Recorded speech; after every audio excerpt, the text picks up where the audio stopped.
as Eren, his clown-painted face lit faintly by the flickering streetlight, gazed into the dusty mirror of a broken closet. He seemed lost in admiration of himself or the chaos within. It was hard to tell. The air was sharp with winter's bite, but the cold did little to deter the woman who approached him from the alley. She stepped into the light with the swagger of someone who had turned countless heads. Her fiery red hair spilled over her shoulders, a stark contrast to the revealing outfit that clung to her curves like a second skin. The wind teased at her clothes, but she didn't flinch. She was used to colder nights and colder hearts. Her eyes caught sight of Eren's youthful face, and a spark of interest lit within them. With a slow lick of her lips, she murmured in a sultry tone, "Hey there, handsome. Looking for company tonight? For just $100, I'm yours." Normally, Elena wouldn't dream of offering herself for less than 200, but something about Eren's boyish charm, or perhaps the madness lurking just beneath, compelled her to offer a discount. Young, naive. This should be easy, she thought, amused. Eren turned to her, grinning like a child on Christmas morning. $100 for the whole night? What a steal. He didn't hesitate, pulling out 2 crisp 50s and pressing them in her hand like a kid buying candy. Elena smiled, amused and intrigued by his enthusiasm. She tucked the money away and leaned in, her breath hot against his ear. "So where are we headed? A hotel? Or your place?" she whispered, her voice dripping with promise. Eren's grin widened. "My place, of course. Why pay for a room when I've already got one waiting?" Elena's smile deepened. Perfect, she thought. Eager. And he has a place? I might just have found a regular. "Oh, naughty boy," she teased. "I like that." But Eren waved her along. "Come on. We gotta make a quick stop first." He led her toward a nearby convenience store, hands swinging casually. Elena followed, heels clicking against the pavement, eyeing him with a mix of curiosity and calculation. A few minutes later, they exited the store, Eren empty-handed, Elena now weighed down by several plastic bags. Her playful smile had faded into a faint frown of annoyance, but she said nothing. They walked until they stood before a soot-streaked brick building, blackened by fire and long forgotten by the city. Eren stopped, admiring the structure with an unsettling fondness. "Here we are," he declared, beaming. "Didn't think I'd remember the way." Elena's eyes narrowed as she took in the yellow police tape still fluttering across the door. Her heart sank. The building wasn't just abandoned, it was infamous. This was the site of a brutal arson attack weeks ago. The corpses of known gang members, including the Water Ghost Gang's leader, Oni, had been dragged from the ruins like charcoal husks. Rumors called the place cursed, haunted, even. Her blood ran cold. Eren turned to her, and for a moment, the flickering light caught in his eyes, dark, unreadable, yet oddly warm. That smile again, the same one that had charmed her, now sent a chill down her spine. He slipped off his tailored jacket and draped it over her shoulders. "You're shaking. Cold? Don't worry, it's much warmer inside." Before she could speak, his hand took hers. Firm, unrelenting, with a single motion, he tore the police tape away like tissue paper. Then he knelt, opening a small bag he'd brought along. Inside, an M500 revolver, a grenade, a glass vial swirling with something iridescent, and a coil of wire. Her breath caught. Every instinct screamed at her to run, but her legs refused to move. Eren hummed softly as he picked at the damaged lock.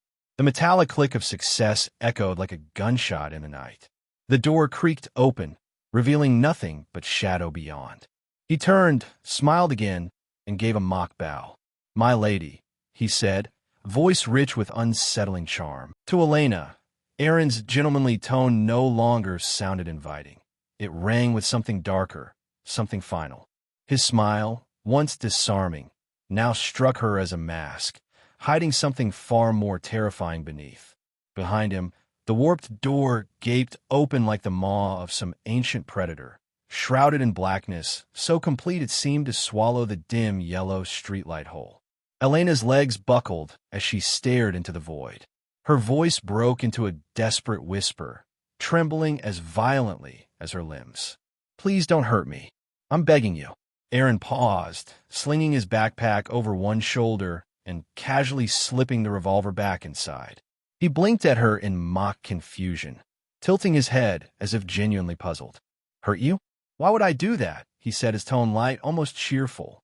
I already paid, didn't I? Then, with a gentle push, he urged her forward. Come on, no time to waste. There's still so much waiting for you to do. Elena stumbled as she was guided into the darkness. The door groaned behind them, and with a resounding bang, it slammed shut. The last trace of color drained from her face.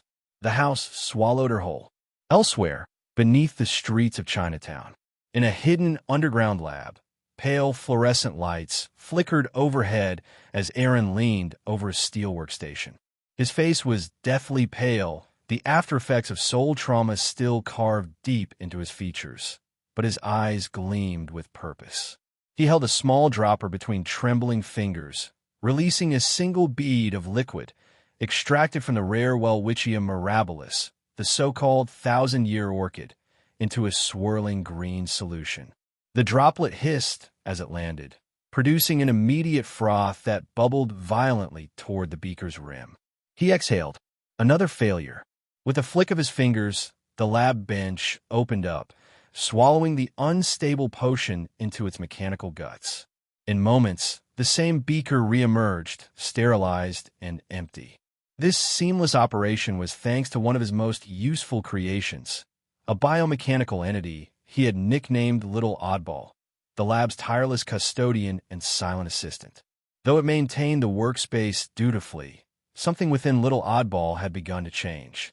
Deep within its structure, hidden from even Eren's sharp gaze, it had begun to assimilate a strange, forbidden sample, flesh that does not rot. Brick by brick, the decrepit red walls of the building above were being replaced. No longer dead and crumbling, but living, pulsing, reinforced. Veins throbbed behind plaster. The house was becoming alive. Soon, it would be far more than a building. It would be Eren's bastion, an organic fortress, unbreakable and terrifying. Unaware of the quiet metamorphosis, Eren continued his work. He picked up his pen and made quick notes in a nutritional pharmacist's handbook, his margins filled with elegant scribbles, recording every failure like a ritual. He was working on a Chitose potion, a potent mid-tier nutrient formula intended for gene-augmented warriors. According to the handbook, even a diluted vial of it could nourish dozens of adult men for a day. If successful, it would feed his body and mind through the grueling energy consumption required by his cosmic brain meditation technique. Most basic formulas were out of reach. The ingredients didn't exist in this world. The Chitose formula was the only one he could fully assemble, thanks to the Osborne Group's deep-pocketed reach and Eren's relentless planning. He couldn't afford to wait. His body was beginning to starve, his meditation sapping his strength, his mind fraying at the edges. Each failed brew cost precious time and materials, but he didn't falter. Eren believed in progress through failure. Every misstep brought him closer to the threshold of success. And once perfected, the Chitose potion would do more than nourish. It would enhance. Physically, mentally, spiritually, it would help him endure, help him ascend, help him remain sane. He reached again for his instruments, adjusting the temperature, reviewing the molecular ratios. Beneath his calm surface, there was urgency, an edge of desperation, masked by discipline. Because Eren wasn't just chasing strength. He was racing against madness. And somewhere, buried beneath it all, he still believed that if he climbed high enough, if he advanced far enough in the sequence system, he could not only resist the chaos within, but master it. Hey, everyone! If you enjoy my quantum audiobooks, you can support me by becoming a Patreon member. Your support helps me keep creating, and you'll get exclusive perks. You can also access my audiobooks directly through Google Drive. Check out the link in the description. Now, let's get started. Day turned to night, and night into day. Immersed in the meticulous process of crafting the Chitose potion, Eren was completely unaware of time slipping away. If not for the alarm he had set earlier, which Little Oddball dutifully brought to him, Eren wouldn't have realized that he had spent the entire night in the lab. Despite the sleepless night, Eren remained energetic and focused. Through countless trials, and at the cost of a significant amount of raw materials, Eren had grown adept at the process of crafting the Chitose potion. He was now familiar with most of the nuances and adjustments needed for the recipe. All that remained was to refine the precise ratios for each ingredient to account for their varying concentrations. With a bit more effort, Eren was confident he could finally produce a successful potion. After disposing of yet another failed batch with the help of Little Oddball, Eren let out a deep sigh of relief. Removing his lab coat, he returned to his room and took a long, refreshing shower. As was his routine, he went for a jog in the park to invigorate his body, which felt slightly fatigued. Back home, Eren opened the refrigerator and prepared a nutritious breakfast for himself. His deepening understanding of the nutritional pharmacist's handbook now allowed him to create balanced, nutrient-rich meals with ease. As long as he had the right ingredients on hand, Eren could quickly whip up a delicious and wholesome dish tailored to his needs. After breakfast, as Eren walked to school, he glanced at the busy streets filled with cars and thought to himself, maybe it's time I bought a car. Money was no issue, and he already had a driver's license. Previously, Eren had chosen to walk as a form of exercise. However, now that his enhanced body no longer benefited much from mundane workouts like running, it seemed practical to invest in a car to save time. Meanwhile, in Hell's Kitchen, Elena stumbled out of the decrepit house, her legs weak and her entire body drained. She was parched, exhausted to the core, but overwhelmingly relieved to have survived the night. When she had resigned herself to her fate, believing her life was over, the madman had handed her a mop and some rags he had bought from the convenience store. He then ordered her to clean one of the least damaged rooms in the house. She ended up scrubbing and clearing the space all night, disposing of scorched, dilapidated furniture until the mop finally broke from overuse.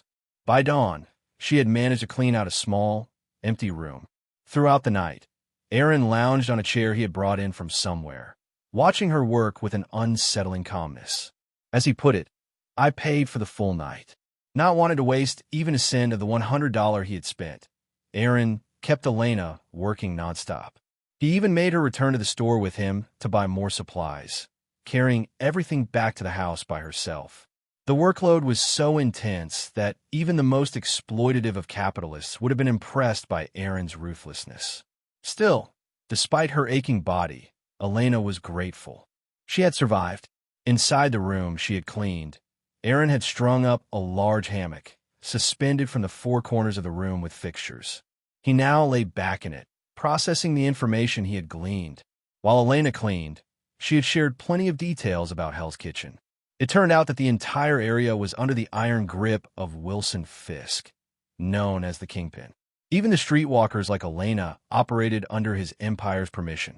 Hell's Kitchen's outward chaos masked an intricate web of control woven by Fisk, extending his influence not just throughout the neighborhood, but also across New York.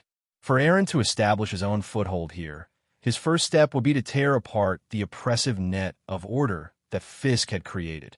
Thinking of this, Eren's grin widened with excitement. Destroying order? That's my specialty. Under the dim light filtering through the room, Eren's shadow on the floor twisted faintly, taking the form of a grinning clown. When Eren arrived at Midtown High, he noticed a large crowd of students gathered, buzzing with excitement. Curious, he was about to approach the group when a familiar figure squeezed through the throng. Doug, his round-faced friend, maneuvered through the crowd with surprising agility, dodging obstacles before reaching Eren's side. "Hey, Eren, did you catch the news last night?" Doug asked, practically bouncing with excitement. Yesterday, in the Gulmira region, this armored guy dropped out of the sky and single-handedly took out a bunch of terrorists. It was insane. Doug glanced around conspiratorially before lowering his voice. "Listen, man, I got a video from a hacker friend of mine. I'll show it to you later. It's unreal. My friend thinks that armored guy is some kind of top-secret weapon from one of the big nations." Doug's enthusiasm only grew as he continued. "Oh, and get this. My hacker buddy says the military tried to cover it up, claiming an F-22 Raptor crash during training. But we both know that's BS. I mean, a $350 million fighter jet crashing during practice? Give me a break. Grinning, Doug tugged Eren toward the classroom, eager to share the video. Eren's mind, however, was racing. Gulmira? Armor guy? Wasn't this the plot line where Tony Stark, after building the Mark II suit, had a falling out with Obadiah and went to Gulmira to destroy Stark Industries' weapons? If the Mark II was already operational, that meant the showdown between Tony and Obadiah's Ironmonger suit was just around the corner. The showdown between Iron Man and Ironmonger. This battle seemed to mark the true beginning of the extraordinary in this world. Eren wondered to himself, if I joined this fight, would I earn some fate points? Fate points had proven to be incredibly fleeting. Not long ago, Eren had sacrificed a mystical object from an abandoned textile factory, gaining a significant amount of fate points. But they had been completely spent on manifesting a new talent. Still, Eren didn't regret it. Now, however, if he wanted to grow stronger quickly, he would need to gather more fate points. Wait, Eren suddenly remembered that Pepper was involved in the conflict between Iron Man and Ironmonger. If Tony hadn't arrived in time, Pepper might have died at the hands of Ironmonger. Unlike the movies, this world wasn't scripted. Eren's presence had already started altering events, and there was no guarantee that Tony would arrive in time to save Pepper. No, I have to warn her. I can't let her take such a risk. With that thought, Eren shook off Doug's grip on his arm. Sorry, Doug, I just remembered something urgent. I'll catch up with you later. Before Doug could respond, Eren darted through the crowd with astonishing speed, disappearing from view within moments. Finding a quiet corner on campus, Eren pulled out his phone and dialed a number he had saved for a long time. Ring, ring. After a few rings, the call connected. Stark Industries headquarters, CEO's office. Pepper was inside Stark's office, copying critical evidence onto a flash drive. This evidence implicated Obadiah Stane in Stark Industries' illegal arms dealings and the 10 Rings' attempted assassination of Tony Stark. Her heart pounded as she processed the shocking information. Suddenly, the door to the office opened, and Obadiah walked in with a bottle of wine in hand. Pepper froze, her heart skipping a beat as fear gripped her. But instead of confronting her, Obadiah smiled and moved to the liquor cabinet. Tony never runs out of good wine, he remarked casually. At that moment, Pepper's phone, sitting on the desk, began to ring. A chance. Despite her panic, Pepper maintained her composure. She quickly picked up the phone, using the moment to slip the flash drive into her palm. Without waiting for the caller to speak, she answered. Eren, what's up? I'm at work right now. Can I call you back later? Obadiah, sipping his wine nearby, overheard her and smiled understandingly. Eren, that's your nephew, right? Boys his age don't call unless it's important. No need to rush, Pepper. Stark Industries has always been family-friendly. Go ahead, take care of your personal matters. Work can wait. Raising his glass, Obadiah added, just like I'm stealing a moment to enjoy this wine. Pepper forced a smile and nodded, her heart racing. As Obadiah turned away to fetch some ice from the fridge, Pepper swiftly closed the pop-up window, confirming the file transfer success. Excuse me, I'll handle this quickly, she said, holding up the phone. Of course, Obadiah replied, his smile never wavering. Just then, Eren's voice came through the phone. Aunt Pepper, are you busy today? Something came up at school, and I need you to come over. Hearing this, Obadiah chuckled. Go ahead, Pepper. Your boy needs you. Thank you, she said, feigning gratitude as she grabbed her bag and hurried out of the office. Watching her leave, Obadiah smirked and took another sip of his wine. But as he savored the drink, a nagging thought struck him. Wait a minute. Tony's been suspended by the board. Why would his personal assistant be working in his office? And wasn't she just using the computer earlier? Realization dawned, and Obadiah's expression darkened. He set down his glass and rushed to the computer, his fingers flying over the keyboard as he checked the recent activity logs. Moments later, his face twisted in fury. Damn it! Grabbing his coat, Obadiah stormed out, chasing after Pepper. A few minutes earlier, Inside the elevator, as the doors slid shut, Pepper finally exhaled. Her voice trembled as she spoke into the phone. "Sorry, Eren. I'm dealing with something critical right now. I don't think I can come to Midtown High." Before she could finish, Eren interrupted. "I know, Aunt Pepper. I don't actually need you at the school. I said that to give you an excuse to get away. I knew you were in danger." Pepper froze for a moment. "You know, of course, Aunt Pepper. Have you forgotten my abilities?" Before Pepper could respond, Eren continued. "Listen to me, Aunt Pepper. You're in grave danger. I've foreseen a shadow of death looming over you. You need to leave Stark Industries immediately." Shadow of death? As soon as Eren said those words, Pepper's mind flashed to the file she had just copied on the office computer. The records of Obadiah's illicit arms deals with terrorists and his attempt to assassinate Tony Stark. If Obadiah discovered that she had stolen incriminating evidence against him, he might very well arrange for her to be silenced, just as he had tried to do with Tony. The elevator chimed, announcing its arrival on the second floor. Her fear mounting, Pepper instinctively quickened her pace, heading toward the staircase to the first floor. On the ground floor, S.H.I.E.L.D. Agent Coulson, who had been waiting in the lobby, called out as soon as he saw Pepper. "Miss Potts, we had an appointment, remember?" Hearing Coulson's voice through the phone, Eren immediately said, "Is that Coulson? Aunt Pepper, take him with you. He's an agent of the Strategic Homeland Intervention, Enforcement and Logistics Division. You'll be safer with him around." Of course, even without Eren's suggestion, Pepper, feeling vulnerable, had already planned to take Coulson with her. Walking with a S.H.I.E.L.D. agent would make Obadiah think twice before trying anything overt. Turning to Coulson, Pepper said, "I haven't forgotten. Come with me. I have something I want to show you. Now, shall we get started?" "Yes, follow me." Coulson, slightly surprised, quickly rose from his seat and followed Pepper as she hastily made her way out of Stark Tower. Hearing through the phone that Pepper had met up with Coulson, Eren spoke again. "Aunt Pepper, your danger isn't over yet. Find a safe place and stay there until this crisis is resolved. Otherwise, your life will be at risk." "Got it. Thank you, Eren. I have something important to deal with right now.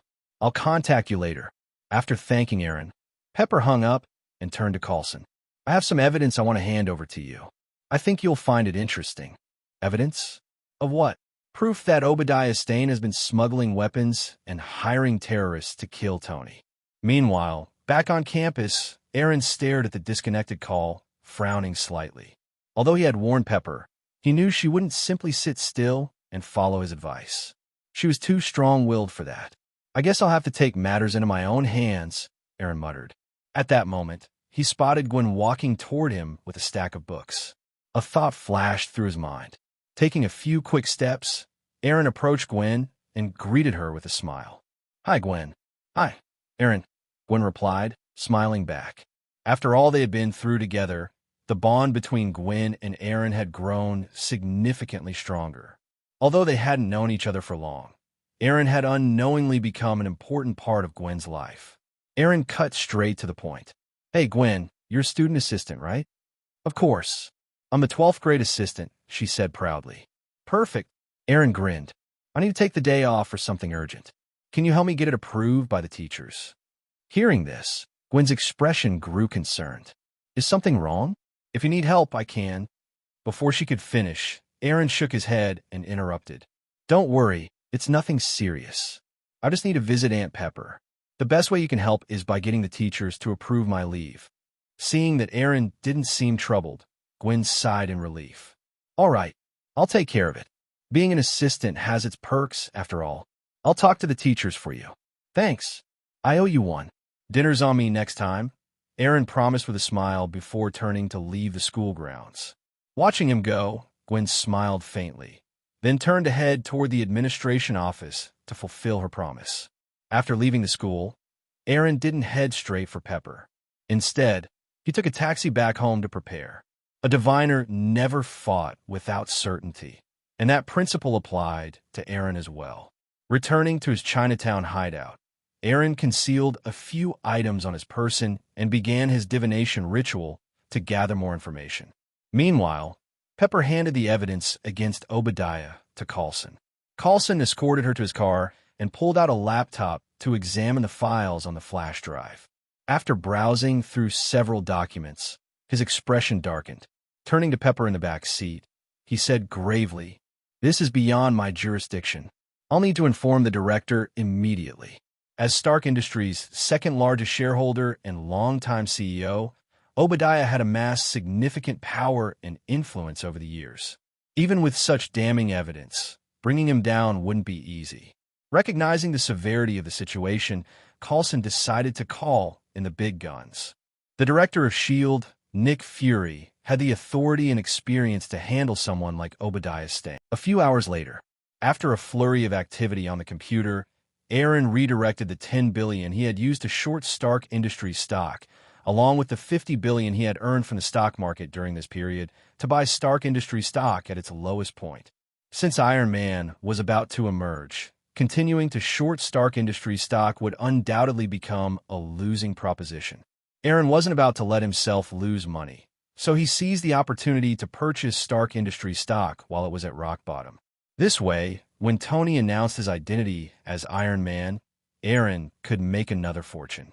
Once all was done, Eren leisurely hailed a cab and made his way to a spot near Tony Stark's seaside villa.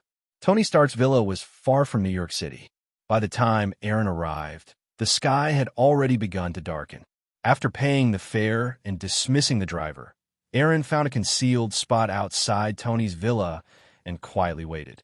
About 10 minutes later, a luxury SUV drove up to the villa. The villa's security system scanned a license plate and allowed the vehicle to pass. Eren, watching from a distance, shook his head. "How foolish," he murmured. Even though Tony had already realized something was amiss and had Pepper sneak into Obadiah's computer to steal data, he hadn't revoked Obadiah's access authorization to the villa. Allowing him free access was practically courting disaster. After shaking his head, Eren took out some special tools and planted a few surprises along the villa's main access road. Earlier, when Obadiah's car passed by, Eren had confirmed that it was a specially modified, bulletproof luxury vehicle. Regular bullets wouldn't penetrate its defenses, so Eren made sure to prepare thoroughly. Half an hour later, with the miniature arc reactor successfully taken from Tony Stark, Obadiah drove away from the villa, brimming with excitement. But his car had barely left the villa when a powerful explosion flipped the vehicle into the air, spinning 180 degrees before crashing into a pile of rocks on the roadside with a loud bang. Nearby, Eren sat on a large rock, watching the bulletproof SUV get tossed aside like a toy. He let out a casual remark. "Wow, what a pity. Just one step away, Obadiah, and you could have returned to Stark Industries, placed that little arc reactor into your ironmonger, and gotten your big toy. But now, you've run out of chances." Since he already knew Obadiah's plans, Eren wasn't about to let him succeed. After all, if Obadiah really managed to create the ironmonger and harm Pepper, it would be unacceptable. So, after divining Obadiah's arrival time at Tony's villa, Eren arrived early to prepare and set up everything. Then he struck at the perfect moment, taking both the man and his loot in one move. Out of respect for fate, Eren had even waited until Obadiah had taken Tony's arc reactor before making his move. Of course, Eren didn't deny that part of his plan was to maximize Tony Stark's gratitude and minimize potential complications. As Eren approached the overturned armored vehicle, Obadiah unexpectedly crawled out, battered and bruised. Clutching the box containing the arc reactor in one hand, he dragged himself from the wreckage. Bang! A bullet pierced Obadiah's arm, forcing him to release the box as he cried out in agony. Bang! Bang! Bang! 3 more shots rang out, shattering Obadiah's other arm and both knees. With Obadiah neutralized, Eren walked over, picked up the box, and stood before him. "Who are you?" Obadiah growled through gritted teeth, his bloodshot eyes locked onto Eren. "You don't need to know who I am. You just need to know that you're going to die." "Really?" Obadiah sneered through his pain, sweat pouring down his face. "If you wanted to kill me, you could have done it earlier. Since you didn't, you must want something, money, weapons, whatever you want. Just treat my wounds first." Bang! Before Obadiah could finish, a bullet pierced his forehead, killing him instantly. Sorry, but you guessed wrong, Eren said indifferently. The only reason I didn't kill you earlier was to experience the satisfaction of taking your life up close and see how much fate points I'd gain in return. Looks like it was worth it. Ding. Host has disrupted the timeline by eliminating Obadiah early, creating ripples in the river of fate. The scales of fate have absorbed 1,000 fate points. Seeing the system notification confirming the acquisition of 1,000 fate points, Eren nodded in satisfaction. As the first major villain in the extraordinary chapter of this world, Obadiah's head had been a lucrative prize. Killing him had been far easier than taking down an entire factory or containing a forbidden object. Yet the rewards were just as substantial. This success also confirmed Eren's theory. By killing key figures in this world and altering their predetermined fates, he could gain fate points. But could there be other ways to earn them? With this thought in mind, Eren picked up the arc reactor box and walked towards Stark's seaside villa. Another theory awaited testing there. Eren had just taken a few steps when a grayish-black mist suddenly rose behind him, enveloping the area where Obadiah had died. The moment the mist appeared, the entire world seemed to fall eerily silent. As Eren walked forward, a terrifying aura emerged from behind him, causing his body to tense instantly. His right leg, mid-step, froze in place. The next second, a chilling wind blew past.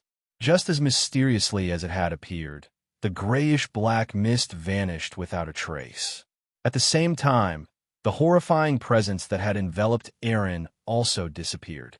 After the mist dissipated, several seconds passed before Eren dared to glance back.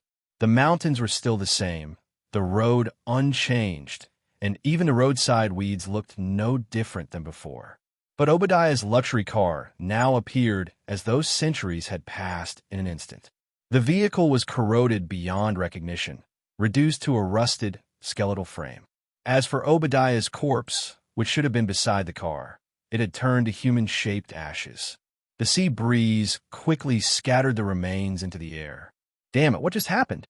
Feeling uneasy, Eren's pupils darkened as he entered a semi-meditative state, attempting to divine what had transpired the moment he turned away. But before he could begin, his intuition was overwhelmed by an infinite terror. It was as if attempting the divination would lead his very essence to be consumed by that boundless fear. Swallowing hard, Eren cautiously withdrew from his meditative state, not daring to probe further into the mysterious event. Although he didn't know what had happened, his instincts told him something ominous had occurred. Shaking off the lingering dread, Eren quickened his pace, breaking into a short run before vaulting over the wall surrounding Stark's villa. Unlike Obadiah, Eren didn't have authorized access to Stark's villa, so he had to rely on alternative methods to enter. Fortunately, the Joker's abilities had given him exceptional agility and heightened perception, allowing him to evade the villa's ubiquitous security cameras.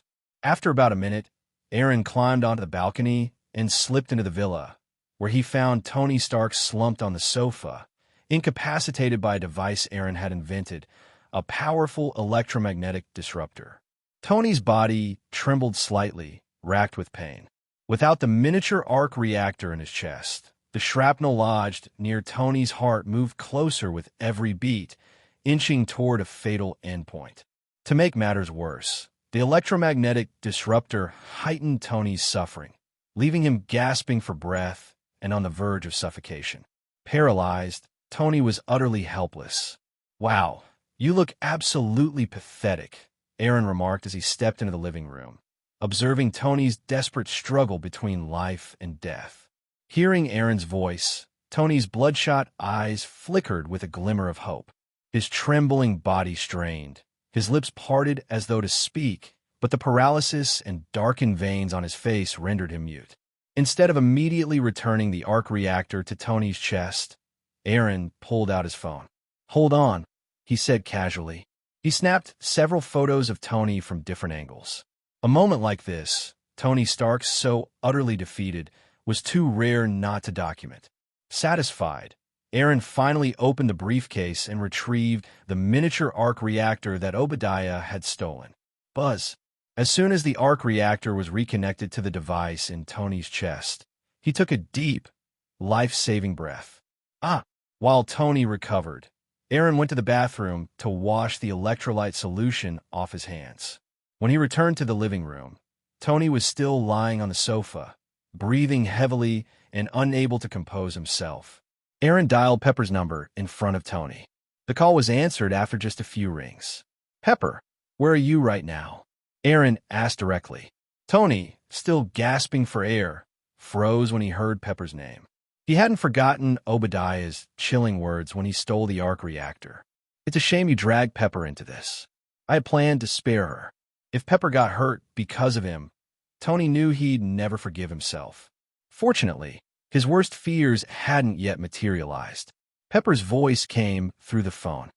"Don't worry, Eren, I'm fine. I'm with Coulson, and we just got the arrest warrant for Obadiah. We're heading to Stark Industries to shut down his secret operation in Sector 16. At that moment, an image flashed in Eren's mind. Pepper's body riddled with bullets, torn apart. His instincts screamed a warning. "Don't go there, Pepper!" Eren interrupted sharply. "Leave immediately." Pepper hesitated, surprised by Eren's urgency. A second later, she replied, "It's okay, Eren. Coulson brought 5 experienced agents with him. I'm just showing them the way." Before Eren could say anything more, Tony, still lying on the sofa but recovering somewhat, rasped out, Don't go, Pepper. Obadiah, he's dangerous." Tony, after nearly a decade as Tony's personal assistant, Pepper instantly recognized his hoarse voice. There was a gasp on the other end of the line before Pepper quickly asked, "What happened to your voice? And why is Eren with you?" Hearing this, Eren silently rolled his eyes before speaking into the phone. "Honestly, Pepper, if I hadn't shown up in time, the famous Tony Stark might already be dead." Tony, still gasping for air on the sofa, managed to muster his usual stubbornness.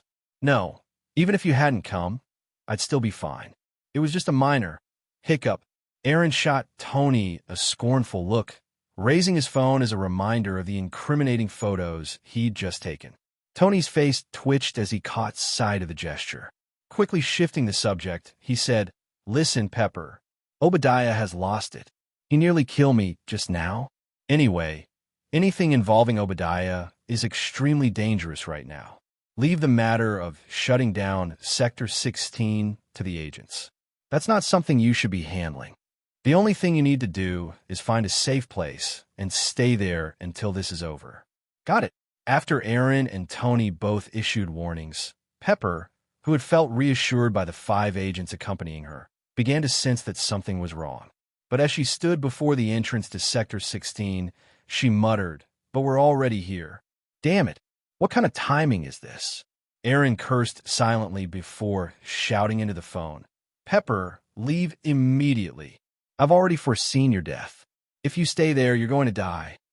Without waiting for a response, Eren connected with his clone in Hell's Kitchen, instructing it to head towards Stark Industries headquarters as quickly as possible. Hell's Kitchen. The clown faced Eren, who had just stuffed explosives into a grotesque doll to make it more presentable, paused briefly as he absorbed the information from his main body. Death omen. Even though Obadiah is already dead, something like this still happens? Things are getting interesting. Grinning, the clown Eren adjusted the doll's pose before weaving his way past the bloodied corpses littering the room, courtesy of Kingpin's gang. The doll was his parting gift to Kingpin. Almost forgot. Halfway out, the clown Eren retraced his steps to retrieve a car key from the belt of a dead thug. The distance from Hell's Kitchen to Stark Industries wasn't short, and this was the perfect excuse to indulge in some high-speed driving. Back at Tony's villa, after hearing Eren's warning about Pepper's danger, Tony shouted into the phone, "Get out of there immediately. I'll be there soon. Just stay safe until I arrive, Pepper." Hanging up, Tony steeled himself and rushed to his basement, where his mechanical arms helped him don the golden red Mark II suit. As he suited up, Tony suddenly turned to Eren, who had followed him downstairs. "By the way, I thought Obadiah took the arc reactor from my chest. How did you get it back?" "I shot him, broke his arm, and took it back." "What? You think he suddenly had a change of heart and gave it to me out of goodwill. Eren's words were laced with sarcasm as he looked at Tony with a mocking smile. You've been holding that question in for a while, haven't you? Took suiting up in armor for you to work up the courage to ask, huh? Impressive. Of course not. Tony retorted reflexively, his tone defensive. I just wondered if you used some weird magic to get it back from him. Against someone like Obadiah? Magic's overkill. Eren ignored Tony's deflection and said grimly, Listen, Tony, there's something off about Obadiah. I shot him, broke all his limbs, and even put a bullet through his head. But when I thought he was dead, his body vanished. What? Tony was momentarily stunned. Wasn't this guy supposed to be a diviner or something? Diviners could be this brutal? And what did he mean by the body vanishing? Obadiah might have gotten entangled in some kind of supernatural incident. Eren continued, his expression darkening. Even the danger Pepper's facing could be connected to him. As he spoke, Eren recalled the ominous vision of Pepper's death. If Obadiah was involved in something truly otherworldly, his apparent resurrection could spell big trouble. Tony, now fully suited up in the Mark II, tested the suit by blasting a nearby luxury car into smithereens. With confidence brimming, he declared, Don't worry. I'll take care of Obadiah. He won't harm Pepper. Not a chance. With those words, Tony activated the repulsors on his palms and legs. Orange flames burst forth, propelling him into the air. Leave the rest to me. With that, Tony smashed through the villa's floor and rocketed towards Stark Industries. At Stark Industries, Sector 16. In one of the laboratories, a massive steel robot's eyes flickered to life, emitting a pair of ominous crimson beams. At the same time, distorted whispers filled the room, radiating from the... What was that sound? Outside Sector 16, Coulson, who was attaching a small-timed explosive to the sector's access door, suddenly asked the agent beside him. The agent, handing Coulson the explosive, seemed confused. What? The timer's beeping. Coulson shook his head, dismissing the thought. Waving his hand, he retreated 5 meters away with 3 of his subordinates, standing with their backs to the door. He had already activated the timer, and in a few seconds, the explosive would detonate. There wasn't enough time for Coulson to linger on his unease. Whatever that sound was, he would find out once they entered Sector 16. Coulson was now accompanied by just 3 well-trained agents. As for Pepper, after Eren's warning call, Coulson had assigned one of his agents to escort her out of the so-called danger zone. Pepper's role had only been to guide them to the hidden Sector 16 lab. Now that they had located it, there was no need for her to stay, and Coulson saw it as an opportunity to gain favor with both Tony Stark and Eren. If there was indeed danger in Sector 16, it might even earn him a favor from those two, something that could be incredibly valuable down the line. Well, he thought ruefully, maybe he already owed Eren a few favors himself. Boom! As Coulson was lost in thought, a muffled explosion broke the silence. The heavy electronic gate of Sector 16 had been blasted open by S.H.I.E.L.D.'s specialized explosives. Check your weapons. With the gate breached, Coulson and his team drew their handguns and cautiously advanced. Eren had repeatedly warned them about the dangers within Sector 16, and Coulson wasn't about to take those warnings lightly. He even took out a special device resembling a remote control. It was a S.H.I.E.L.D. distress beacon. Pressing the button would alert the nearest S.H.I.E.L.D. headquarters, summoning reinforcements. The moment Coulson and his team stepped into Sector 16, buzz! The dim, shadowy lab was suddenly illuminated as rows of lights flickered on, one by one. Something's up. The abrupt transition from darkness to light caused the seasoned agents to instinctively dive for cover, anticipating an attack. But several tense seconds passed, and no assault came. Just as their nerves began to ease, a deep, heavy sound of footsteps echoed through the space. Then, boom! With a deafening crash, a massive mechanical arm smashed down, obliterating an agent and the cover he had been hiding behind. A colossal steel robot, towering 3 to 4 meters high, emerged from the shadows, standing before them. Without waiting for orders, the 2 remaining agents opened fire on the giant machine. But bullets that could tear through human flesh had no effect on the robot's alloy frame, producing only harmless sparks.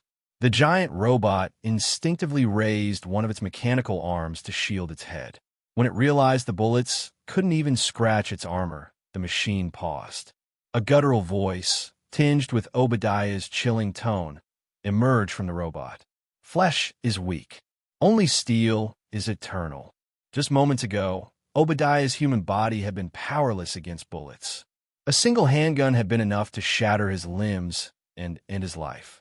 But now, resurrected in the Ironmonger, Obadiah felt invincible. Bullets that had once been fatal now couldn't even pierce his skin. The stark contrast left him intoxicated with his newfound power.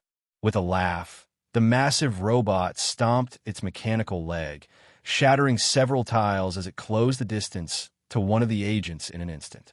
Boom! A steel fist came down, turning the agent's head into a spray of blood and gore. Damn it! Coulson cursed under his breath as his brown eyes narrowed in horror. At that moment, he finally understood the danger Eren had warned about. This monstrous machine was far beyond what his small team could handle.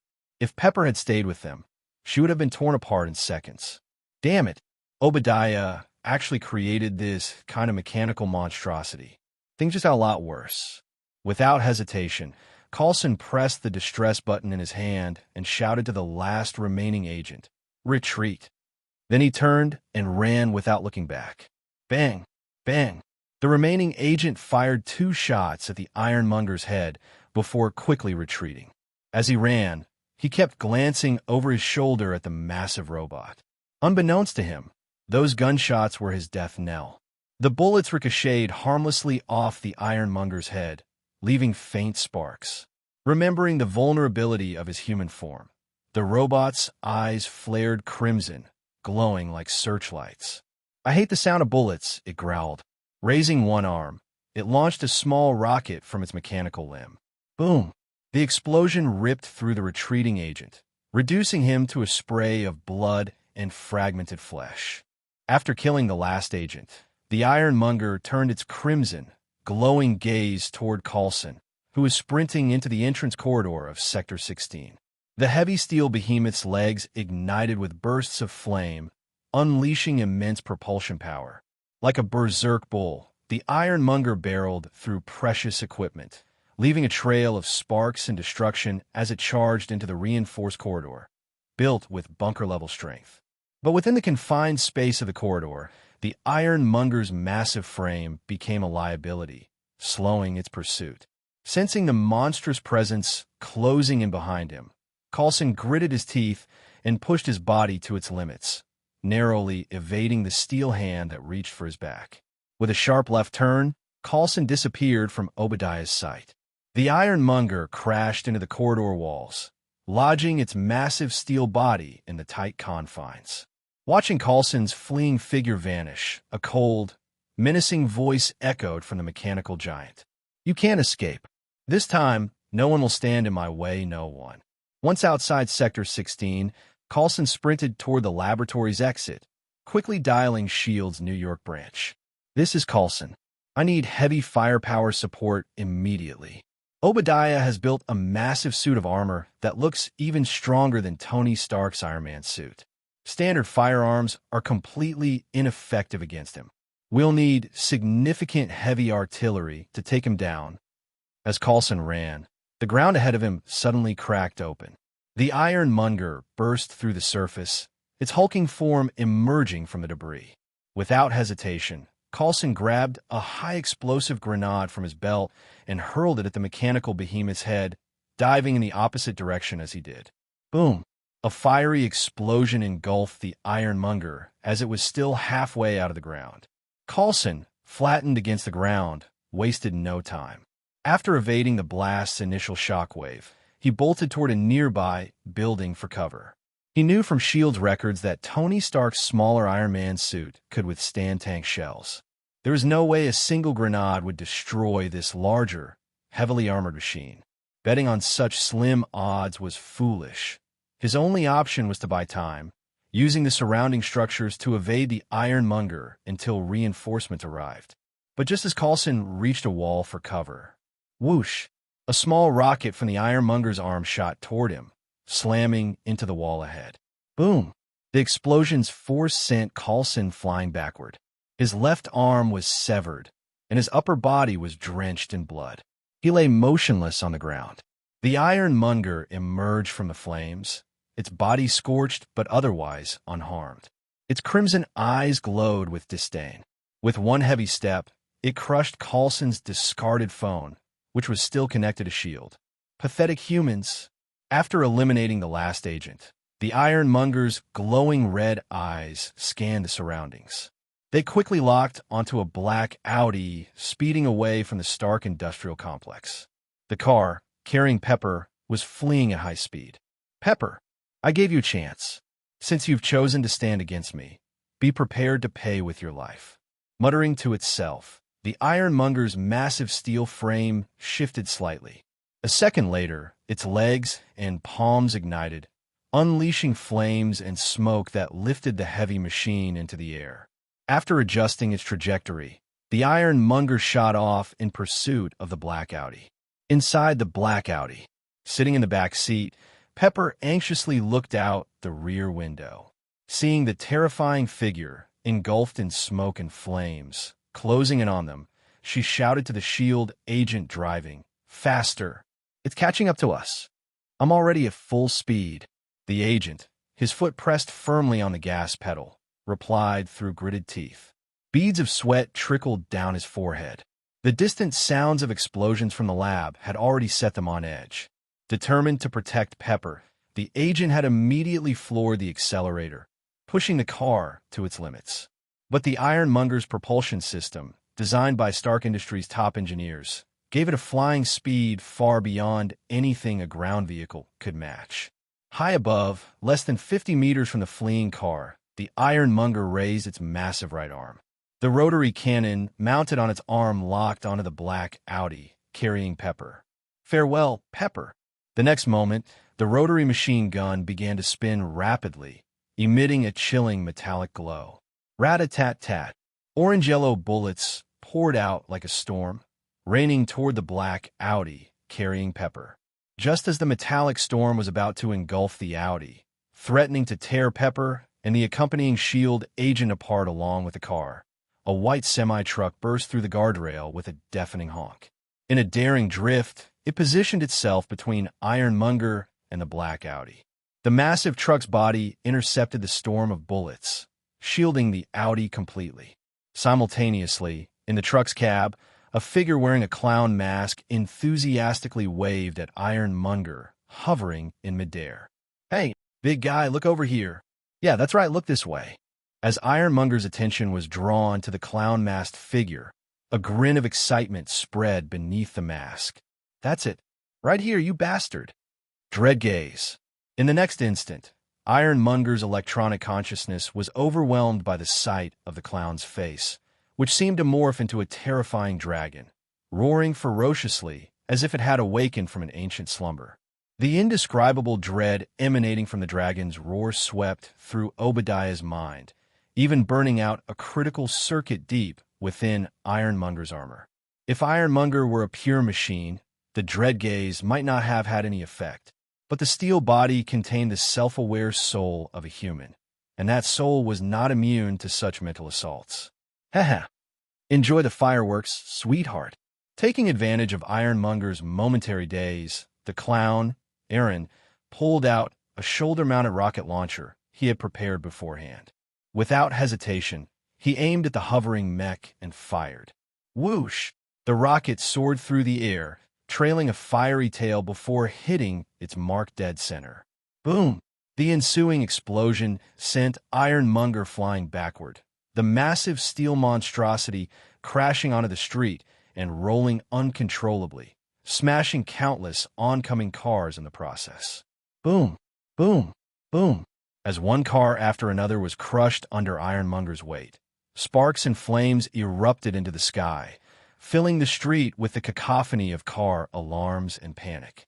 One by one, New York citizens leapt from their cars, abandoning their vehicles as they fled the scene with practiced efficiency, a sight that was oddly heartbreaking. Meanwhile, inside the black Audi, Pepper, who had braced herself for death, stared in disbelief at the scene behind her. The white truck that had shielded them from certain death, and the masked figure atop it, wielding a rocket launcher that had just sent the enormous mech flying. That back. Could it be? Before Pepper could get a clearer look, the SHIELD agent in the driver's seat seized the opportunity. With exhilaration flashing in his eyes, he floored the gas pedal, speeding the car away from the chaos. On the other side of the street, Ironmonger, having smashed through countless cars, began to stir again. The once dim crimson glow in its eyes reignited, brighter than ever. Wow, that big guy recovers fast. Seeing that Ironmonger was back on its feet, Eren casually discarded the now useless rocket launcher. With a nimble movement, he leapt out of the truck's cab and climbed onto its roof. Using the truck's momentum, he sprinted a few steps before timing his jump perfectly, vaulting onto a garbage truck in the opposite lane. Buzz! Ironmonger, still reeling from the effects of fearful gaze, staggered as it stood. The direct hit from the rocket, combined with the collisions with oncoming cars, had left its internal systems damaged. Occasionally, sparks erupted from its massive chest. Hey, big guy, goodbye. Just as Ironmonger regained some semblance of composure, Eren's cheerful farewell reached its audio receptors. Looking up, Ironmonger saw the clown-masked figure waving enthusiastically at him from the top of the garbage truck, as if bidding farewell to an old friend. In Ironmonger's eyes, this was the ultimate humiliation. Its crimson gaze flared even brighter as fury consumed Obadiah. Damn clown, I'll kill you. Perhaps it was the lingering shame from the fearful gaze, or perhaps Eren's mocking farewell was the last straw, but Obadiah's hatred for the clown now outweighed his attention to Pepper entirely. Clank, clank. With a mechanical whir, the left shoulder of Ironmonger's armor split open, revealing a small but deadly missile. Die. Fueled by rage, Obadiah decided to repay the clown in kind. The missile locked onto Eren atop the garbage truck. Danger sense. The moment the missile appeared, Eren's heightened instincts screamed in warning. Reacting instantly, he flicked his wrist, sending out a strand of cursed thread imbued with mystical energy. Like a living serpent, it latched onto a nearby vehicle. Almost at the moment the cursed thread latched onto the truck, Eren yanked it forcefully, using its momentum to leap toward the vehicle. The next second, the garbage truck Eren had been riding was struck by the missile fired from Ironmonger. Boom! A small mushroom cloud erupted instantly. Blinding flames dispelled the darkness, lighting up New York's night sky. The explosion's shockwave shredded the garbage truck and sent every nearby vehicle within a 10-meter radius flying. Even the truck tangled in the cursed thread wasn't spared. Wow, that really stung. Covered in dust, Eren nonchalantly stood up on the roadside, brushing himself off as if nothing had happened. Thud thud.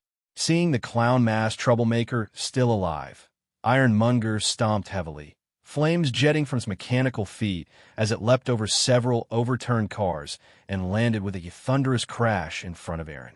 The ground beneath him trembled violently from the impact. Closing in step by step, Ironmonger raised its rotary machine gun. A chilling voice boomed from within. Goodbye, clown. Let me send you to hell first. As the rotary barrel began to spin, a glint of cold light flashed in Eren's eyes. You just don't learn, do you? Tremble, bastard. Dread gaze. The instant Ironmonger's electronic eyes met Eren's, the soul-shaking, dread gaze struck again. Eren dashed forward, deftly circling around Ironmonger several times.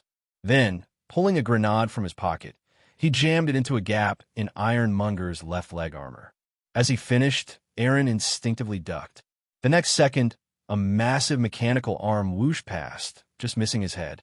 Obadiah, though stunned again by dread gaze, recovered faster this time. The force of his near-miss punch generated a wind so fierce it made Eren's exposed skin sting. Hiss! Rolling forward to avoid the attack, Eren smirked beneath his mask. Mimicking an explosion, he whispered softly, Boom! Almost as if on cue, the grenade wedged in Ironmonger's left leg detonated with a deafening explosion. While a grenade wouldn't typically damage Ironmonger's armor externally, one place within a joint was devastating. The explosion blasted away the alloy plating at Ironmonger's left knee, burning through vital circuits. The damage caused Ironmonger to stagger, collapsing onto one knee. Eren casually stepped a few paces away, standing before the kneeling Ironmonger. He cleared his throat dramatically and declared with mock solemnity, "Rise, my knight." Inside the mech, Obadiah was so enraged by the clown's antics he nearly choked. "You bastard! Do you think you've won?" With a furious roar, the mysterious blue energy core in Ironmonger's chest pulsed, sending a stream of blue light toward its damaged left leg. The blue energy flowed across the damaged joint, forming a shimmering membrane that repaired the shattered components at an astonishing speed. Within moments, the left leg was fully restored, except for the missing armor plating. "What is this?" Eren tilted his head, intrigued by the glowing core. A wicked grin spread beneath his mask. "Interesting. I'd love to take that thing apart for study." With its leg fully functional again, Ironmonger rose, emitting a furious mechanical growl. "You want to study me? Let me crush you into a pulp first." Boom! Ironmonger's heavy mechanical legs slammed into the ground, cracking the pavement like a spiderweb. Using the resulting force, the steel behemoth launched itself toward Eren at breakneck speed. Its massive right fist, larger than a sandbag, was poised to smash the clown into nothing more than a bloody stain. Ironmonger's intent was clear: to show Eren the frailty of human flesh against the might of steel and the consequences of defiance. Yet, as the towering mech hurtled toward him, Eren remained unfazed. Calmly, he snapped his fingers. The once ferocious Ironmonger suddenly stumbled, crashing face first into the pavement. The impact carved a deep trench into the ground. Eren casually stepped aside, avoiding the flailing mech as sparks and smoke burst from its battered frame. Even parts of its alloy armor appeared deformed, as though constricted by silver threads. Eren chuckled coldly. Did they really think he had only planted a grenade during the earlier confrontation? In those few seconds, Eren had also entwined cursed threads around several critical points on Ironmonger's frame. As long as Ironmonger moved, the threads would tighten, transforming into deadly restraints and weapons. If pushed hard enough, those cursed threads, imbued with significant mystical energy, could even slice through the steel giant entirely. These threads, when did they? Caught off guard, Obadiah nearly tore himself apart under the tension of the cursed threads. Furious, he scanned his massive body to identify the culprit responsible for his near collapse. Upon noticing the impossibly fine yet unbelievably strong and sharp silver threads cutting through his high-strength alloy armor, disbelief filled his face. This wasn't scientifically possible. Were these threads? In Obadiah's understanding, no material on Earth could possess such durability and sharpness. At that moment, a streak of light, trailing a massive tail, cut through the night sky at supersonic speed. It descended with a thunderous boom, landing right in front of Ironmonger. Thud! Tony, clad in the Mark II armor, had arrived from his seaside mansion. Seeing the battered and bruised Ironmonger and the clown mask figure nearby, Tony hesitated. What is going on? Was he seeing things? How had such a seemingly invincible mech ended up in this state? And with no visible heavy weaponry nearby, how had the masked clown achieved this? Before Tony could voice his confusion, the clown turned to him and addressed him directly. Tony Stark. The sound of his name snapped Tony out of his stupor. Eyeing the clown with a mix of discomfort and wariness, he replied cautiously, "That's me. And you are?" Ignoring Tony's guarded tone, the clown spoke nonchalantly. "Perfect timing. Tell Eren that I've rescued Pepper from this big guy. He owes me one." Eren? The name startled Tony briefly, but he quickly pieced it together. This guy must be someone Eren sent. No wonder he managed to save Pepper from Ironmonger. During his flight here, Tony had received a frantic call from Pepper, describing how a mysterious clown mask figure had saved her from Ironmonger. She'd begged Tony to hurry and rescue the man who had risked his life to save hers. But now, looking at the situation, Tony wondered if the mysterious figure had ever needed saving. If anything, it seemed like he might have been the one to finish off Ironmonger entirely if given a few more minutes. Nevertheless, Tony offered his gratitude. "Thank you for saving Pepper. As for Eren, I'll make sure he gets your message." "Good." Dusting his hands, the clown gestured toward Ironmonger's battered frame. "All right, this big guy is your problem now." With a wave of his hand, the cursed threads binding Ironmonger softened, transforming into a harmless silver strand that coiled back around his finger. Despite the thread's unassuming appearance, neither Obadiah, who had first-hand experience with their terrifying power, nor Tony dared to underestimate them. Tony couldn't help but wonder, are those threads, like the paper crane, another mysterious artifact? After encountering Eren and witnessing his inexplicable abilities, Tony had grown curious about the world of the arcane. Using his vast resources, he had even collected a few peculiar items, like a cup that could turn water into low-grade wine after soaking overnight, or a mirror that made him appear more attractive. But even without comparison, Tony knew his trinkets were nothing compared to Eren's paper crane or the threads wielded by this clown mask figure. If the timing had been different, and if the clown hadn't just saved Pepper, Tony might have asked outright if the threads were for sale. "Goodbye, big guy." Retrieving his threads, the clown gave Ironmonger a casual wave before vanishing into the shadows of the abandoned vehicles littering the road. For Eren, who had nearly exhausted his arsenal of high-powered weapons, Tony's arrival was perfect. Now, the heavy lifting against Ironmonger could be left to Tony. Eren planned to watch from the sidelines and swoop in later to claim the mysterious blue energy core once Tony had dealt with Obadiah. "I'll kill you, you bastard," Obadiah growled, his crimson eyes fixed on the spot where the clown had disappeared. The next moment, the mysterious blue energy core in his chest flared, sending streams of light cascading over his entire frame. Under the blue glow, the damage caused by the cursed threads began to repair itself. The torn circuits and broken components restored rapidly, as though time itself had reversed. However, the energy expenditure dimmed the blue core significantly, revealing its limitations. Clank, clank. With his mech fully repaired, Obadiah directed a cold, venomous glare at Tony. "Tony, you're lucky you survived last time, but I won't show mercy again. This time, I'll kill you myself, and then that damned clown." Hearing the all-too-familiar voice, Tony's expression darkened. "Obadiah, I should have known. Surrender now. This time, you won't get another chance." "Surrender?" Obadiah sneered, his voice dripping with contempt. "Who do you think you are? Surrender? Who do you think you are?" With a furious roar, Ironmonger lunged forward, closing the distance to Tony in an instant. A steel-clad fist sent Tony's Mark II flying through the air. As the suit skidded across the ground, Obadiah pursued relentlessly. Fueled by rage and humiliation from his battle with Eren, Obadiah unleashed his frustration on Tony. Blow after brutal blow rained down on the Mark II armor, overwhelming Tony with a barrage of strikes.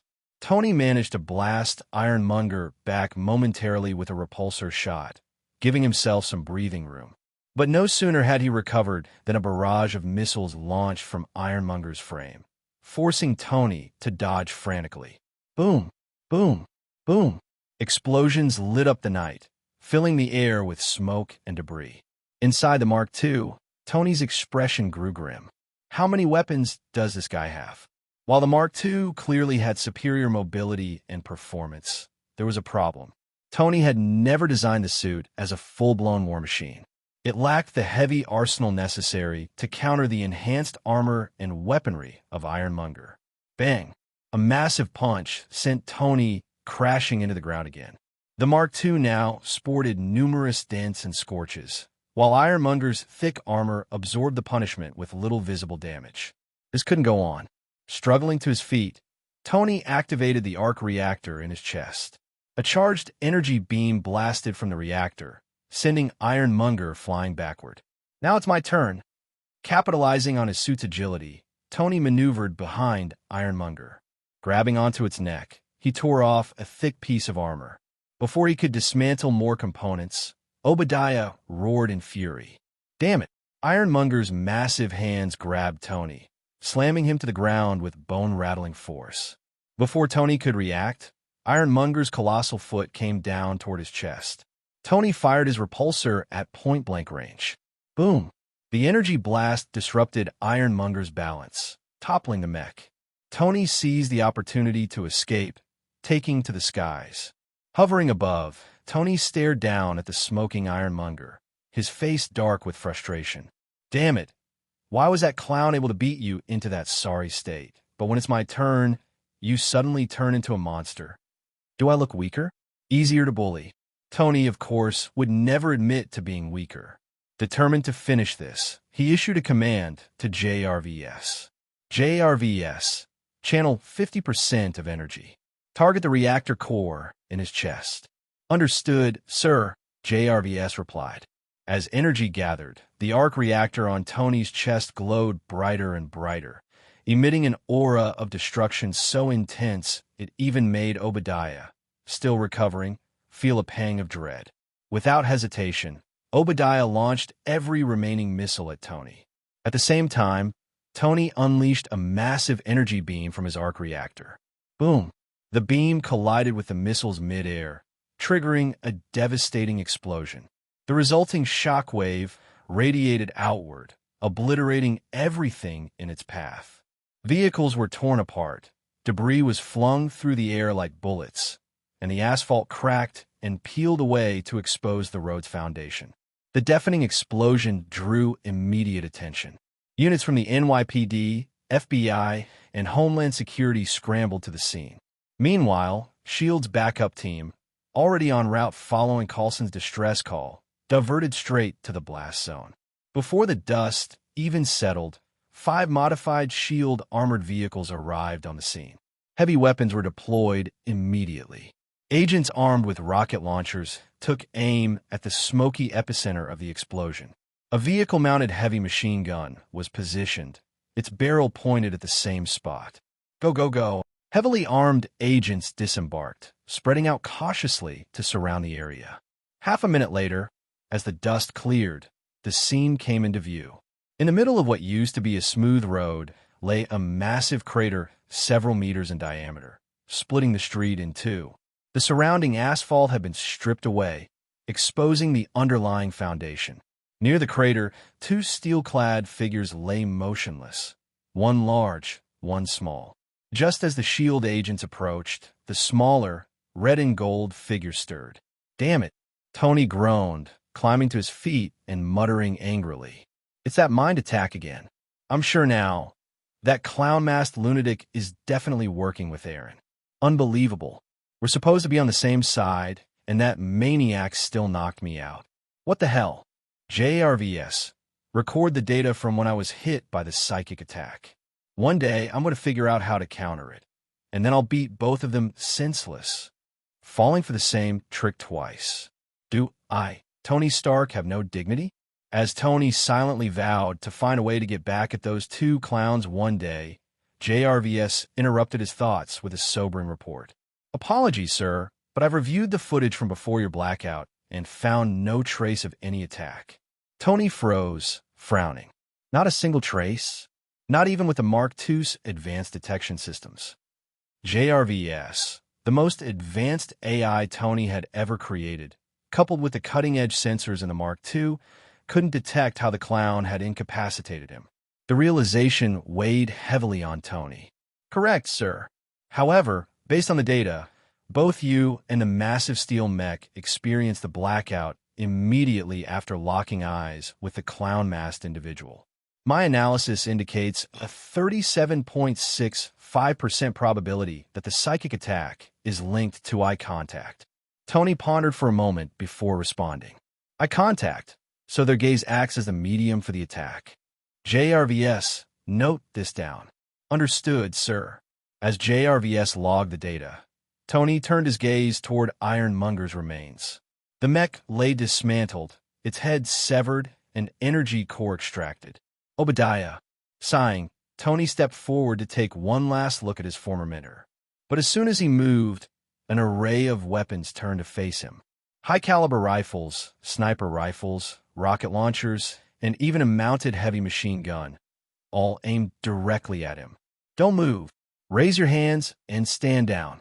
Simultaneously, JRVIS's voice echoed in his helmet. "Sir, you're currently being targeted by 16 rifles, 5 sniper rifles, 3 rocket launchers, and a heavy machine gun. I advise immediate retreat or identification to the agents of the Strategic Homeland Intervention, Enforcement, and Logistics Division. Alternatively, surrendering is an option." Tony's jaw dropped. "What? Strategic Homeland, whatever. Are you saying Pepper's little rescue squad has me at gunpoint now?" "Correct, sir." "Fantastic. My luck today is just spectacular." Frustrated, Tony heaved a sigh. Ignoring the surrounding firepower, he powered up the Mark II and took off into the sky. From above, Tony confirmed what he had already suspected. Ironmonger was empty. Obadiah was nowhere to be found. If Obadiah wasn't inside, there was no point sticking around. He'd had enough of being betrayed or shot at by supposed allies for one day. As he flew off, the SHIELD agents below readied their weapons, fingers poised on triggers, prepared to shoot him down. But before they could act, the lead agent, Brock Rumlow, codenamed Crossbones, gave the order. "Hold fire. He's not our target for this operation." Rumlow had already identified the red and gold suit as belonging to Tony Stark, the infamous billionaire. He'd even known in advance, through Hydra's special channels, that this operation stemmed from Stark's actions. While Rumlow had no qualms about intimidating Tony earlier, his true goal had been to seize the Mark II under the guise of investigation. Such a powerful piece of technology, capable of single-handedly turning the tide of a war, was irresistible. But Tony's swift departure had thwarted Rumlow's plan. Still, Rumlow wasn't entirely disappointed. His attention shifted to the massive remains of Ironmonger. Looking at the mech, Rumlow's eyes gleamed. The machine might be bulky, but its combat capabilities were remarkable. If Hydra could deploy something like this, it could change the balance of power. "Pack it up," Rumlow ordered. "Get this thing out of here before the other agencies arrive. Once they're here, it'll be much harder to keep this prize." While Rumlow worked to secure Ironmonger's remains, elsewhere, Eren drove a stolen van toward Hell's Kitchen.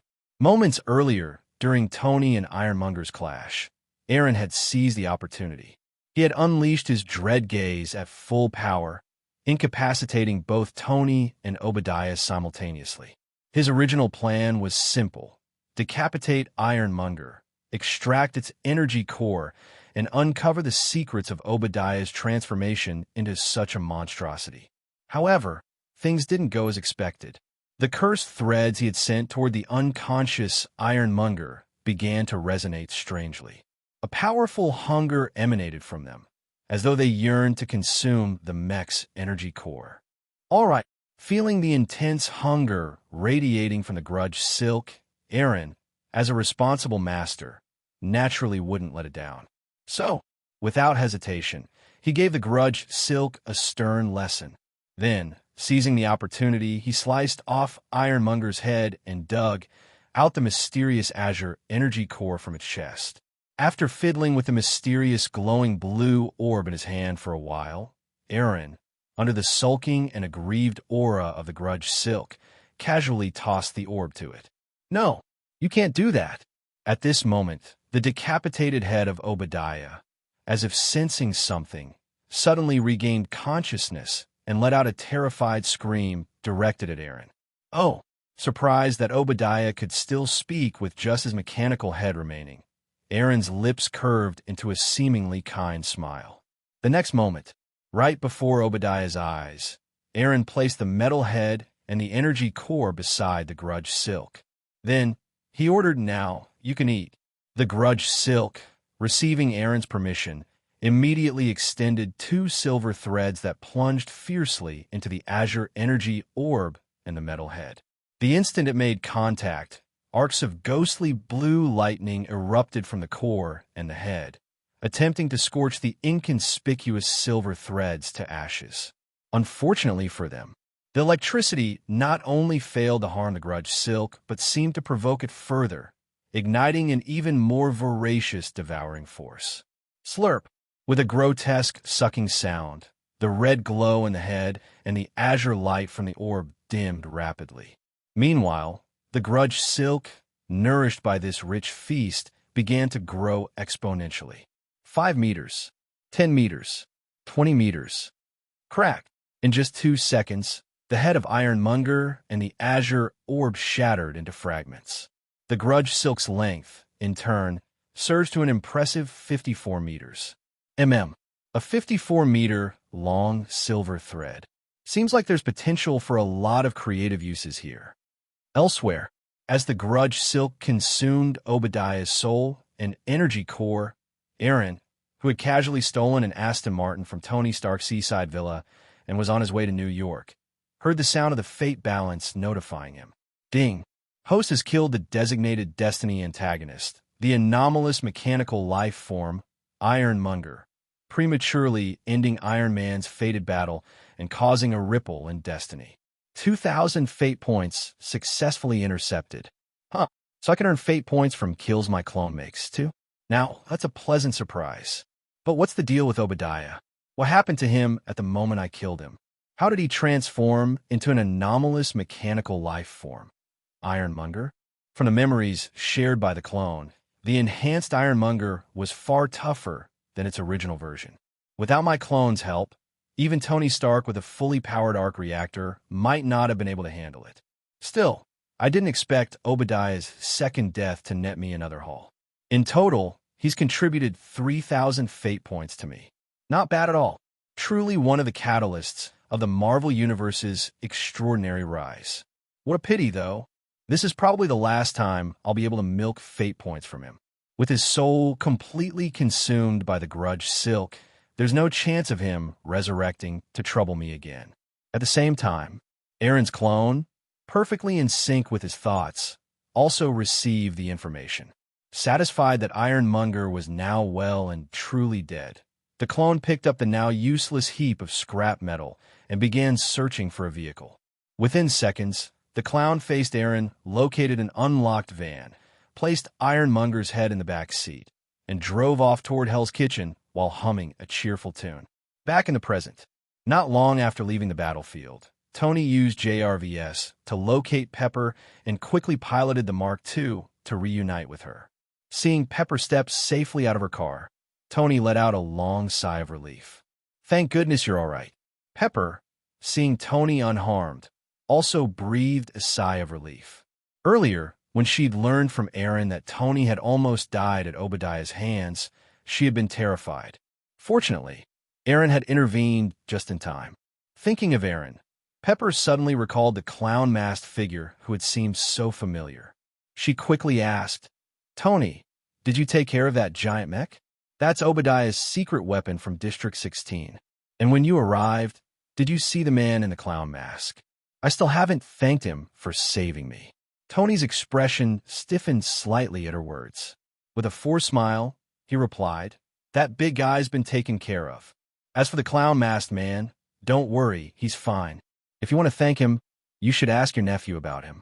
That lunatic was someone your nephew brought in to save you." Pepper's pupils shrank slightly. That man was someone Eren sent. Tony nodded. Exactly. That clown mask guy has abilities far beyond what ordinary people can imagine. Just like your nephew. I'm pretty sure they're part of the same circle. Recalling the state of Obadiah's mech when he arrived, Tony's expression grew serious. Pepper, that clown mask guy is strong, but he's crazy and dangerous. You should warn your nephew. Dangerous? Pepper frowned, nodding to Tony. Got it. I'll warn Eren. By the way, didn't Eren come here with you? Before Tony could respond, JRVS, integrated into the Mark II, spoke in its familiar electronic tone. Based on the dashcam footage from the Aston Martin DB7 Vantage, Mr. Eren is currently 25.36 miles away from us.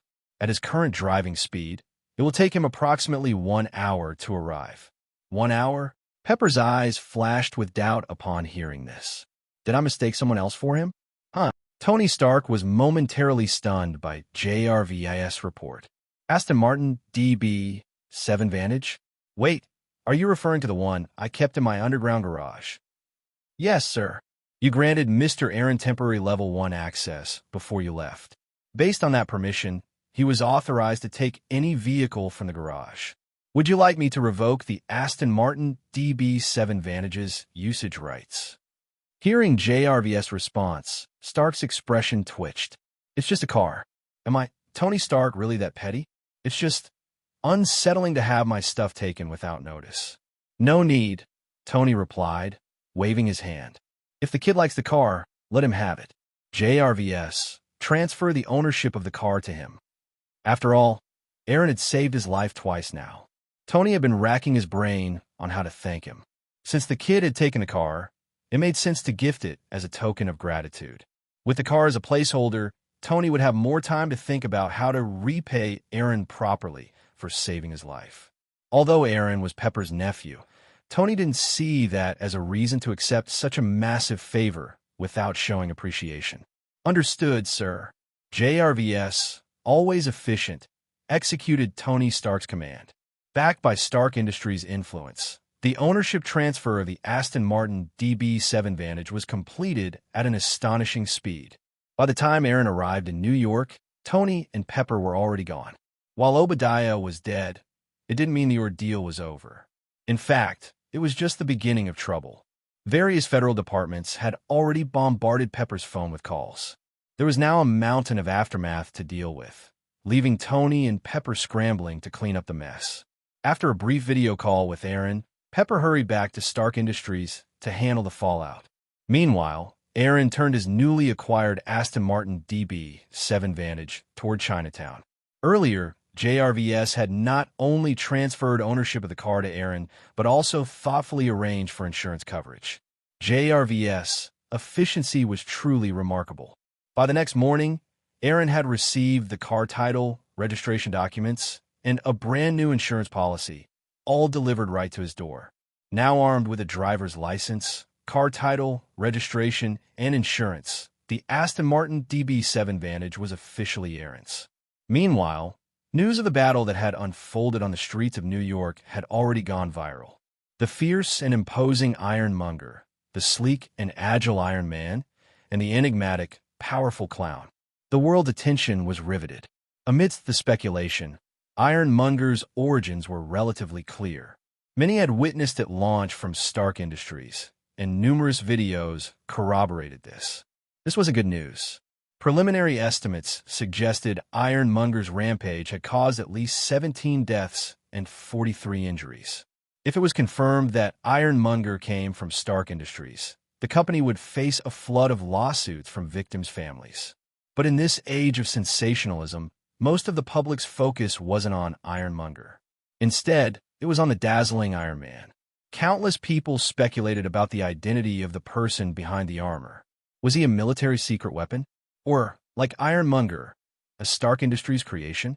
After all, there weren't many individuals in the world capable of designing such an advanced suit, and Tony Stark was among the rare few with the intellect to achieve it. Amid the fervor surrounding the armored combatants, many also took note of the mysterious clown. Before Iron Man's arrival, this masked figure had held his own against Ironmonger with just his physical abilities. To challenge a machine of steel with mere flesh and blood, that alone earned the clown legions of admirers. However, some of the clown's actions while dodging Ironmonger's attacks inadvertently caused collateral damage, leading to mixed online opinions. As speculation ran wild, the federal government and military hastily organized a press conference. Backstage, Tony Stark's friend James Rhodes handed him a note. "Tony, we've prepared the PR statement. When you're on stage, just read what's on this paper." Tony nodded, accepting the note as he stepped onto the stage. Facing the sea of reporters, Stark's expression was complex. Clutching the paper, he rambled on about unrelated topics before finally lowering the note. With a steady gaze, he addressed the reporters directly. "Actually, I am Iron Man." Tony Stark had just publicly admitted he was Iron Man. The room erupted in chaos, a mix of gasps, applause, and cheers. At that moment, the line between comic book fantasy and reality blurred. The world had officially entered a new chapter. In Chinatown, Eren watched the live broadcast with a faint smile. Finally, the moment had come. Turning to his computer, Eren opened Stark Industries' stock tracker. His grin widened as he watched the stock skyrocket in real time. This was a huge win. Of course, beyond the soaring stock prices, what truly delighted Eren was the haul from last night's chaos. A total of 3,000 fate points confirmed one of his long-standing theories. Killing individuals tied to destiny could indeed siphon fate points from them. Unfortunately, when Eren reinstalled the arc reactor for Stark yesterday, he didn't receive any fate points.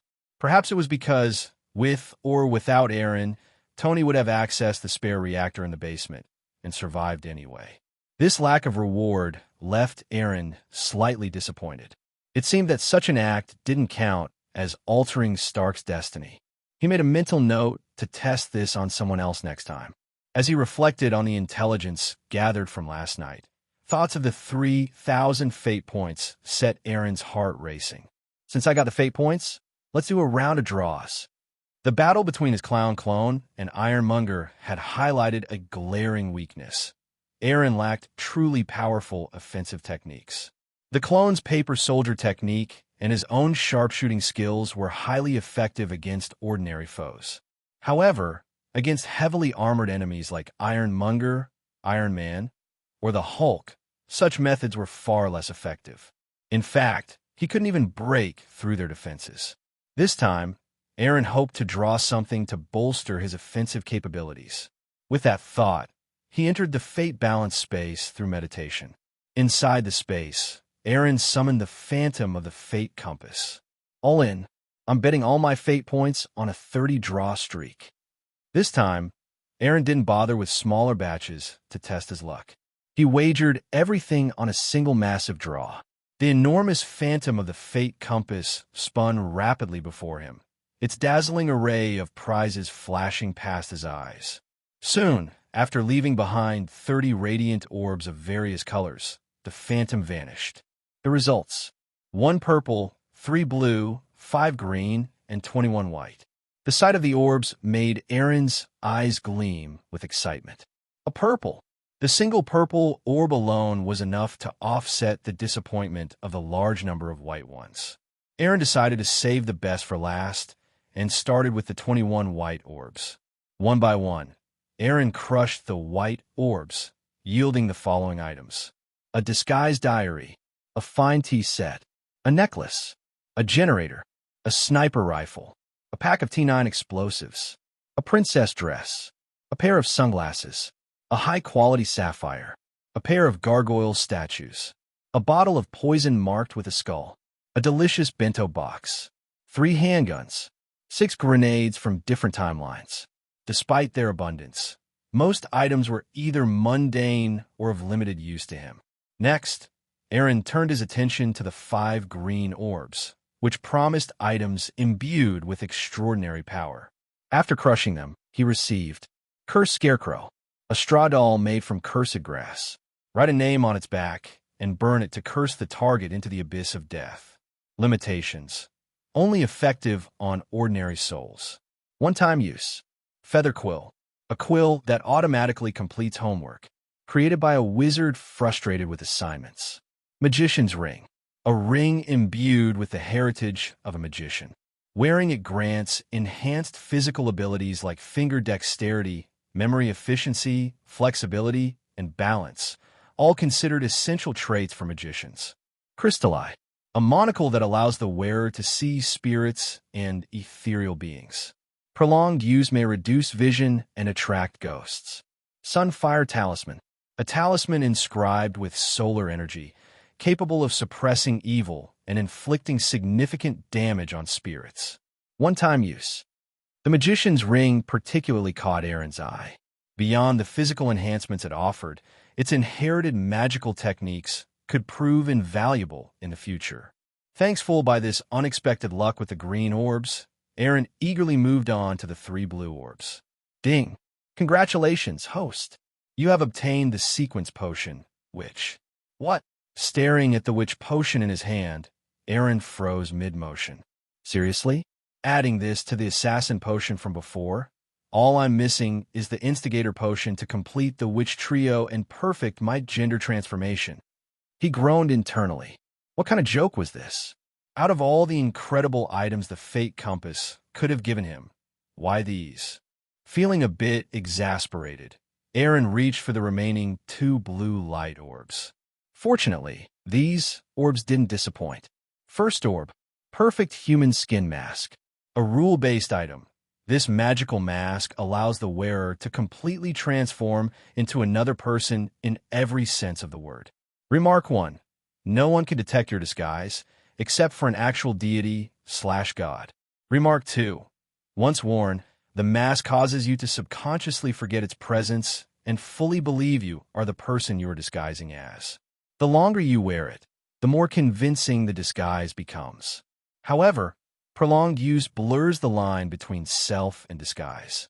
Wearing it for over 30 days will cause irreversible transformation. You will permanently become them. At that point, the mask will fuse to your face and cannot be removed. Remark 3. Single use only. Staring at the smooth, skin-like texture of the mask in his hand, Eren instinctively felt an urge to press it to his face. Thankfully, he reacted in time and stopped himself. Otherwise, the mask would already be on his face. Shivering, Eren quickly tossed the unsettling mask onto the silvery white mist beneath him. The memory of his brief loss of control sent chills down his spine. This thing is seriously creepy. There was no doubt that the perfect human skin mask was a powerful tool. If not for its single-use limitation, Eren would have suspected it belonged to an even higher tier. But its terrifying side effects were equally undeniable. Eren didn't doubt that wearing this mask could easily lead to losing oneself.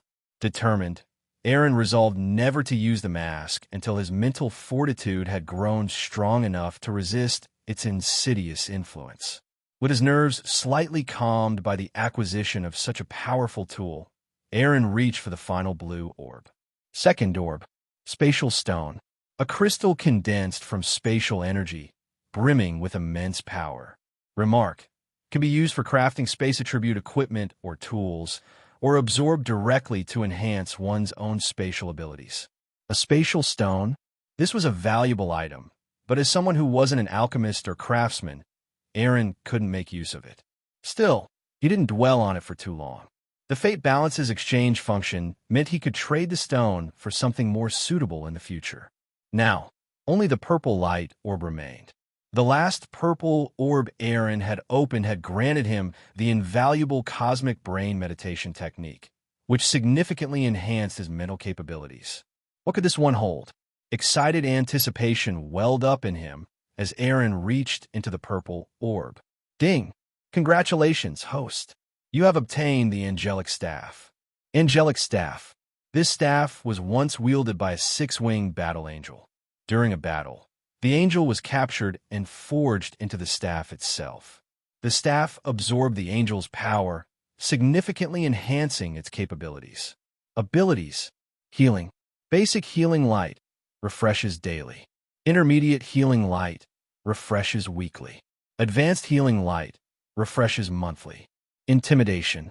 The staff radiates angelic divinity, intimidating evil beings and doubling damage against them. Against demonic entities, damage is tripled. Protection. Activates a shield of holy light capable of withstanding powerful attacks. Strength augmentation. The wielder gains immense strength but may experience increased anger. Battle angels are not known for their calm temperament. When sealed within the wielder's body, the staff remains dormant unless danger is sensed. Cursing inflicts a powerful curse fueled by the angel's vengeful spirit on those who harm the wielder. Angel Summoning. Summons a 6-winged angel to assist in battle. Cooldown: 3 months. Warning: the angel's influence is pervasive and may subtly affect the wielder, enticing them to become a devout follower. HSSSS.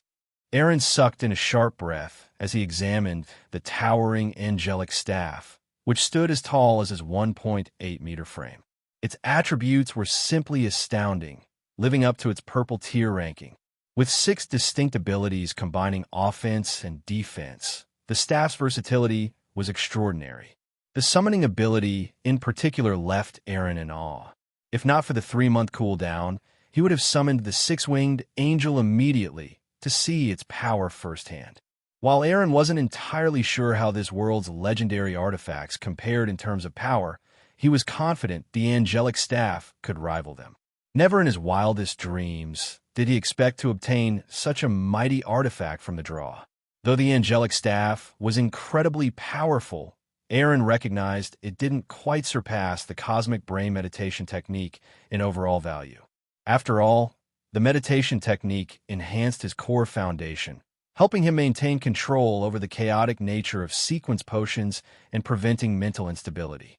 Still, unlike the meditation technique, which required slow accumulation to show its true power, the angelic staff provided an immediate boost to Eren's combat capabilities. With his staff in hand, Eren felt his strength had skyrocketed overnight. If Eren were to face Ironmonger now, a simple angel summoning would utterly crush the foe. No matter how strong Ironmonger was, it would stand no chance against an angel. Compared to the perfect human skin mask, the angelic staff had far fewer drawbacks. The anger tendency could be easily managed with a given solution, leaving only one concern. The angel's influence is ever-present. Beware, for it may slowly lead you to become a devout follower. The angel's influence? Eren couldn't help but laugh. Even in death, this angel was still devoted to converting followers for God. That said, faith in God was prevalent in this world. If Eren could somehow replace God, much like Lilith usurped the faith of the Earth Church in a mystery world, and claimed these believers for himself, he could even ascend to godhood without worrying about the scarcity of anchors for his divinity. Of course, this was merely wishful thinking. The god of this world wasn't dead, and stealing his faith wouldn't be easy. Eren shook off the wandering thoughts, knowing that the angel's influence wasn't as simple as it seemed. Still, given the staff's immense power, the risk seemed manageable. After opening all the orbs and gathering a heap of items, Eren felt a wave of satisfaction wash over him. Phew, looks like all my effort yesterday was worth it. Except for the princess dress, witch potion, and perfect human skin mask, Eren brought the rest of the items into the real world. He summoned the oddball to move the large vault in the basement and the small safe from his bedroom to his side. Item storage. Into the small safe went the silver-white diamond necklace, the high-quality sapphire, the skull-marked poison. Into the large vault went cursed scarecrow, sunfire talisman, previous items like the tracking crane origami, universal antidote, strong healing potion, and enhancement stone. The T9 explosives, powerful enough to destroy a building. The T9 explosives were categorized alongside the supernatural items due to their sheer destructive power. Weapons and tools. The generator, sniper rifle, gargoyle statues, 3 handguns, and 6 grenades were handed over to Oddball. Eren instructed it to assimilate these items into the house itself, enhancing its offensive capabilities beyond just swallowing intruders. Miscellaneous items. The tea set was displayed on the table. The sunglasses and disguised diary were tossed aside for now. In the study, Eren placed the feather quill atop his unfinished schoolwork. As a student at Midtown High, which prided itself on producing future elites, the academic workload was intense. The quill allowed him to offload that burden while still learning effectively, as it wrote based on his own knowledge. By reviewing the finished assignments, he could pinpoint gaps in his understanding. Whoever invented this quill was a genius. After setting the quill to work, Eren pocketed the crystal eye and slipped the magician's ring onto his thumb. The ring resized to fit perfectly, and a cool sensation surged up his hand, sending a refreshing stream of energy to his brain. Along with a heightened sense of mental clarity, a wealth of information flooded his mind, the heritage of a magician. The ring even provided subtle physical enhancements, improving Eren's dexterity, memory, flexibility, and balance. Not bad at all, he mused, nodding in satisfaction. Eren's thoughts were interrupted by the sight of Oddball drooling over the spatial stone on the table. The creature's yearning gaze was almost pitiful, reminiscent of a dog eyeing a bone it couldn't reach. Curious, Eren picked up the spatial stone. "You want this?" Oddball nodded vigorously, its large head bobbing up and down. It hadn't shown such enthusiasm, not even for the undying flesh. Eren chuckled and tossed the stone toward its gaping maw. "All right, it's yours." Since Eren had no immediate use for the stone, giving it to Oddball seemed like a reasonable choice. Clearly, the stone held significant value for the creature. Oddball eagerly snapped up the stone, swallowing it whole. Its delighted expression made Eren wonder what kind of transformation it would undergo. Feeling a bit peckish himself, Eren grabbed a pair of chopsticks and opened the delicious bento, savoring the meal inside. The Fate Balance's evaluation was spot on. The bento tasted incredible. Its only flaw was the portion size, which left him wanting more. After finishing his meal, Eren turned his attention to the towering angelic staff, which stood as tall as he was.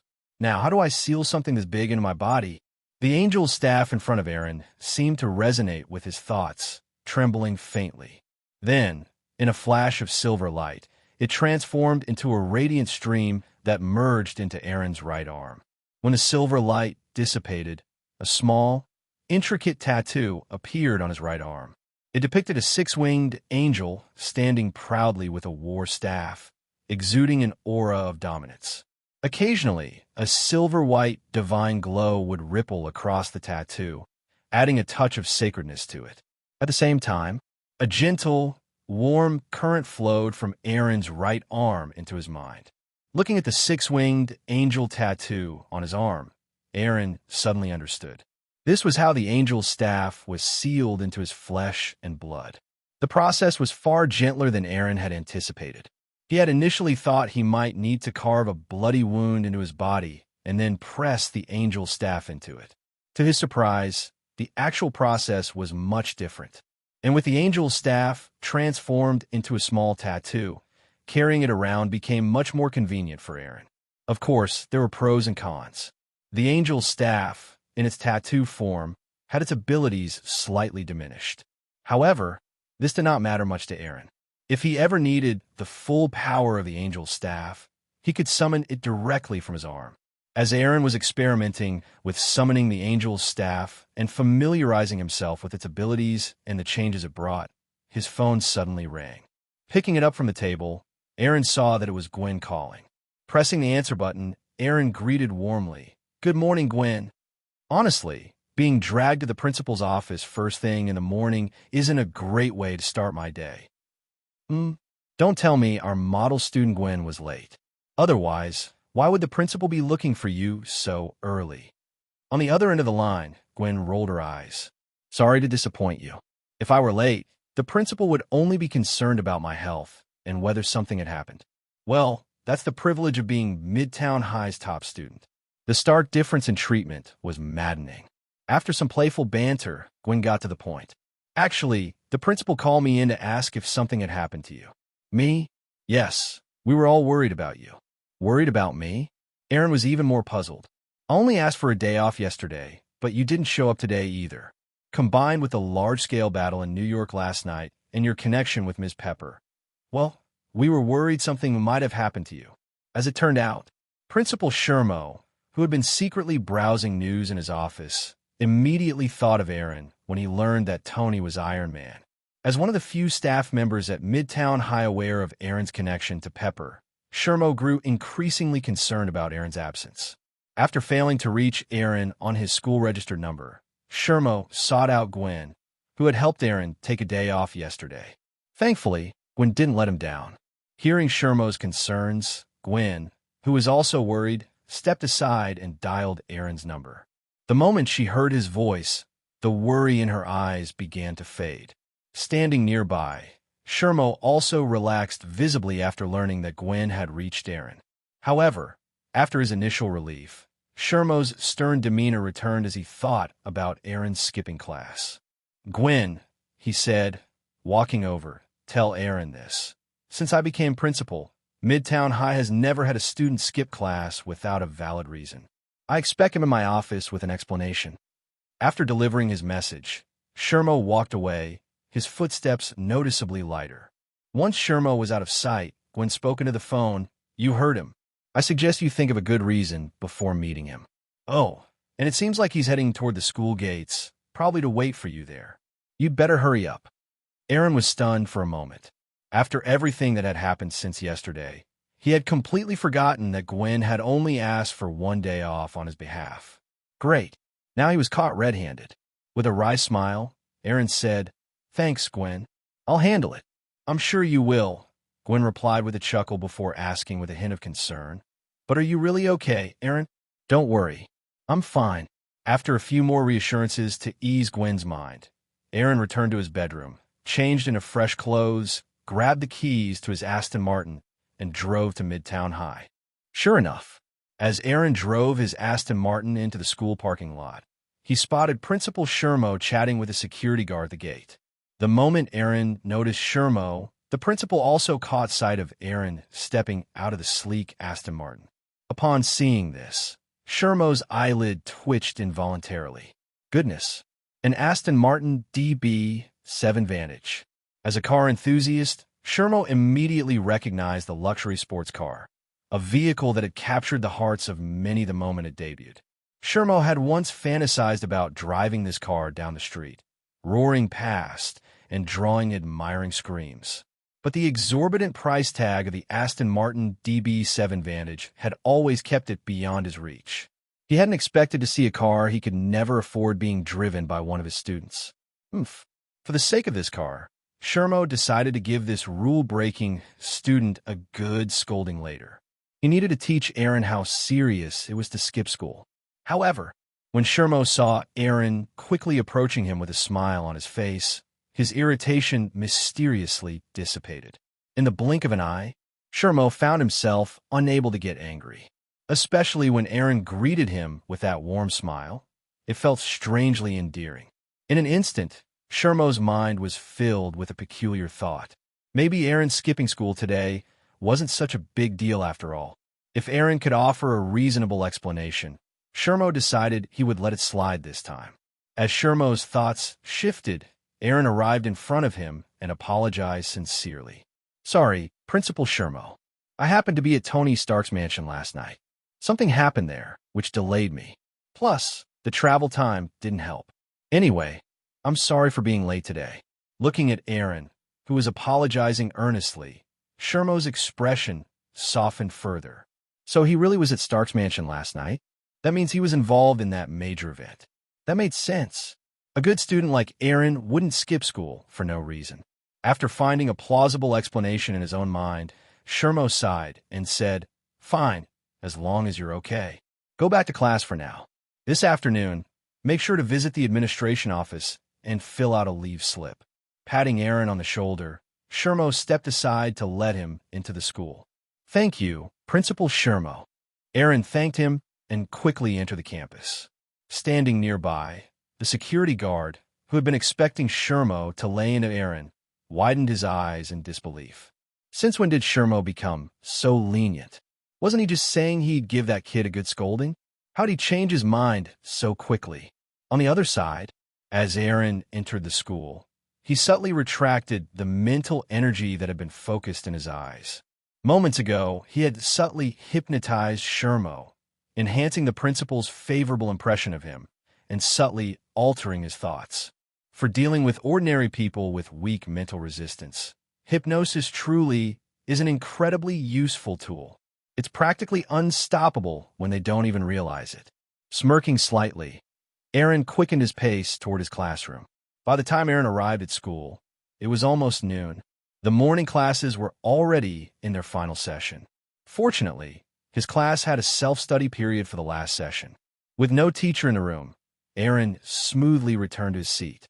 Before he could sit down, Doug, the chubby boy sitting nearest to him, leaned over and asked, "Eren, why are you so late?" "I thought you weren't coming today, either." "I wanted to skip," but Principal Shermo even called my house. Could I not come? Hearing Shermo's name, Doug's head shrank slightly. He gave Eren a sympathetic look, as if to say, "Man, getting on that old guy's radar? You're doomed." Ignoring Doug's gaze, Eren casually tidied up his desk, took out a textbook from his drawer, and laid it open on the table. At that moment, Doug seemed to remember something. He fished a few folded charms from his pocket and handed one to Eren. Looking at the oddly drawn but seemingly ordinary charm, Eren turned to Doug and asked, "A peace charm? What's this for?" Doug leaned closer and whispered, "Something weird's been happening over on 13th Street lately. A bunch of people have died. My mom got worried and went to some master for these peace charms. Here, take one. It's supposed to keep you safe. I don't really believe in that stuff, but hey, it's a peace charm. It might help a little, especially since it costs money." Playing with the charm in his hand, Eren frowned slightly. 13th Street was part of Chinatown, located in the lower district, not too far from his home. How come I haven't heard about anything happening there? Doug, do you know what exactly happened on 13th Street? Doug shook his head. Not much. I just heard people have been dying there every day for the past few days, over a dozen so far. And the way they die is really creepy, like they're being suffocated alive. Apparently, to calm the residents, the community invited a master to perform some rituals yesterday, but it didn't work. This morning, someone else died. When I left home, my mom specifically warned me to stay away from that area. Since you live alone, I figured you might not know, so I'm telling you, and giving you a charm. I see. After listening to Doug's story, a gleam of interest flashed through Eren's eyes. Each victim appeared to have suffocated as if choked to death. It was no wonder the community had sought help from spiritual practitioners, suspecting some malevolent entity. But for Eren, many things could cause such deaths beyond just ghosts. For instance, certain forbidden objects. Could the incident on 13th Street involve a forbidden object? This thought brought a shadow of suspicion to Eren's mind. Of course, it wasn't a certainty. 13th Street isn't far from where I live. When I have time, I should go and check it out myself to see what's really going on. If it turned out to be some malevolent entity, that would be one thing. But if it was a forbidden object, it might be an opportunity for Eren to gain some fate points. After his recent streak of luck, drawing several valuable items, Eren was eager for more fate points. Doug, unaware of Eren's thoughts, nodded quickly and added, "True or not, it's better to stay away from 13th Street until the issue is resolved." The chubby boy shuddered slightly, his plump body jiggling, before leaning closer to Eren. "By the way, where were you yesterday? I was going to share that secret video with you, but you didn't show up after school. Also, you didn't even tell me you were taking the day off. Not cool, man. I was planning to show you the video I secretly snagged. I didn't show it to anyone else, you know. Yesterday, a mysterious mech appeared in New York and stopped that giant ironmonger from wreaking havoc. The internet's been calling that mech Iron Man." As Doug grew more excited, Eren suddenly interrupted, "Doug, did you watch the news this morning?" Doug blinked in confusion. "The news? What news?" "I barely opened my eyes this morning before my mom dragged me out of bed to wash up. By the time I was awake enough to think, I was already on the school bus." "Why? What's up?" Eren smiled faintly. "Nothing much, just that during a press conference held by the federal government and the military this morning, Tony Stark admitted he's Iron Man." Before Eren could finish, Doug's eyes widened, and he blurted out, "Holy crap." Almost instantly, he whipped out his phone, deftly typing in a website and scanning the latest headlines. "Holy crap, holy crap, holy crap," Doug muttered in disbelief as he read, drawing annoyed looks from nearby classmates. Had Eren not recently dealt with the school bully Fletcher, earning some clout, several irritated students might have taught the loudmouthed Doug a lesson. But when Doug exclaimed his next sentence, the annoyance on their faces turned to shock. "Holy crap, that billionaire genius Tony Stark is Iron Man? This world is insane." "What?" Doug's words silenced the noisy classroom for a few seconds. Then, like a dam bursting, the room erupted into chaos. "No way. That playboy is Iron Man." "Exactly. Stark is infamous for being a weapons dealer. How could he be the one who swooped in and saved civilians from terrorists?" Come on, Doug. Think before you speak. Students who envied Stark's lavish lifestyle, but disapproved of his character reacted like agitated porcupines, firing rebuttals at Doug. Faced with the backlash, Doug turned red and defended himself. Why would I lie? This is all over the internet. Look it up yourselves. As soon as Doug finished, most of the class pulled out their phones to check. Moments later, the classroom was filled with gasps and exclamations. Holy crap, Doug was right. Tony Stark really is Iron Man. Damn it, this world is so unfair. A billionaire with fame, power, luxury cars, and women. Fine. But now he's also a top-tier scientist and a superhero? What chance do the rest of us have? Eren shook his head, watching the chaos in the classroom. These guys are so loud, it's like they're begging for a teacher to show up.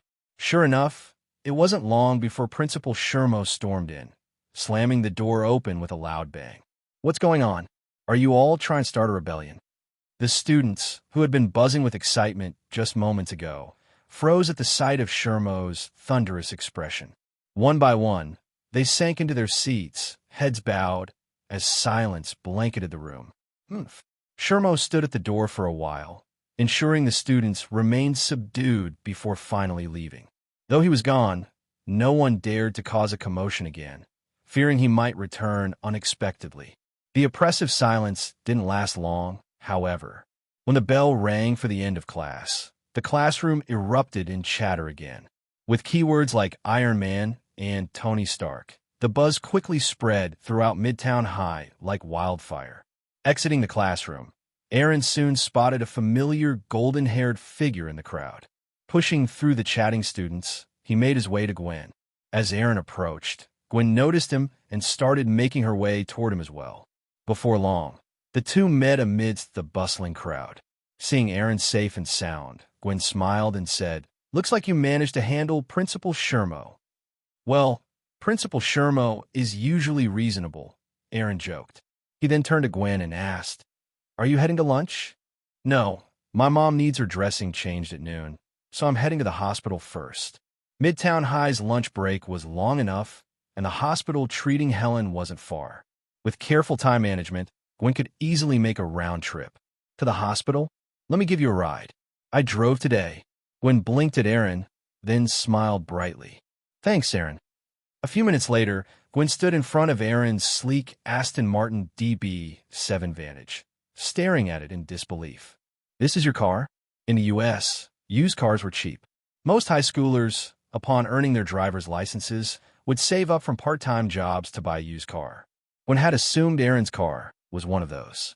She hadn't expected this, a stunning luxury sports car that stood out like a gem amidst the mundane vehicles in the parking lot.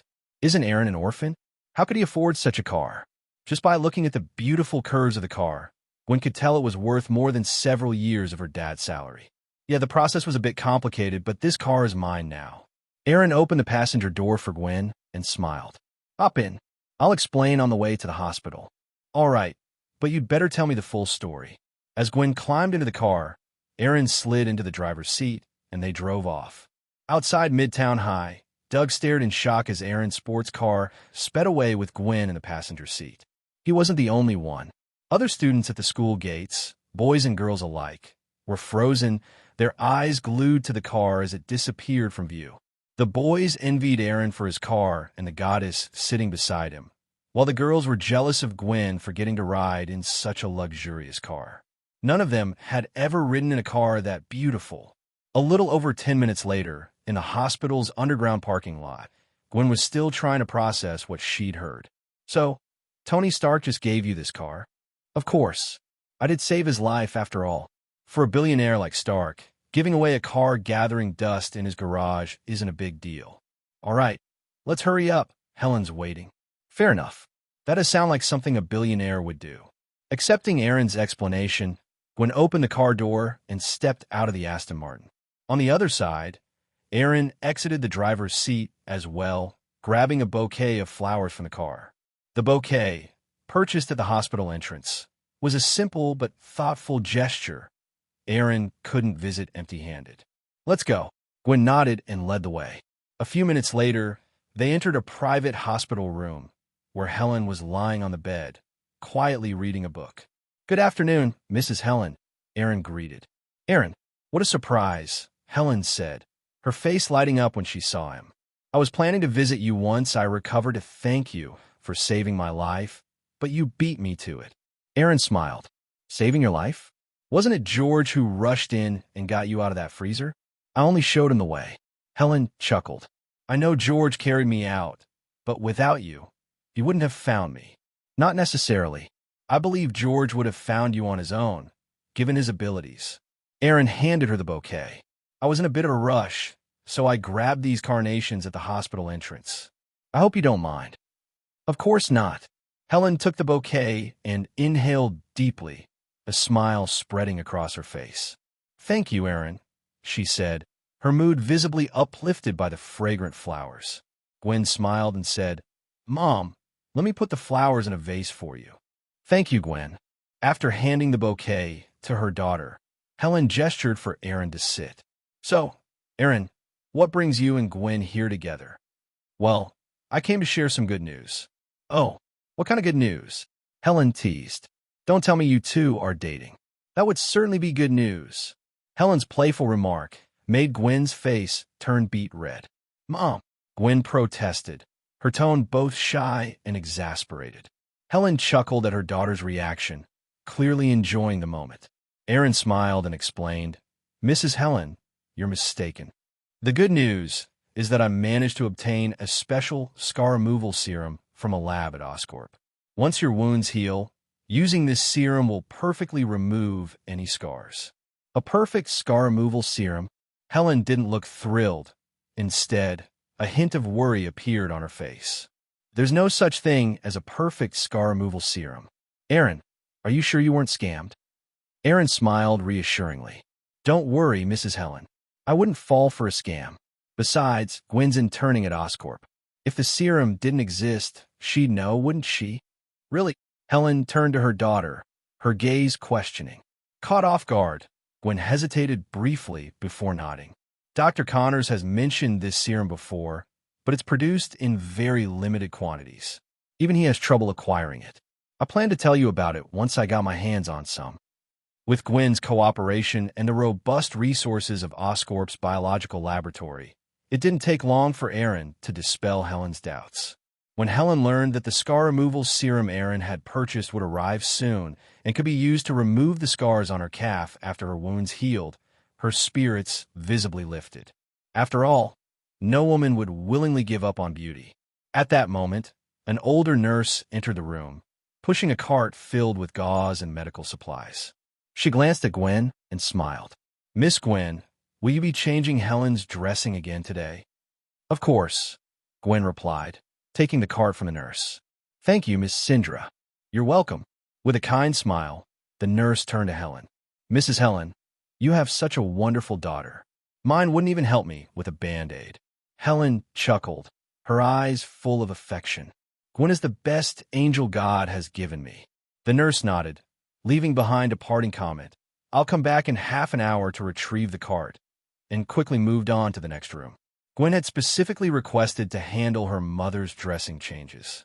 Her knowledge of medicine and anatomy, honed through her internship at Oscorp, far exceeded that of an average nurse. Her meticulous and caring approach even won over the head nurse, who eventually approved her request. Since Helen's wounds were on her calf, Gwen saw no need to send Eren out of the room. Instead, she asked him to fetch a basin of clean water. After cutting away the gauze on Helen's leg, Gwen carefully cleaned the area around the wounds. Just as she was about to apply the new medication brought in by the nurse, Eren suddenly spoke up. "Mrs. Helen, do you trust me?"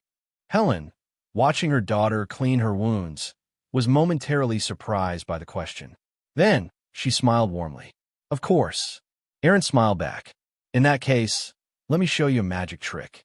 Under Gwen's curious gaze, Eren approached Helen's bedside and extended his hand, hovering it above her wounds. "Watch closely. The magic is about to begin." He smiled at them both and, in his mind, activated the angel's staff, using a low-level holy light healing. The next moment, a soft, milky white glow appeared in Eren's hand, gently descending onto Helen's injured leg. Helen felt a soothing warmth radiating from her swollen calf, spreading through her entire body. The comforting sensation made her skin tingle, and she closed her eyes, savoring the moment. When Helen opened her eyes again, the glow had vanished as quickly as it had appeared, like a fleeting illusion. However, she could clearly feel the difference. Her body felt significantly better, and the swelling in her calf had visibly reduced. Even the crimson wounds had faded, as though they had been healing for weeks. The miraculous scene left Helen and Gwen staring at Eren in astonishment. Helen began. This is a magic trick to help Mrs. Helen recover faster. Did you enjoy the performance? Eren stepped back gracefully and gave a courteous bow, as though he were a magician concluding his act. Having already witnessed Eren's mysterious abilities before, Gwen was quicker to accept what she'd seen. She examined her mother's leg with excitement. Of course I liked it. Is this one of your abilities, Eren? Can you use it again? If so, maybe my mom's wounds. Gwen! Helen interrupted her daughter sharply, snapping her out of her enthusiasm. Thank you, Eren. I love your magic trick. I don't know how you did it, but I can tell it wasn't easy. Don't worry, Gwen, and I will keep this a secret for you. Unlike the excitable Gwen, Helen's life experience allowed her to better grasp how extraordinary Eren's abilities were, and the potential dangers of exposing them. Realizing her mother's concern, Gwen looked at Eren apologetically, but before she could speak, Eren reassured her with a smile. This magic can't be performed too often. Mrs. Helen's body wouldn't handle such frequent shows. Seeing Gwen's disappointment, Eren added, but I can perform it once a week. That way, Mrs. Helen's body can recover faster without it being too overwhelming. Really? Gwen's eyes sparkled with renewed hope. Of course. Her joy was so radiant that Eren momentarily lost himself in her gaze. Gwen noticed his fleeting daze and blushed slightly, her lips curving into a softer smile. Watching the interaction between the two, Helen couldn't help but smile warmly. Half an hour later, Eren drove Gwen back after she had finished reapplying her mother's bandages and medication. In the Aston Martin, Gwen tilted her head and studied Eren with her gem-like eyes. That magic trick, earlier, was it like the divination you performed before? Another one of your special abilities? No. Eren shook his head and explained, to be precise, this is a special ability carried by a magical artifact called Holy Light Healing. Although it can rapidly heal injuries, it also consumes some of the body's stored nutrients. During this period, you should prepare more nutrient-rich food for Mrs. Helen. Is that so? I understand now.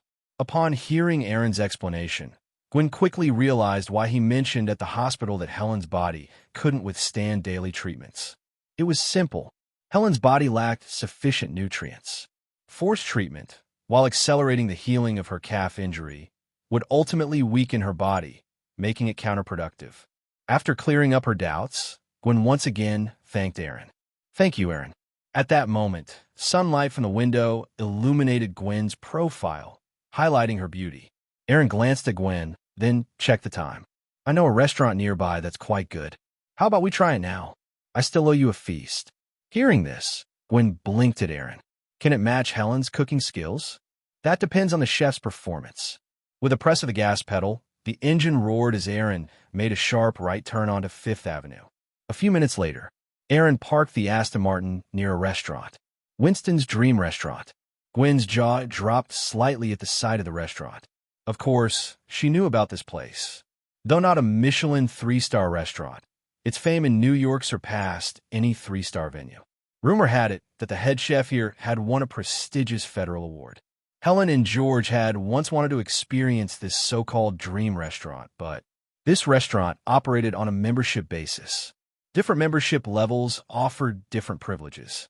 For basic members, reserving a suitable table required booking months in advance.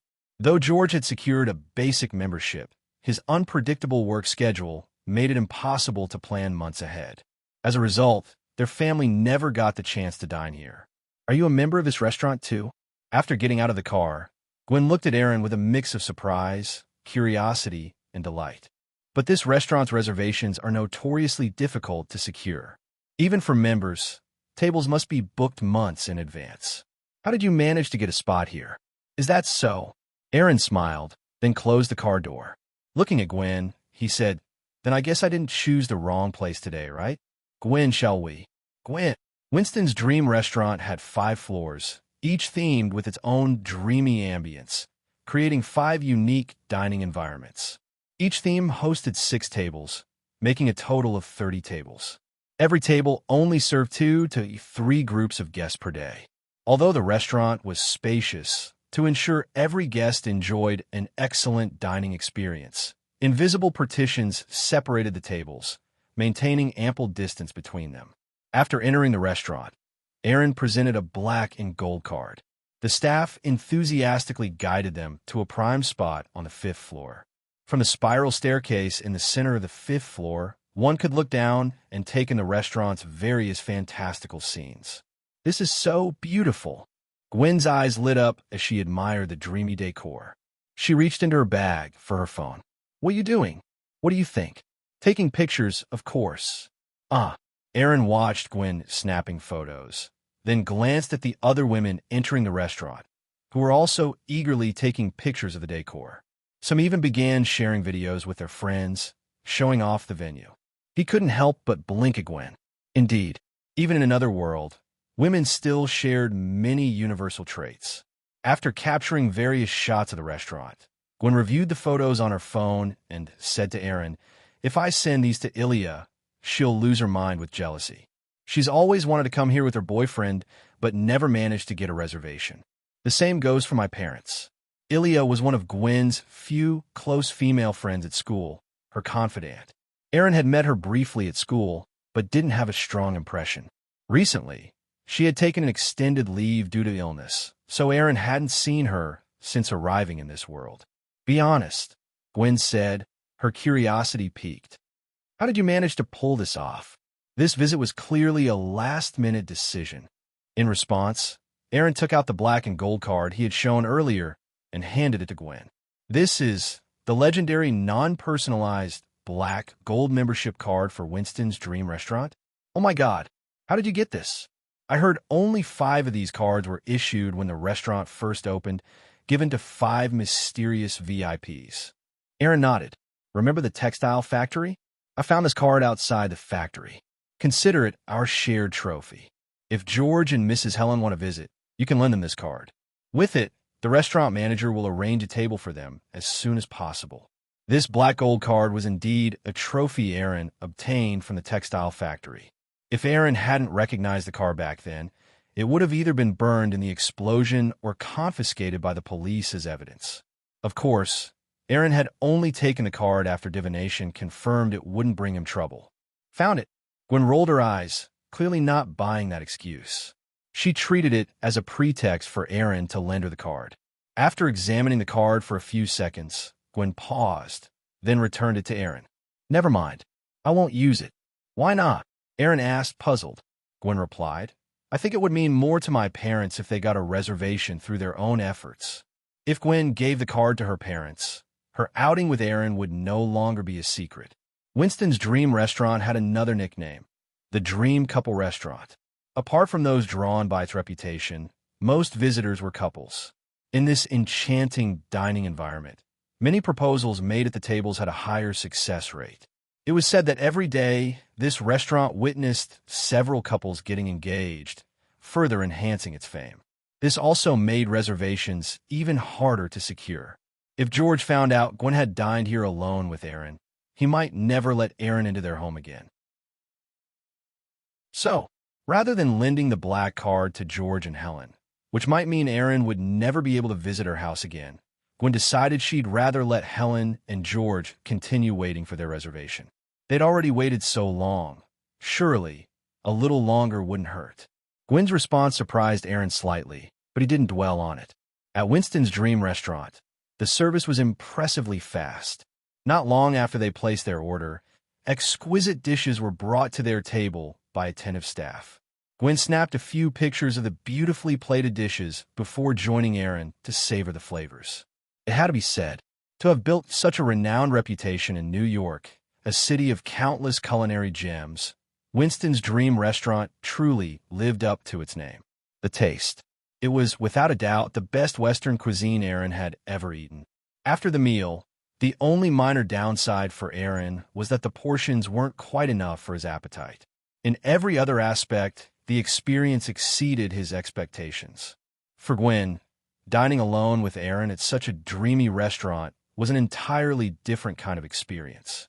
Since they were rushing to make it back to school, Eren quickly drove Gwen back in the Aston Martin after the meal. At the school parking lot. Just as Eren stepped out of the car, a voice filled with surprise rang out beside him. A fiery-haired girl, brimming with youthful energy, leaned against a Hummer. Her stunning features and wild, untamed beauty gave her the appearance of a rebellious spirit. She blinked at Gwen stepping out of Eren's car and let out an incredulous sound. Seeing the striking young woman, Gwen's gemstone-like eyes sparkled with delight. "Ilya, you're better now? Why didn't you tell me you were back at school? I wanted to surprise you, but who would have thought?" Ilya trailed off, casting a meaningful glance at Eren before turning back to Gwen. "You'd end up surprising me instead." This wild beauty, with her magnetic presence, was none other than Gwen's close friend, Ilya. Having finally recovered from her illness, Ilya had rushed back to school, eager to surprise her best friend. She had kept her return a secret for the sake of this surprise. But to her shock, before she could deliver her surprise, she stumbled upon one herself.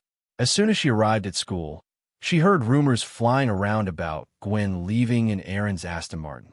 Adding to that, whispers about someone allegedly witnessing Gwen kissing Eren had also started circulating. In high school, these kinds of rumors were as good as a declaration of romance. How could this be? She'd only been on medical leave for a short time, and now her best friend had a boyfriend without her knowing a thing? Impossible. As Gwen's closest confidant, Ilya refused to believe it. But coming to the parking lot to catch them in the act, Ilya saw with her own eyes Gwen stepping out of Eren's car. Her conviction wavered. Could Gwen really have found a boyfriend and kept it from her? On the other side, Gwen's gaze faltered under Ilya's probing stare. Her expression mirrored that of a mischievous kitten caught stealing a fish snack, innocent yet guilty. Ilya blinked, then turned to Eren. "Are you and Gwen dating?" "What? That direct?" Eren was momentarily taken aback. Beside him, Gwen was flustered and quickly pushed Ilya. "Don't say such things. My relationship with Eren isn't what you think." Ilya rolled her eyes. "What do I think? I just saw you step out of his fancy car. Don't tell me I imagined it. I'm not blind. Eren only drove me to the hospital," Gwen explained. "I told you my mom is hospitalized." "Huh?" Ilya raised an eyebrow, her tone skeptical. "He drove you to see Mrs. Helen? So he's already met your mom?" "Gwen, you're unbelievable. I'm your best friend, and you didn't tell me any of this. To think I only heard about you two from rumors after getting back to school. If it weren't for those rumors, I wouldn't even know you two had gotten this far." "No way. Gwen, you owe me an explanation." Watching Gwen squirm under Ilya's relentless questioning, Eren couldn't help but chuckle softly. "Ahem." Eren cleared his throat deliberately, interrupting Ilya's interrogation. "Ilya, right? I heard from Gwen that you've been wanting to visit Winston's dream restaurant, but couldn't get a reservation." As he spoke, Eren turned his palm up. In a flash, the black and gold membership card appeared in his previously empty hand. "Huh, magic? Not bad. No wonder Gwen fell for you." Ilya's eyes lit up at the sudden appearance of the card, her impression of Eren shifting from rich boy to interesting guy. For high schoolers, an intriguing skill could sometimes be even more attractive than wealth, especially to someone like Ilya, who came from a well-off family herself. But in the next moment, her attention shifted entirely to the card in Eren's hand. Her wide eyes gleamed with recognition, and she asked in disbelief, "Is that?" Eren smiled. "This is Winston's Dream Restaurant's black gold card. If you want to go there next time, you can borrow it from Gwen. Anyway, I've got things to do, so I'll leave you two to catch up." With that, Eren handed the card to Gwen and walked off. Watching Eren's retreating figure, Gwen glanced at the black gold card in her hand, understanding his intention immediately. Just then, A shout came from the school gate. Eren! Looking toward the voice, Eren saw a chubby friend waving at him.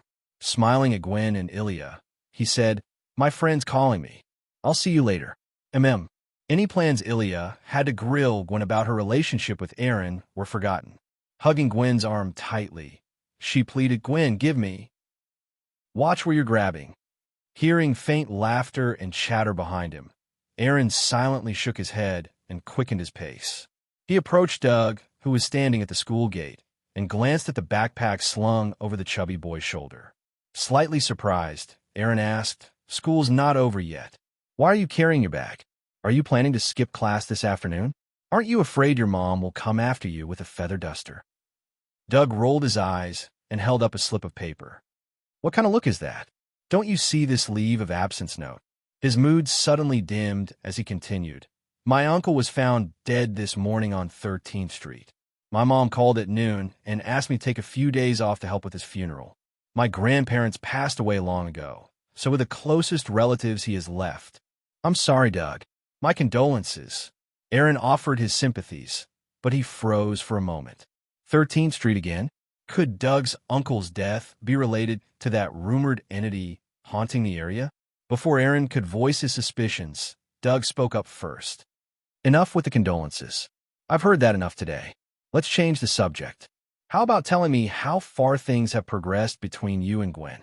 Honestly, I've been at this school for so long, and I've never seen Gwen get into any guy's car before."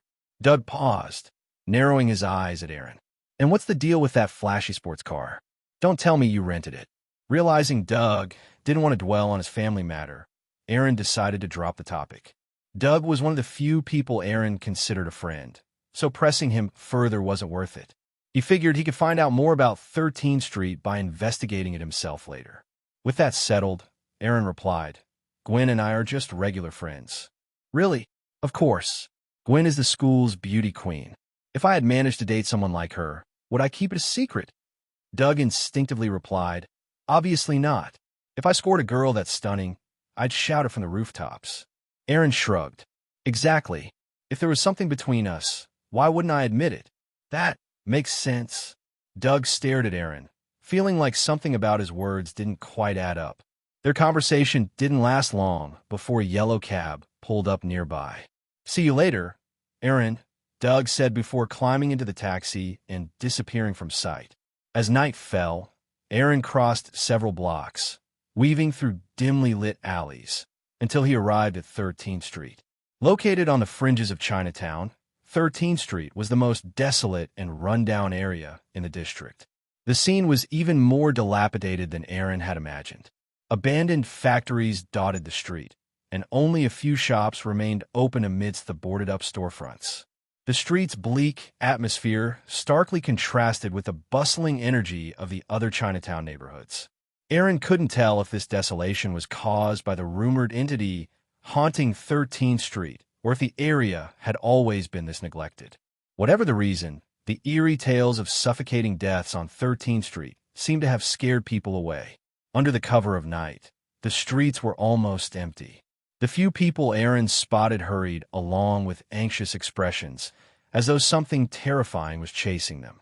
The only signs of lingering life were a few groups of brash, young men gathered at street corners. Some smoked, others clutched bottles of alcohol, huddling in clusters or crouching in shadowy alleys. Whenever a new face appeared, countless vacant eyes turned to stare. Scanning his surroundings and finding no one else in sight, Eren approached the nearest group.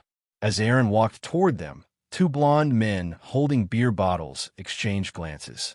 Without a word, they moved closer to the alley, their eyes gleaming with ill intent. When Eren stepped into the alley, the two blond men slowly stood and sauntered toward him. Noticing their hostile expressions, Eren smiled faintly and asked, "I'm looking for some information.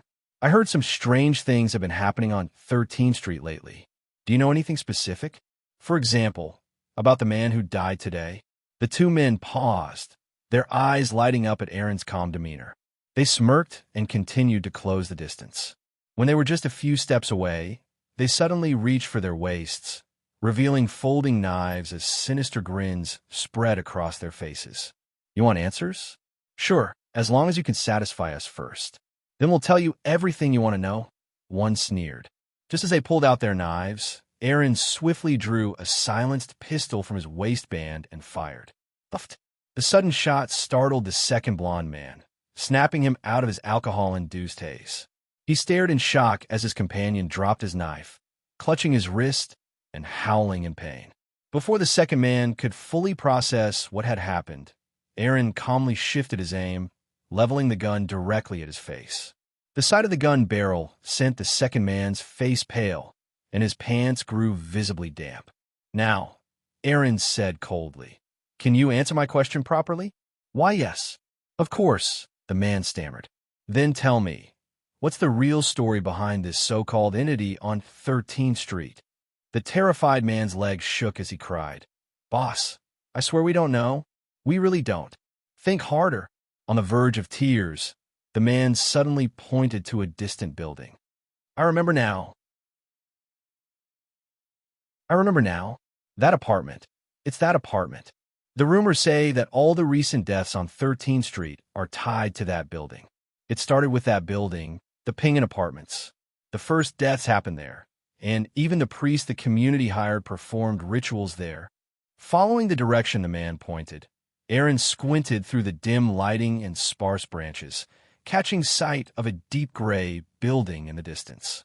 Pingan Apartments?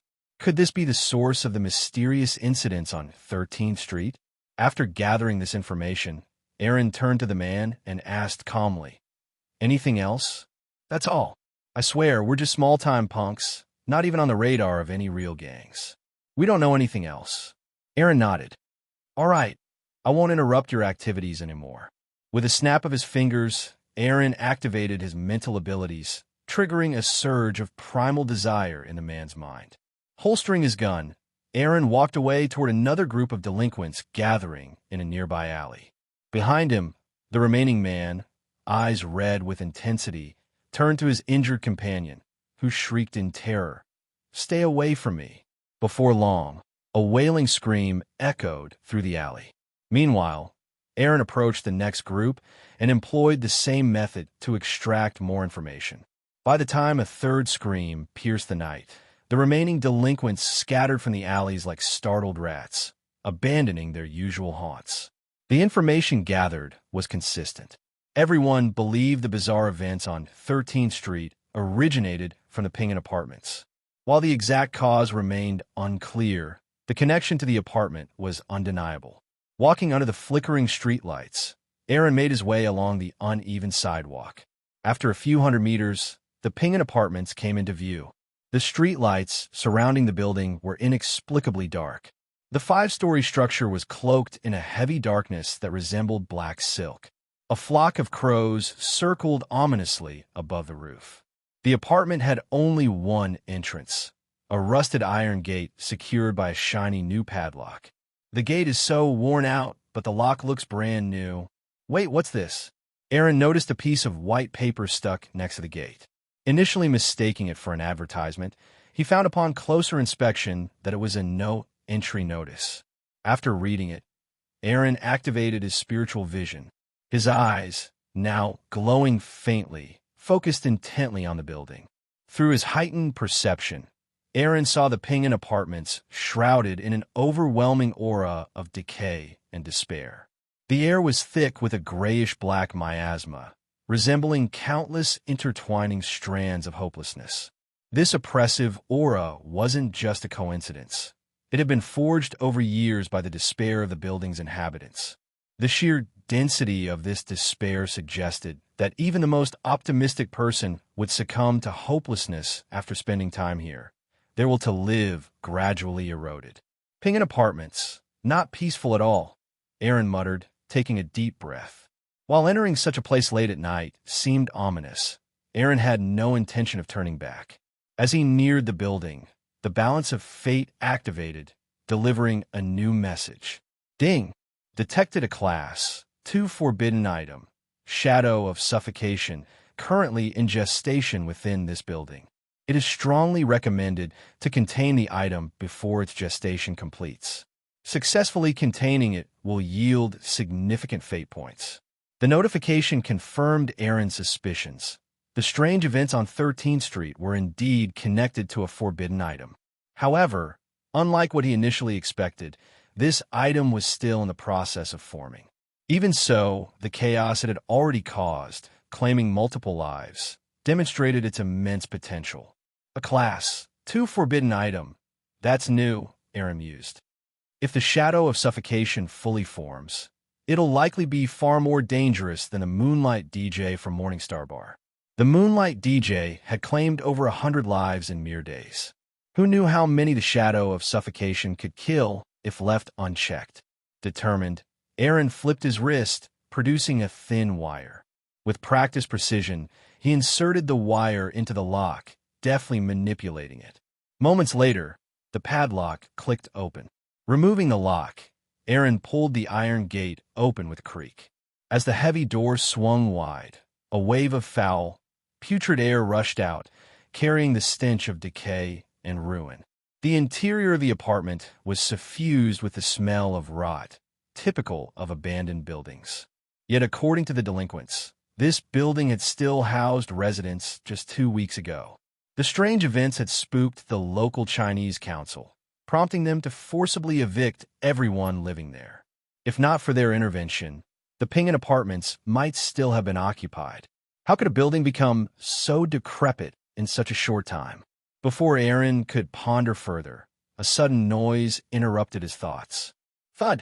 A shadowy figure, reeking of putrefaction, plummeted from above. Looking up instinctively, Eren saw a ghastly face rushing toward him. The figure's grotesque features included an unnaturally long, drooping tongue that nearly reached its chest, dripping with an unknown black fluid.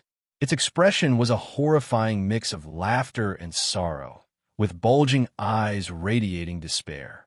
As their gazes met, a suffocating wave of hopelessness surged from the figure, threatening to drown Eren's mind. Faced with the sudden change, Eren slightly shifted his body to the side, letting the ghastly pale face brush past him.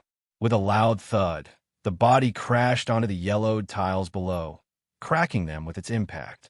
The suffocating wave of despair that had accompanied the falling figure barely stirred Eren's mind. While he hadn't yet mastered true serenity, his mental fortitude was more than enough to suppress such an invasive emotion with ease. The despair dissipated almost as quickly as it spread, crushed under the weight of Eren's indomitable will.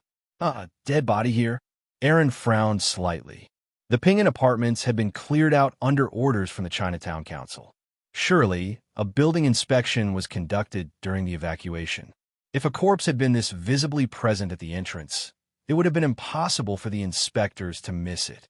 This could only mean one thing. The body must have appeared after the building was cleared. Interesting. Eren refrained from touching the corpse. Instead, he crouched at a safe distance and shone his flashlight over it. It was a woman's body. Based on the evidence, her death couldn't have occurred too long ago. Yet the overpowering stench of decay made it seem as though she had been dead for weeks, contradicting his initial assessment. Still, Eren wasn't surprised. The corpse radiated faint traces of supernatural energy, hinting at the involvement of otherworldly forces. Her grotesquely elongated tongue made her resemble someone who had died from hanging or suffocation. However, there were no visible injuries or marks on her neck. It seemed she suffocated to death.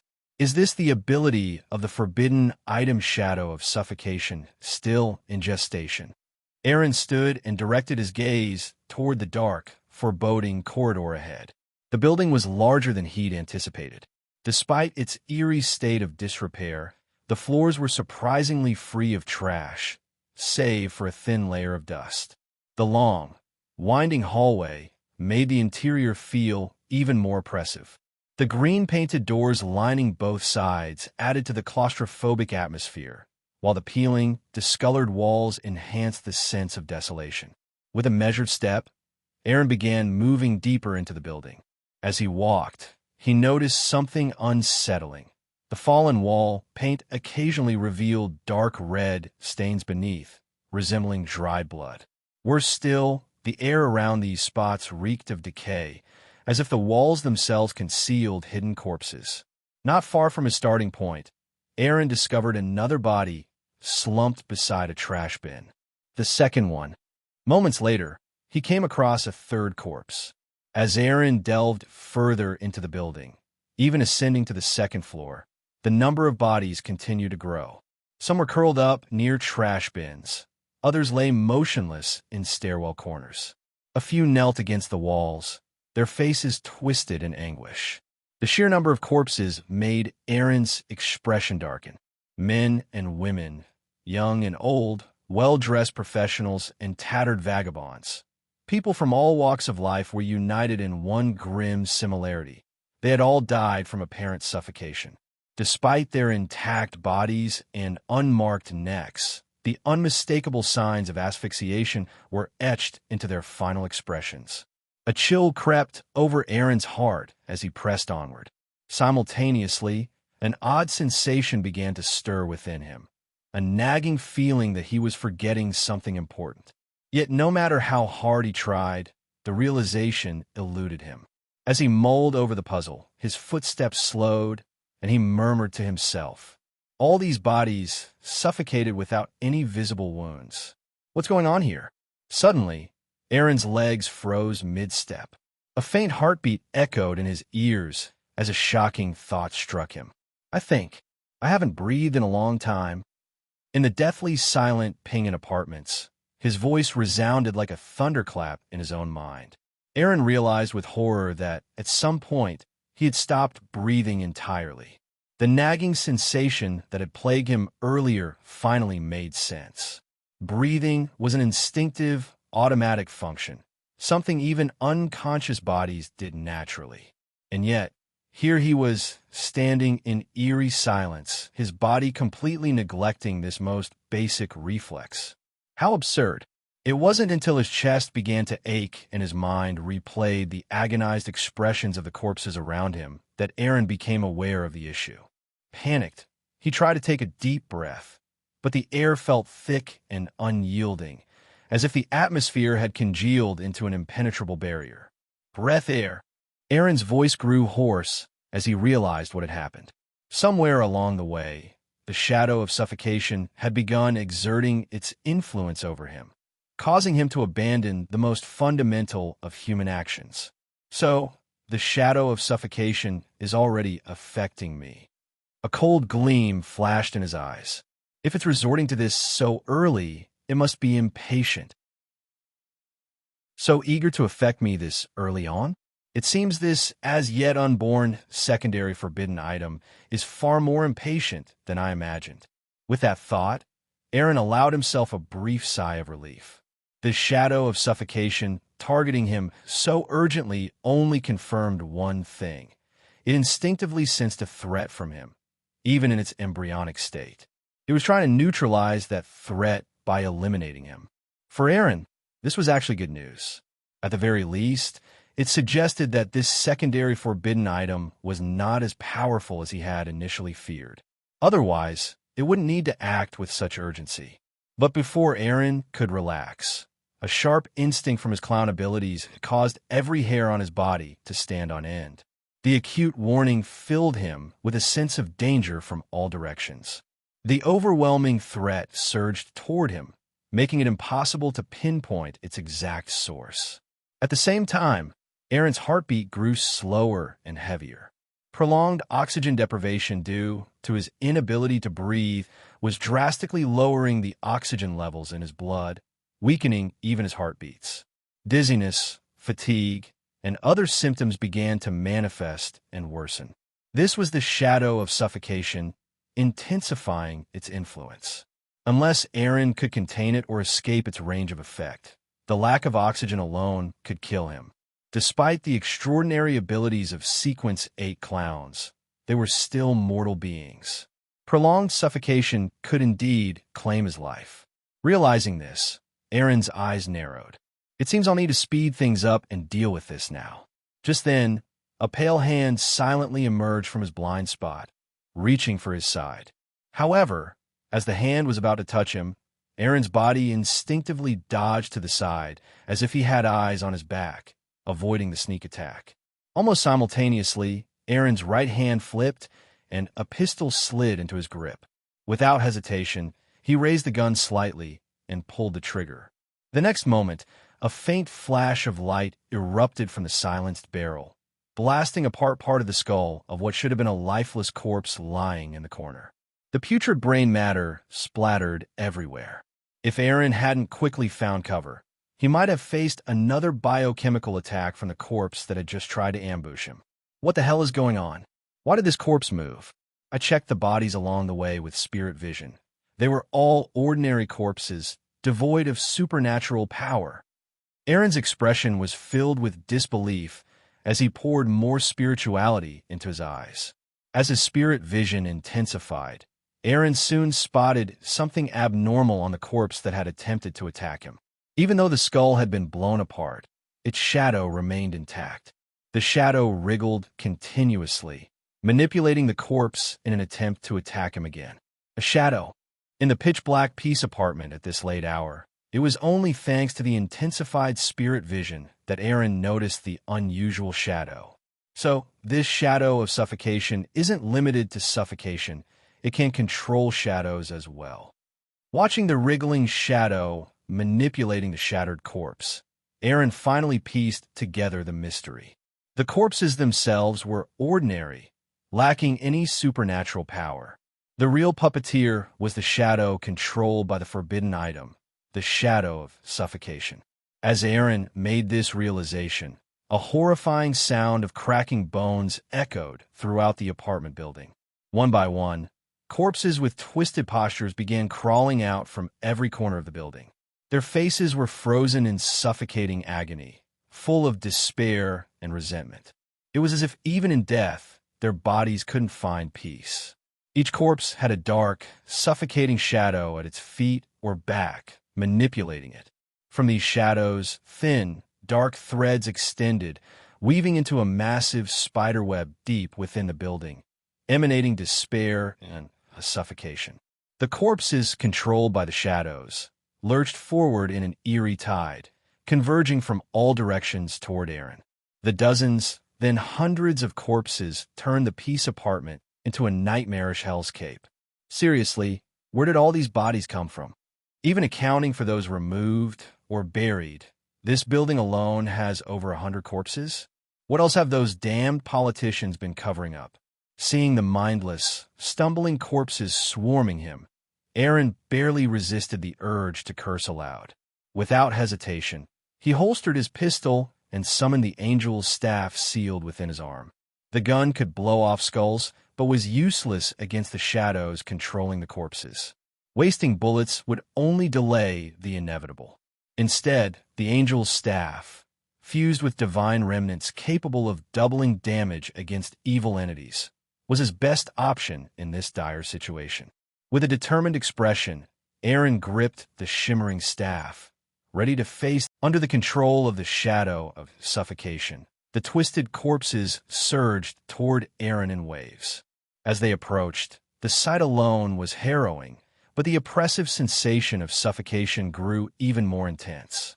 The oxygen-deprived air seemed to warp into an enormous, invisible phantom, commanding the advancing tide of corpses as if trying to engulf Eren completely. At that moment, a radiant silver and golden light surged from Eren's right arm, rapidly coalescing into a massive, sacred staff before him. The moment the staff materialized, a wave of divine energy swept across the scene. The unstable and distorted phantom dissolved instantly under its holy aura. Even the advancing horde of corpses froze momentarily, although they soon resumed their bizarre, crawling movements, reminiscent of something straight out of a horror film. They were noticeably slower in their approach. Bang! With the strength-enhancing power of might, Eren swung the massive metallic angel's staff with ease, smashing a nearby corpse, shadow and all, into the distance. The immense power, inherited from an angel, crushed the corpse's chest entirely. The sacred energy of the staff, with its double damage against malevolent entities, obliterated the shadow controlling the corpse, permanently eradicating it. Bang!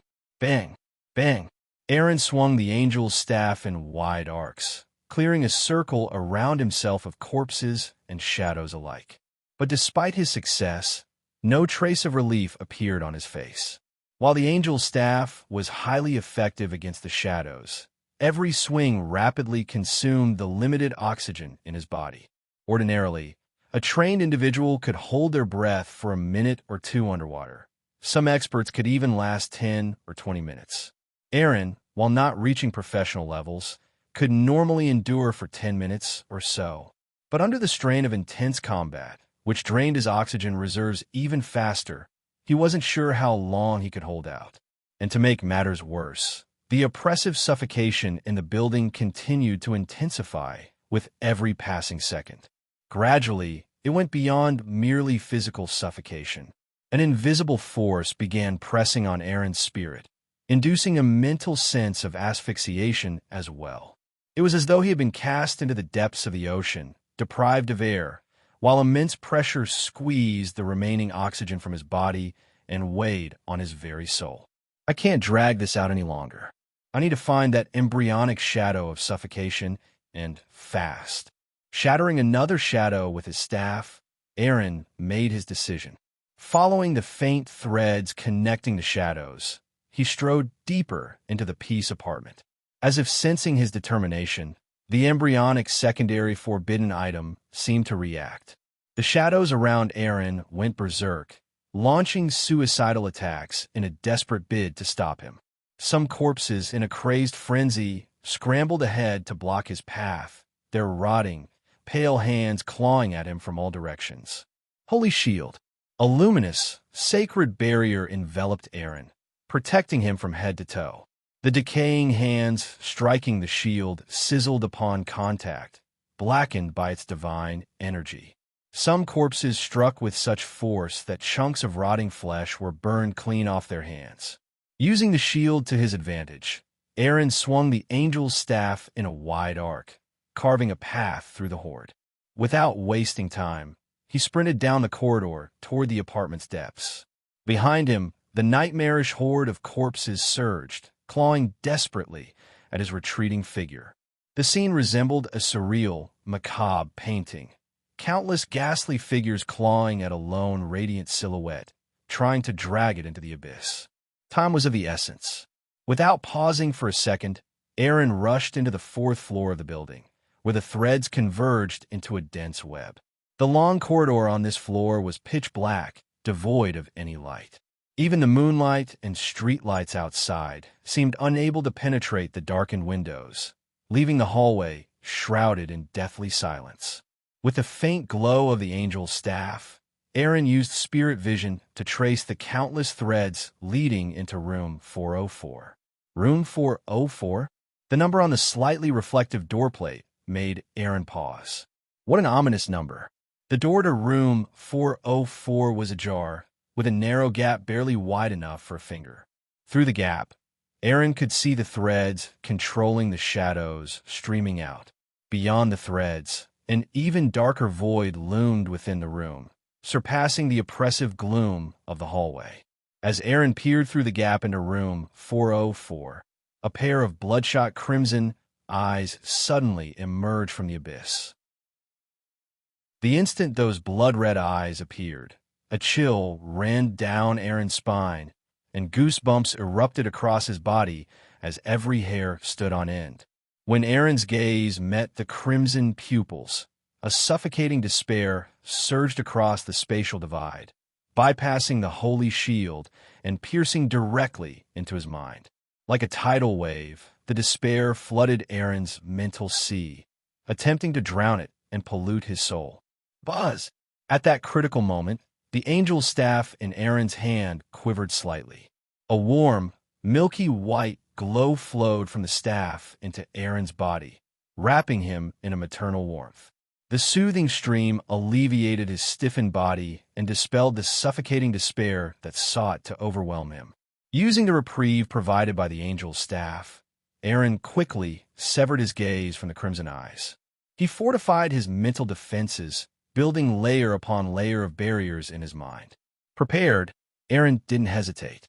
He charged straight toward room 404. Bang!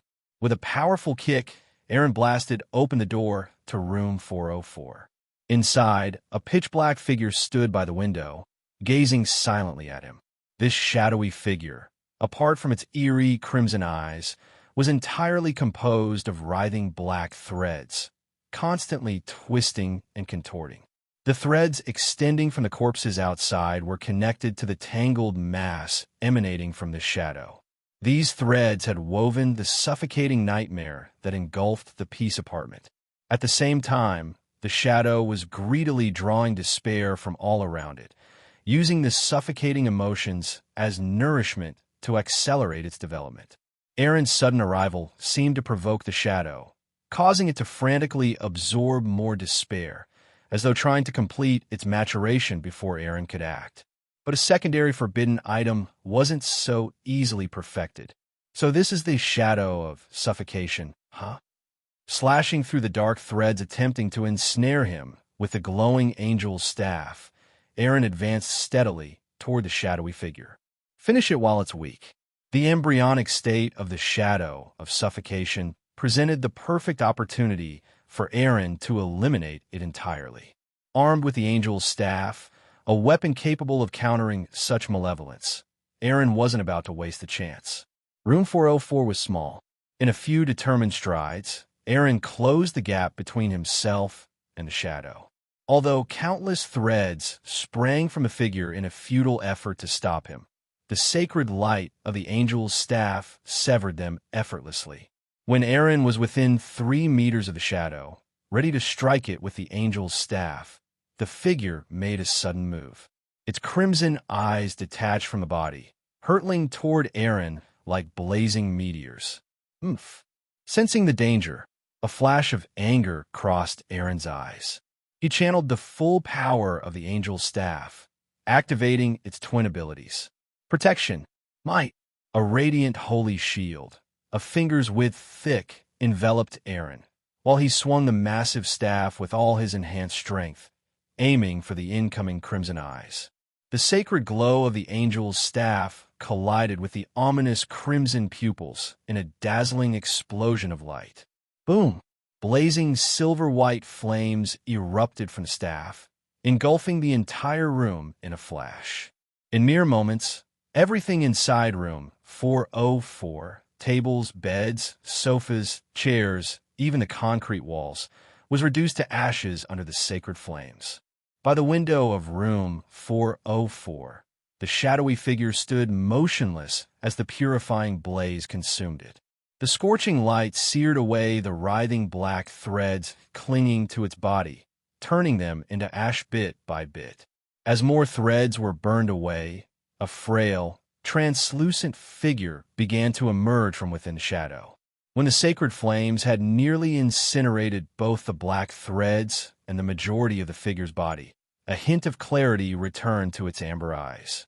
Despite the searing pain of the flames burning its very soul, the frail figure let out a sigh of relief. So it's finally over.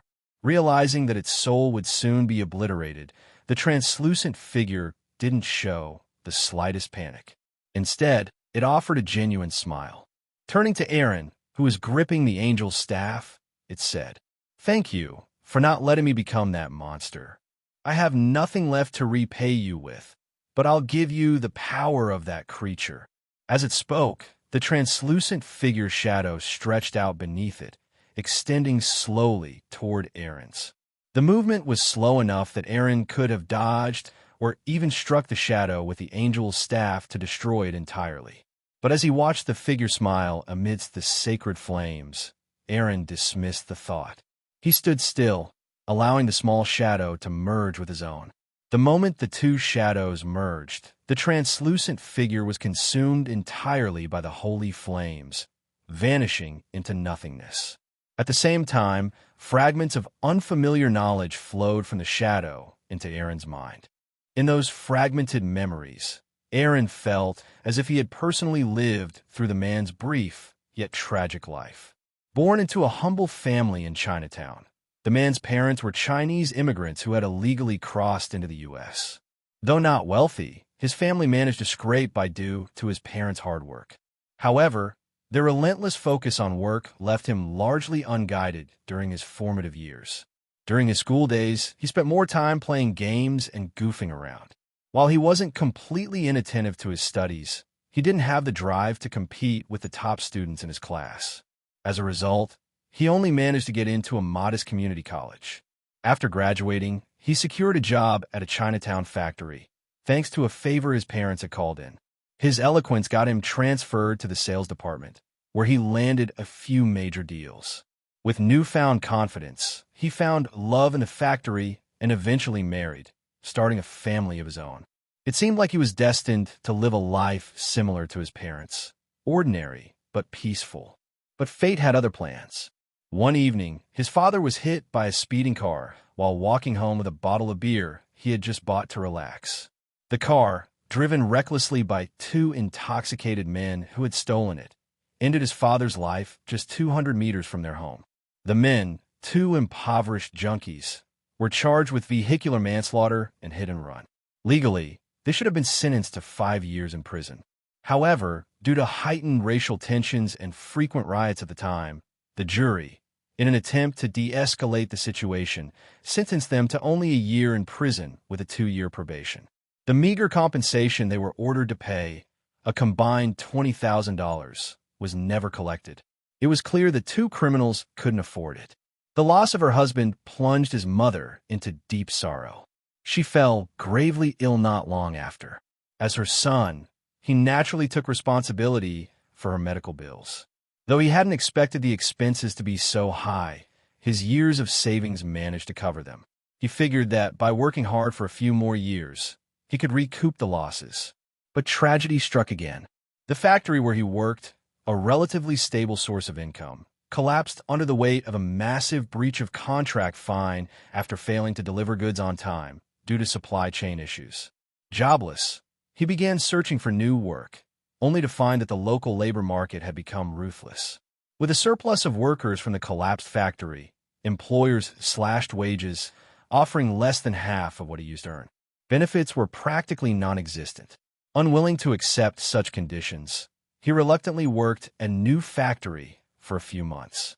Frustrated by the grueling labor and meager pay, he eventually quit, hoping to find something better. Reality, however, was merciless.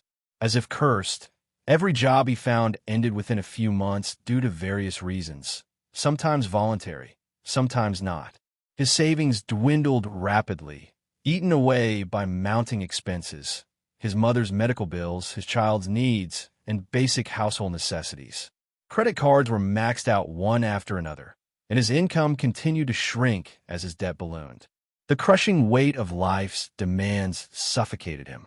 Still, he refused to give up. He threw himself into work, juggling 3 jobs at a time, desperate to turn things around. But the world doesn't always reward effort with success. His body, worn down by relentless toil, finally gave out. The medical bills for his own treatment drained the last of his savings and plunged his family further into debt. Just as he began recovering and found a new job, his mother's condition relapsed. That same night, he learned from the police that his wife had been struck by a stray bullet during a robbery while returning home from her job at a restaurant. Although she survived, he was left with no money to pay for her treatment. At the hospital, he knelt before the billing counter, begging the doctors to save his wife. They coldly reminded him that hospital policies required payment before treatment. Fortunately, his wife's parents arrived just in time to cover the costs. But they also demanded that their daughter leave him, refusing to let her endure such a precarious life any longer. He agreed. His wife's first words after surgery were a plea for him to bring their child to the hospital. Unbeknownst to him, their child had fallen ill with a high fever that night. His wife had rushed home to take the child to the hospital, only to be caught in the crossfire of the robbery. Staring at the empty balance on his credit cards, he was consumed by despair. In the end, his in-laws brought the child to the hospital, but forced him to sign divorce papers on the spot. When he left the hospital, his eyes were hollow, devoid of the last glimmer of hope. Back at the apartment, he saw a family photo on the table, a portrait of 5 smiling faces. It was the final straw. He clutched the photo and broke down, sobbing uncontrollably. At that moment, 2 crimson lights, drawn by his suffocating despair, descended from the void and entered his body. After witnessing the man's tragic life through the fragmented memories, Eren's expression turned solemn. He finally understood. True suffocation doesn't come from the inability to breathe. It comes from the crushing weight of despair in life. At the same time, Eren realized what the man, overwhelmed by pain and despair, had left behind for him. A fragmented shard of the forbidden item, shadow of suffocation. This incomplete shadow was far from a full-fledged forbidden item. In fact, it was even weaker than the embryonic form of the original shadow of suffocation. The abilities of this fragment were simple. It could infiltrate a target's shadow, suffocating them by metaphorically drowning their shadow, causing the target to die from asphyxiation. Alternatively, if the target was unconscious or dead, it could manipulate their body or corpse. Despite its simplicity, the fragment was undeniably potent.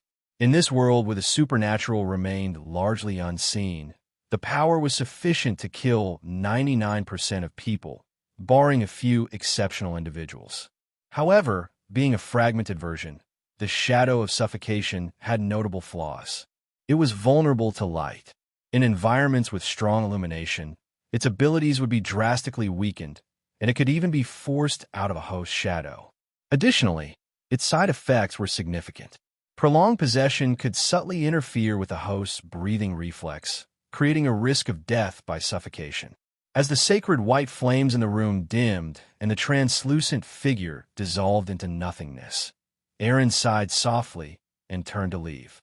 With the shadow of suffocation no longer parasitizing the apartment and feeding on despair, the building became no different from any ordinary residence, aside from the abundance of corpses. The once suffocating air was now breathable again. After carefully erasing all traces of his presence in the peace apartment, Eren left swiftly as the faint sound of police sirens echoed in the distance. When the NYPD precinct in Chinatown arrived at the scene, they were greeted by the sight of over 100 corpses packed into the apartment building. Their faces darkened instantly.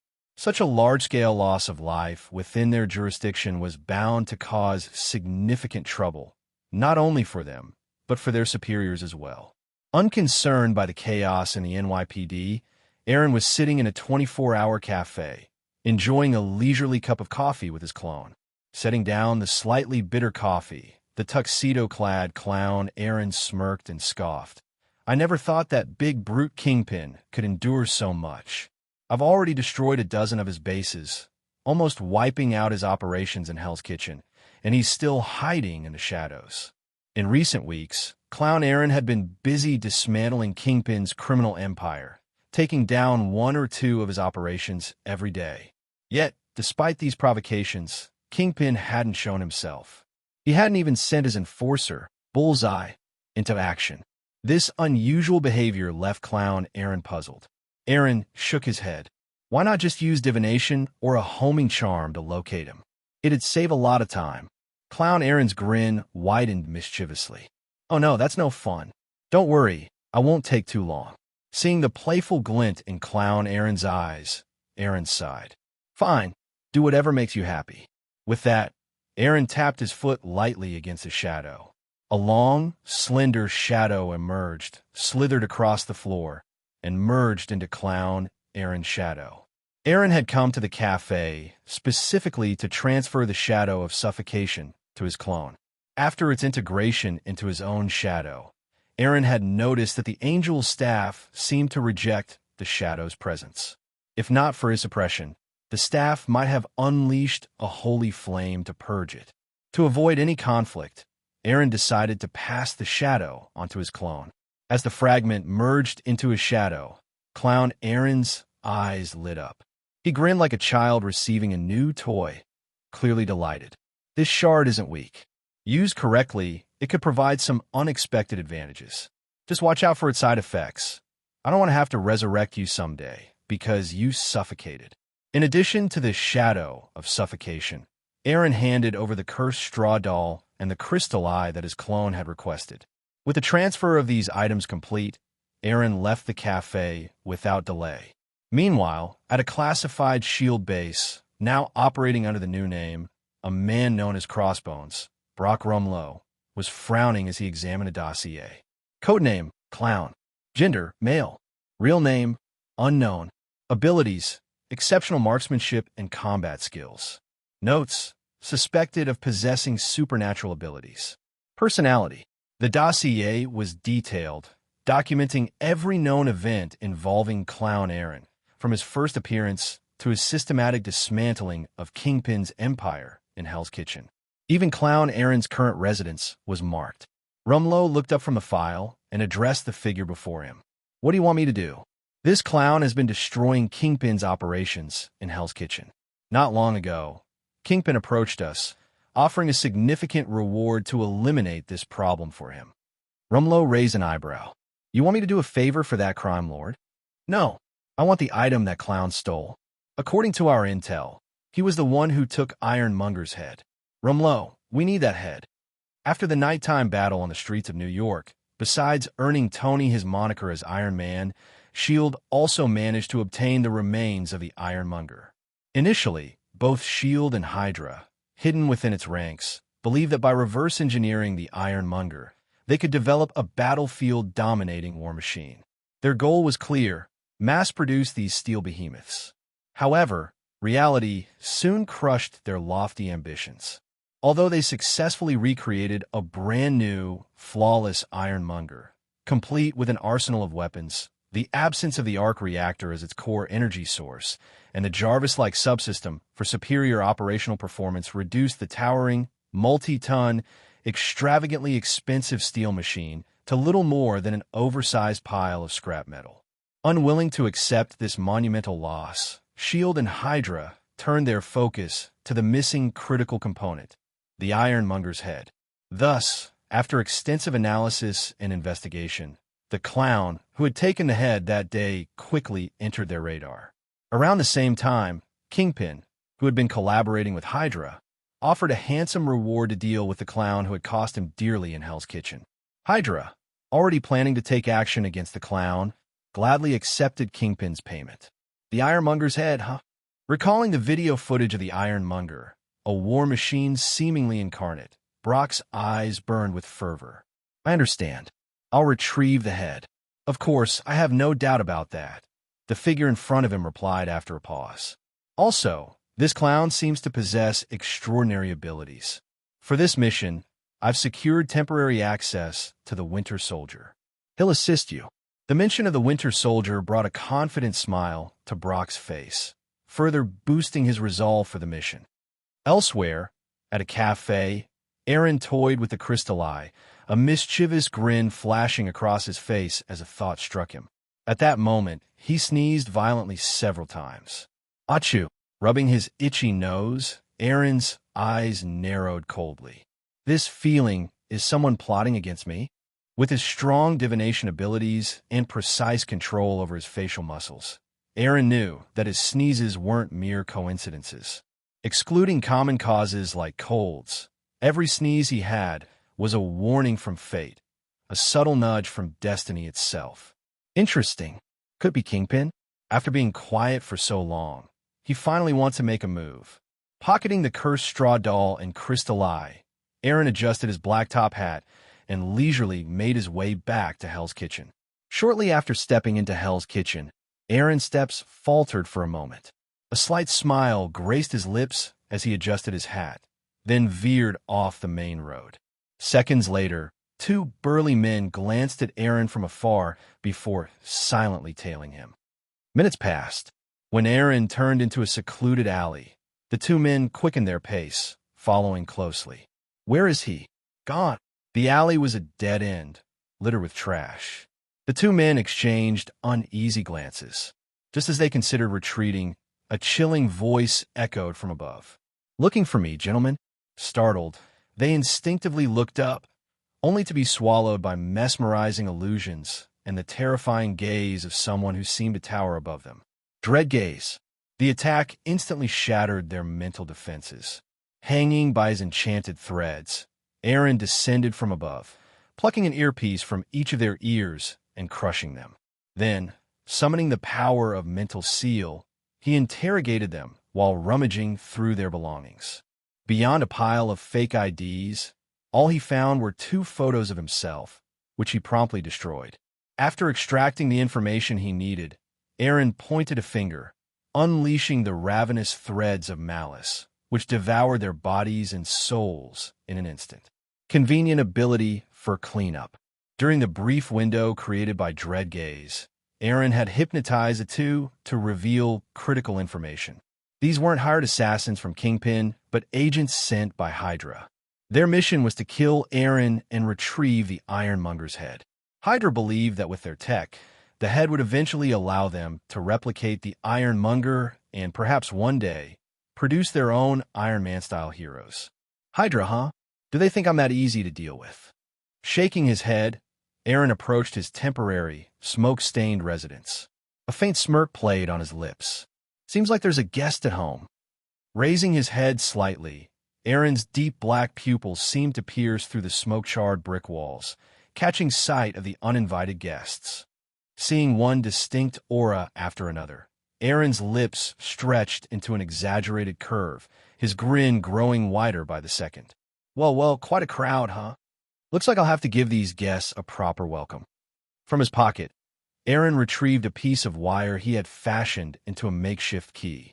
With a few deft movements in the lock, a faint click echoed, and he gripped the doorknob. Behind the door, for Hydra agents, pressed against the wall and holding their breath, tensed as they heard the faint sound of the doorknob turning. Carefully, they aimed their silenced pistols at the door. These were no ordinary agents. They had been assigned to eliminate the mysterious figure who had single-handedly dismantled many of Kingpin's operations and even gone toe-to-toe with the Ironmonger without flinching. They couldn't afford to be careless. Just as their attention was fully locked onto the door, a low voice suddenly spoke from behind them. "Hey, what are you all looking at?" The unexpected voice sent a shiver down their spines. In an instant, they spun around, weapons aimed at the source. Swoosh! Swoosh! Swoosh! Swoosh! The moment they turned, their necks were cleanly sliced by near-invisible threads.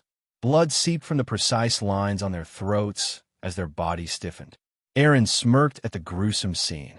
Having spotted the Hydra agents lying in ambush behind the door, Eren had deliberately used his makeshift key to draw their attention.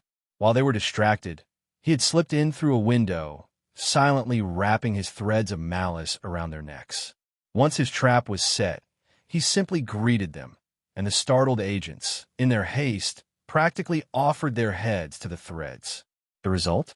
A grisly scene that Eren couldn't help but mock.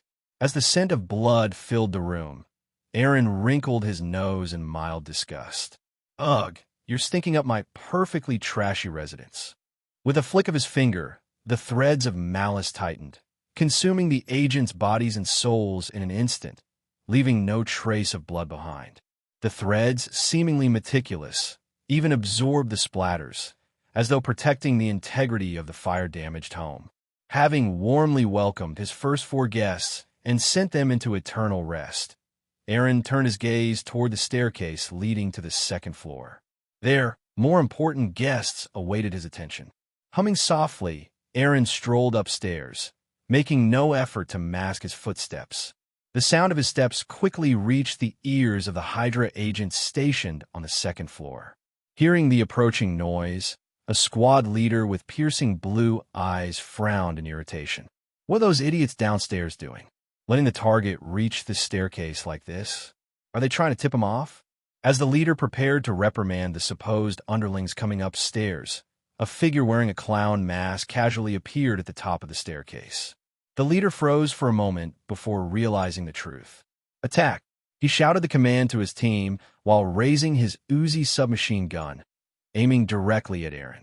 Before he could pull the trigger, however, the thunderous roar of Eren's M500 revolver echoed. The leader's head exploded in a spray of red and white, painting the walls.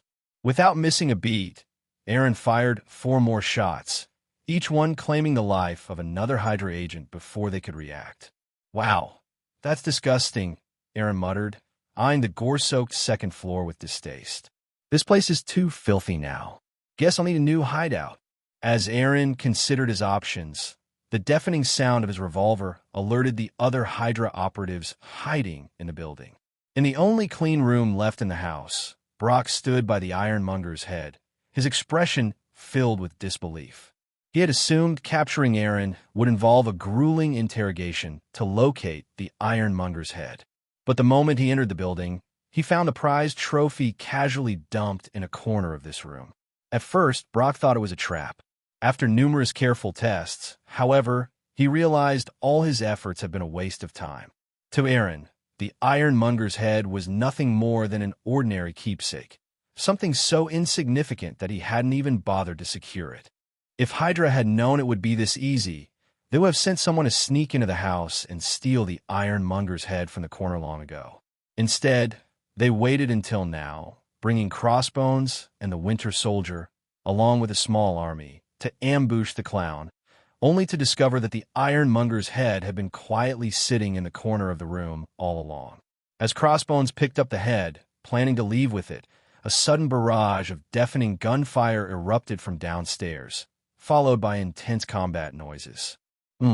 Hearing the commotion below, Crossbones frowned and tightened his grip on the Ironmonger's head. The distinct sound of the gunfire was unmistakable. It was the roar of an M500 revolver. "That clown must be back," Crossbones muttered.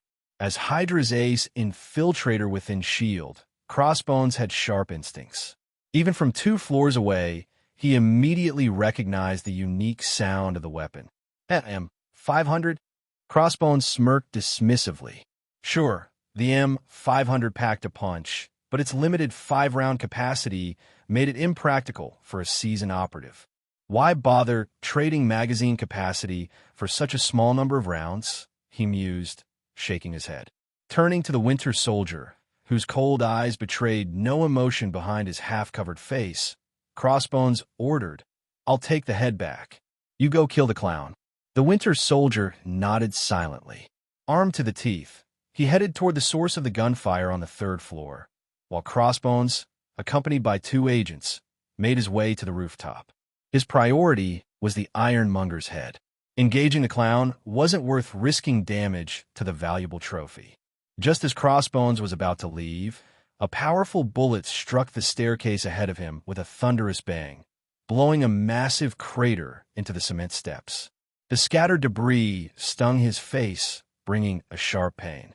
"I haven't even properly greeted you, and you're already leaving?" A voice echoed from below, laced with mocking amusement. Crossbones froze. The shot wasn't a miss, it was a warning. He knew that if the clown had truly intended to shoot him, the bullet wouldn't have landed on the staircase. But what truly enraged him was the near miss of the Ironmonger's head.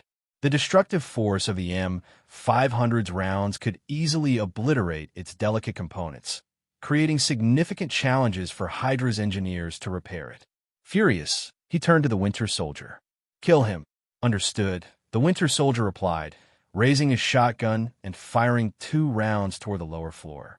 The shotgun's widespread pellets forced Eren to momentarily dodge out of their path. "Troublesome," Eren muttered, taking cover behind a nearby obstacle. With a flick of his fingers, the threads of malice, infused with his spiritual energy, shot out like venomous serpents and wrapped tightly around the Winter Soldier. "Come over here." Yanking hard, Eren pulled the Winter Soldier off his feet, sending him tumbling down the stairs. Even as he fell, the Winter Soldier remained composed. Mid-tumble, he pulled the pin on a grenade and hurled it toward the direction of the pull. "Back to you." Before the grenade could land, the threads of malice swiftly wove a small net around it. With a forceful flick, Eren sent the grenade back toward the 4th floor. Boom! The explosion tore through the building, leaving a gaping hole in the 4th floor and reducing Crossbones and his team to a dusty mess. Seizing the opportunity, Eren dashed forward with a unique, agile stride, closing the distance to the Winter Soldier in an instant. The Winter Soldier, just recovering from his fall, raised his mechanical arm and swung a powerful punch at Eren. The arm, a high-tech Hydra creation, significantly enhanced the Winter Soldier's strength and could also act as a compact shield against incoming attacks. Yet, Eren had no intention of meeting the blow head-on. With a swift sidestep, he dodged the punch effortlessly, locking eyes with the Winter Soldier. Dread gaze. The mental assault struck like a bolt of lightning, exploding within the Winter Soldier's mind. Even his brainwashed, Zola-controlled mind couldn't withstand the devastating impact. Cracks began to form in the mental walls Hydra had erected. "You're still standing?" Eren muttered in mild surprise as the Winter Soldier staggered, trying to rise. "If one isn't enough, let's try two." Eren unleashed a second dread gaze, tearing open a massive chasm in the Winter Soldier's psyche. The soldier's once steely eyes grew vacant and disoriented. Now's the time to end this.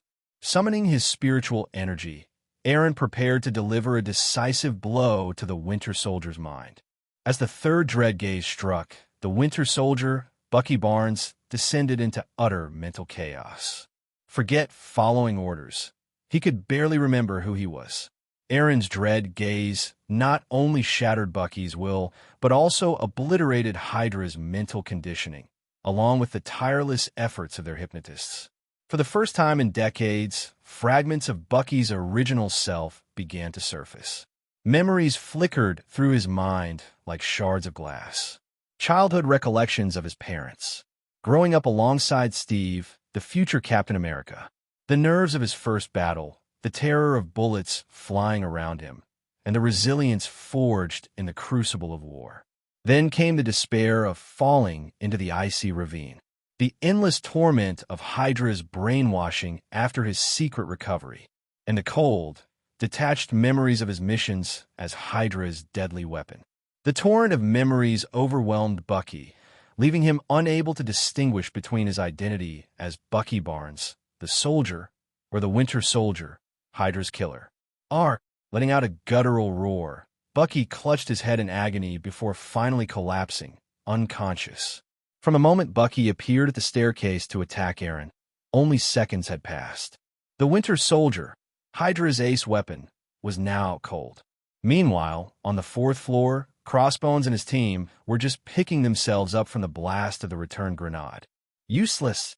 Through the hole left by the explosion, Crossbones glared down at the unconscious Winter Soldier and cursed under his breath. But his frustration quickly gave way to unease. If the clown could take down the Winter Soldier so quickly, then dealing with him wouldn't be much harder. Realizing this, Crossbones tightened his grip on the Ironmonger's head and bolted toward the rooftop. "Cover me," he shouted. Despite their fear, the Hydra agents obediently drew their pistols and unleashed a barrage of precise gunfire at Eren. Eren deftly dodged the hail of bullets, sparks flying as they struck the floor and walls. With a flick of his wrist, a fresh deck of cards appeared in his hand. Time to deal. The moment his fingers brushed the cards, they shimmered ominously, brimming with deadly potential. A slight flick of his fingers sent the first card spinning through the air like a razor-sharp blade. It cut through the air with a hiss, slicing cleanly through one agent's forehead. This was only the beginning. Eren moved with graceful precision, sending card after card flying with uncanny accuracy. The room filled with the sound of whirring cards as they rained down like a deadly storm, cutting through flesh, bone, and even the Hydra agent's protective gear. Within moments, the once formidable Hydra operatives were reduced to lifeless bodies, riddled with cards like macabre pincushions. Even Crossbones, clutching the Ironmonger's head and attempting to escape to the rooftop, was not spared. A single Joker card slashed across his throat, silencing him forever. With his clairvoyance, Eren scanned the area one last time to confirm there were no more threats. Satisfied, he climbed the stairs to the fourth floor with a jaunty step. Reaching Crossbones' lifeless body, Eren casually kicked the Ironmonger's head aside. He crouched down, flicked a Joker card onto Crossbones' forehead, and smiled with satisfaction. Next time, in your next life, remember this. If I don't give it to you, you're not allowed to take it. The ironmonger's head was of no use to Eren, as he had already spent days studying it without results. He had discarded it in a corner of his home, treating it as nothing more than an insignificant trophy. But now, his message had been delivered. Eren had long lost interest in the ironmonger's head after failing to glean anything useful from it. He tossed it into a corner of his room, but as far as he was concerned, what was his would always remain his. Even if he abandoned it forever, no one was allowed to steal it. At the exact moment Crossbones drew his last breath, a crisp notification sounded in Eren's mind. Ding! Host has killed the fated supporting role Crossbones Brock, slightly altering the trajectory of fate. A portion of the fate energy on the target, before being reabsorbed by the river of fate and spawning new fated supporting roles, has been intercepted by the balance of fate. Gained 500 fate points. Eren, who had just returned home, froze momentarily at the sound. When he shared the memories from his avatar, he finally understood what had transpired. After a brief moment of reflection, Eren recalled who Crossbones Brock was and let out a faint sigh. Come to think of it, Crossbones is supposed to be a pretty notable character. But how is it that he only gave me 500 fate points? That's not even a sixth of what Obadiah yielded. His Hydra affiliation feels so underwhelming. Still, despite the disappointment, Eren's smile deepened as he counted the extra 500 fate points. Not bad. Just a few more, and I can try another 10-pull draw. Meanwhile, after clearing out the Hydra agents, Eren returned to the third floor, where Bucky Barnes, the Winter Soldier, lay unconscious. Eren approached him, the freshly reloaded M500 revolver in hand, and idly pointed the gun at Bucky's head, as if contemplating the most efficient spot to shoot.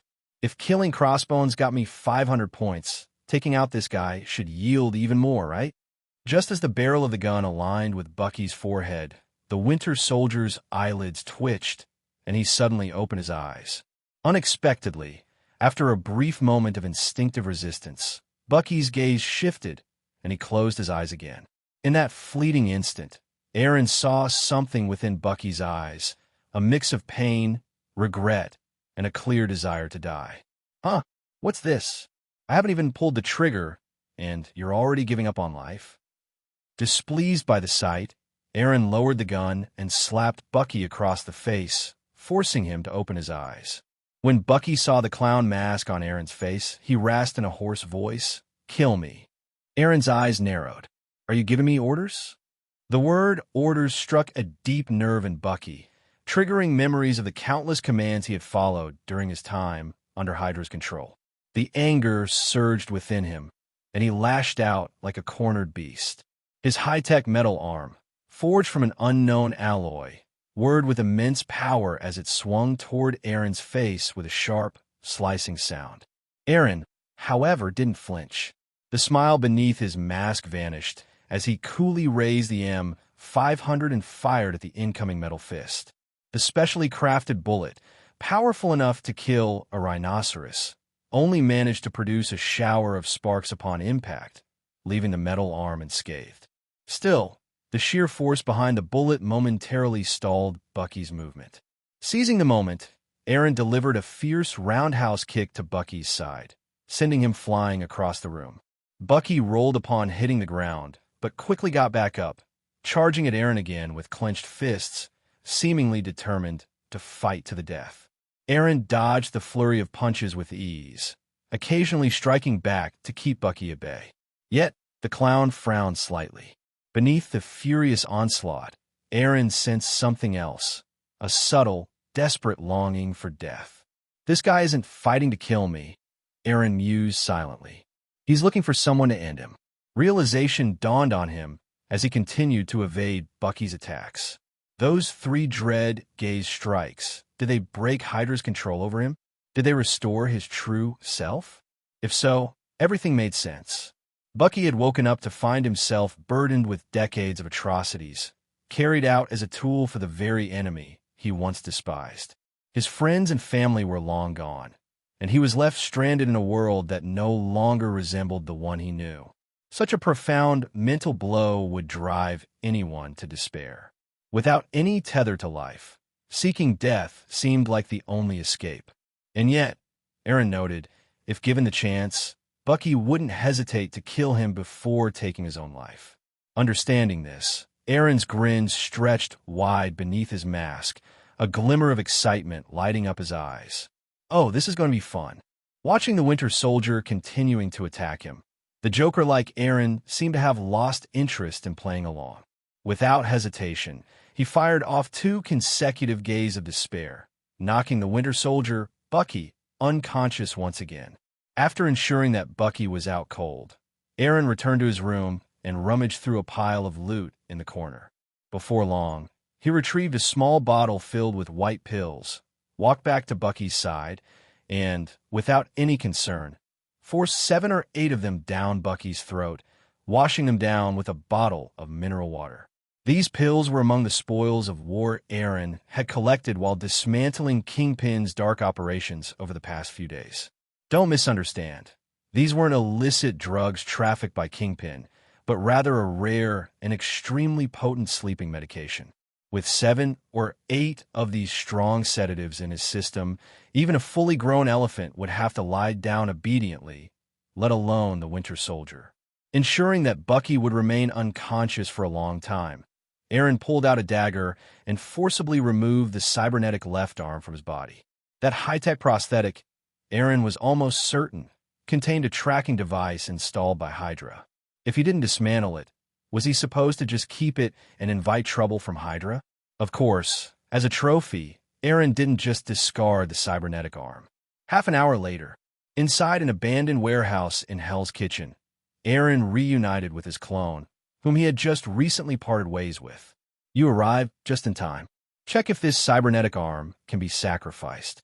I have a strong feeling that the signal blockers I set up in this warehouse won't be able to jam this thing for too long. Oh, and if it can be sacrificed, see if you can exchange it for an instigator potion. I can't wait to see this guy turn into a witch and then meet Steve Rogers. Imagine the noble and pure Captain America faced with his best friend transformed into a sexy witch. Will he be able to resist such temptation? Eren's clone had an unmistakable glint of gossip in his eyes. For a moment, Eren couldn't help but feel that his clone had been influenced too deeply by Jerome's deranged Joker mask. Otherwise, why would he, just like that madman Jerome, have such a strong interest in watching righteous men of high moral standing fall into darkness? Of course, Eren would never admit that he himself found the idea quite intriguing as well. Nor would he confess that as soon as he received his clone's message, he had immediately retrieved Assassin and Witch, 2 potions from the Witch Pathways Sequence 9 and Sequence 7 from the balance base, and rushed over to the warehouse to meet up. Taking the blood-stained cybernetic arm from his clone, Eren wasted no time. He entered the balance space, summoned the Phantom of the Scale of Fate, and placed the mechanical arm on one side of the balance. As he watched the illusionary scale tilt before him, a hint of surprise flickered across his face. The good news was that, while this cybernetic arm wasn't an extraordinary artifact, it was still an incredibly advanced piece of black technology. Moreover, it bore the bloodstains of someone favored by fate. This greatly increased its value, allowing it to meet the threshold for a sacrificial offering to the scale of fate. The bad news? It wasn't enough. The mechanical arm alone, despite being qualified for sacrifice, wasn't particularly valuable. Even if Eren added the 500 fate points he had just obtained, it still wasn't enough to exchange for Instigator Potion, the Sequence 8 potion of the Witch Pathway. After a few seconds, Eren withdrew from the balance space and returned to reality. Upon hearing this, the Joker-like Eren didn't hesitate. He took out his cursed scarecrow, along with the Ironmonger's severed head, and handed them to Eren. The cursed scarecrow was an extraordinary item in its own right. As for the Ironmonger's head, it seemed to possess some unique properties as well. Since the Winter Soldier's cybernetic arm had exchange value, there was no reason the Ironmonger's head, which once carried Obadiah's soul, wouldn't work.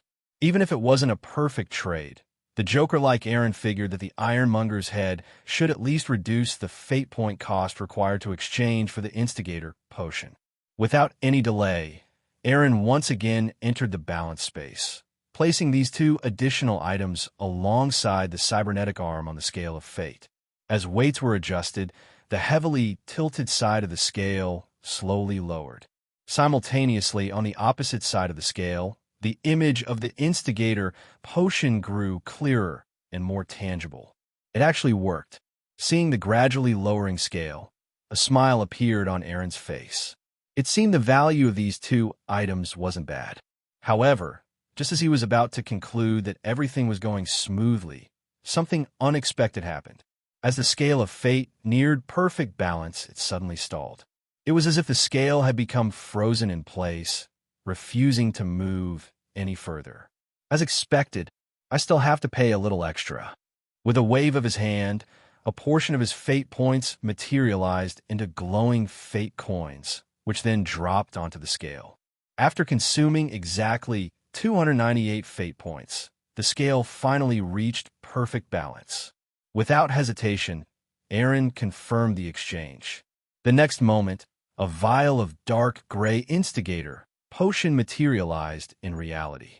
Holding the vial in his hand, Eren glanced at his attribute panel, where only 202 fate points remained. It felt just like getting paid and watching his salary evaporate before he even had time to enjoy it. With a faint sigh, he exited the balance space and returned to reality. Eren handed the instigator potion, along with assassin and witch potions, the perfect witch pathway set from sequence 9 to sequence 7, to his clone. The Joker-like Eren's eyes gleamed with excitement upon receiving the full witch transformation set. Without hesitation, he picked out the sequence 9 assassin potion, preparing to force-feed it to the unconscious. Fortunately, Eren himself was there to stop his clone in time. Otherwise, not only would the valuable assassin potion have gone to waste, but they might have also ended up dealing with a monstrous abomination. Potions were not something to be force-fed while unconscious. If someone in a coma consumed a potion, they might be unable to withstand the information and corruption contained within, mutating into a terrifyingly powerful creature.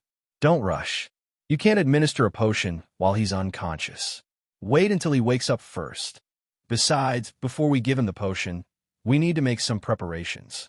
Unlike his clone, who had inherited Eren's darker impulses and was mostly interested in watching the chaos, Eren himself had a deeper purpose for going to such lengths to procure the witch pathway potions from sequence 9 to sequence 7 for the Winter Soldier, Bucky.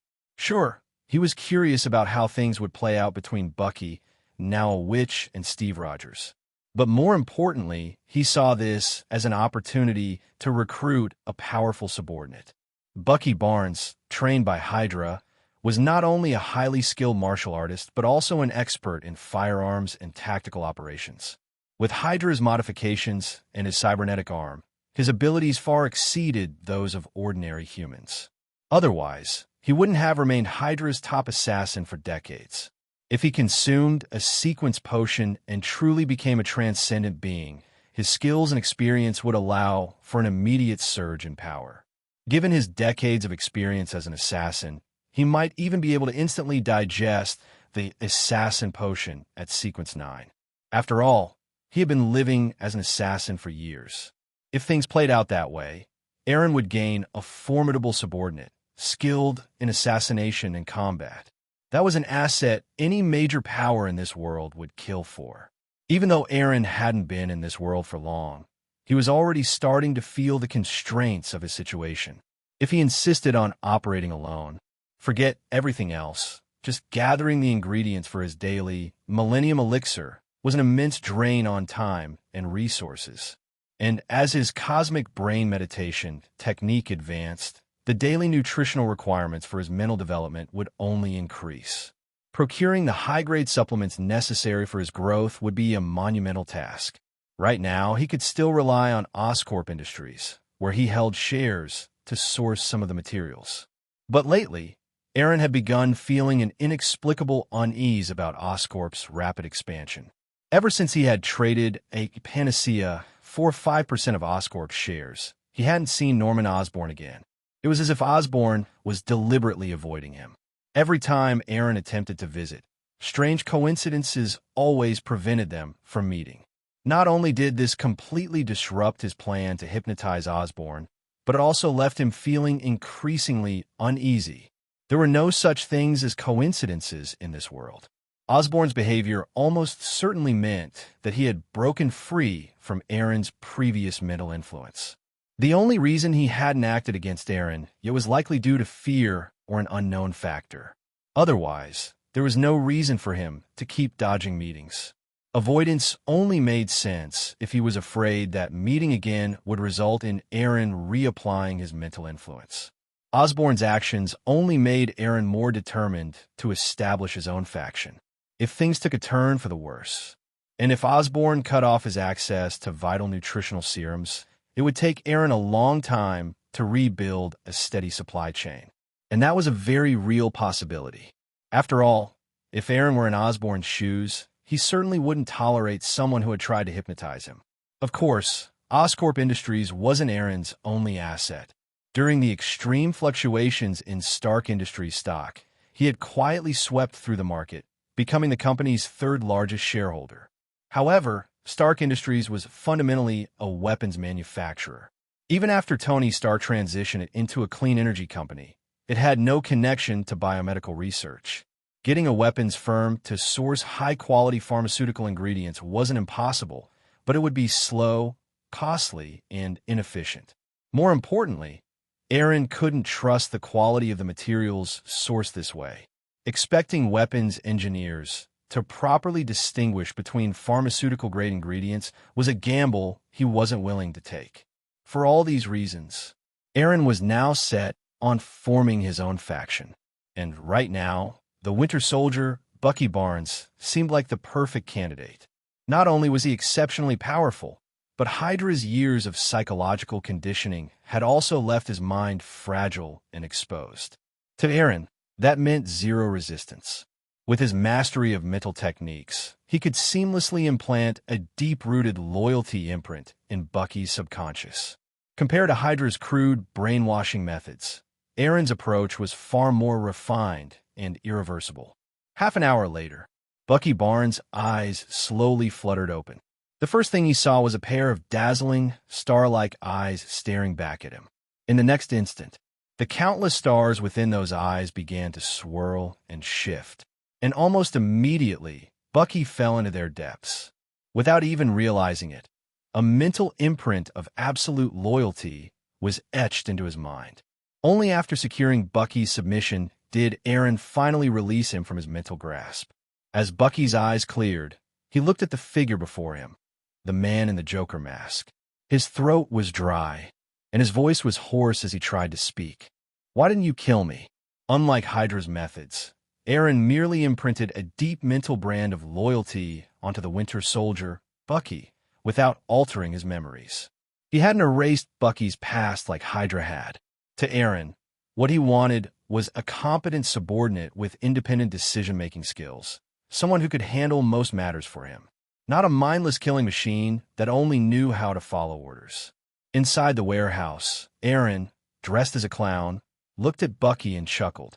"Bucky Barnes, you're even more cowardly than I imagined.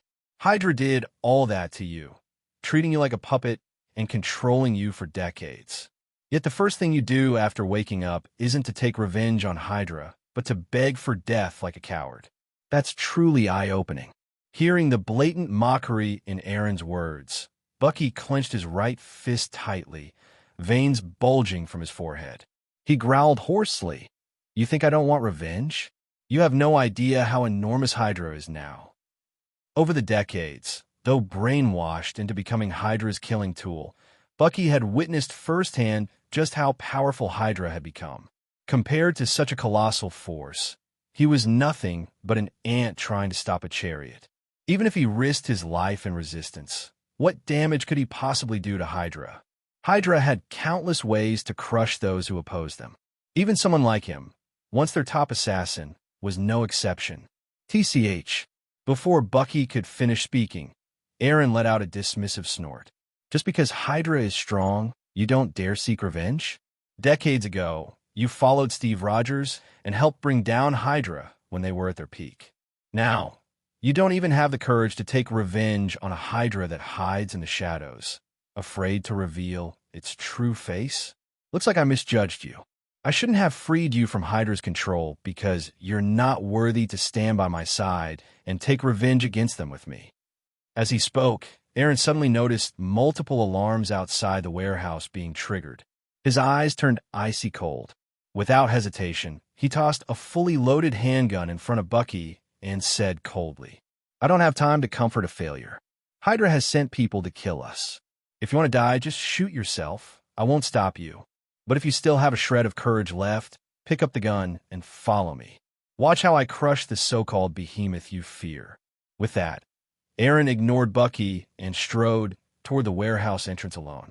Hydra, watching Eren walk farther away, Bucky muttered under his breath, his voice filled with hatred. After a long silence, he picked up the handgun before him, stood up abruptly, and followed in Eren's footsteps.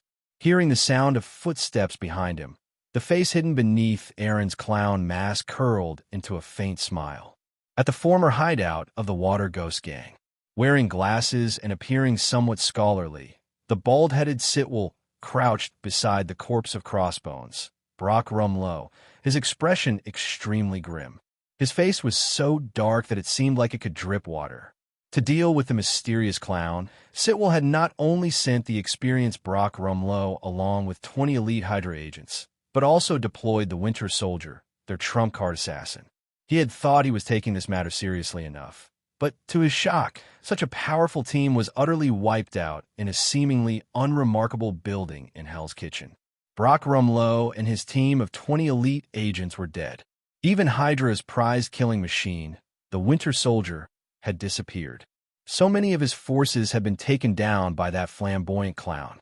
As the mastermind behind this failed operation, Sitwell knew he bore inescapable responsibility.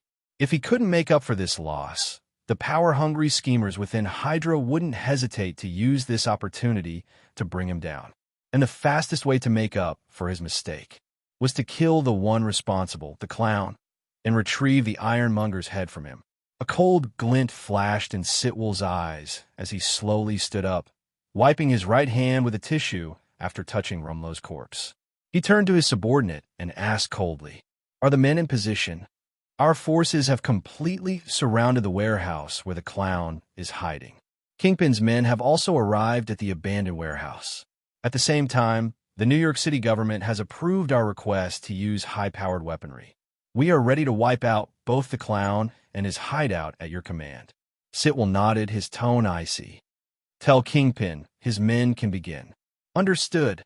When Kingpin's men go in, position our snipers. I want them to shoot down anyone who comes out of that warehouse. Not even a fly gets out, understood?" "Yes, sir." The subordinate hesitated briefly before asking, "What about Kingpin's men? Should we eliminate them as well?" Sitwell shot him a cold glance, expressionless. "Did you forget the reason we gave the city government for using high-powered weapons?" The assistant shuddered under Sitwell's chilling gaze. He suddenly recalled that their official reason for deploying lethal force was to cleanse Hell's Kitchen of its rampant and dangerous gangs.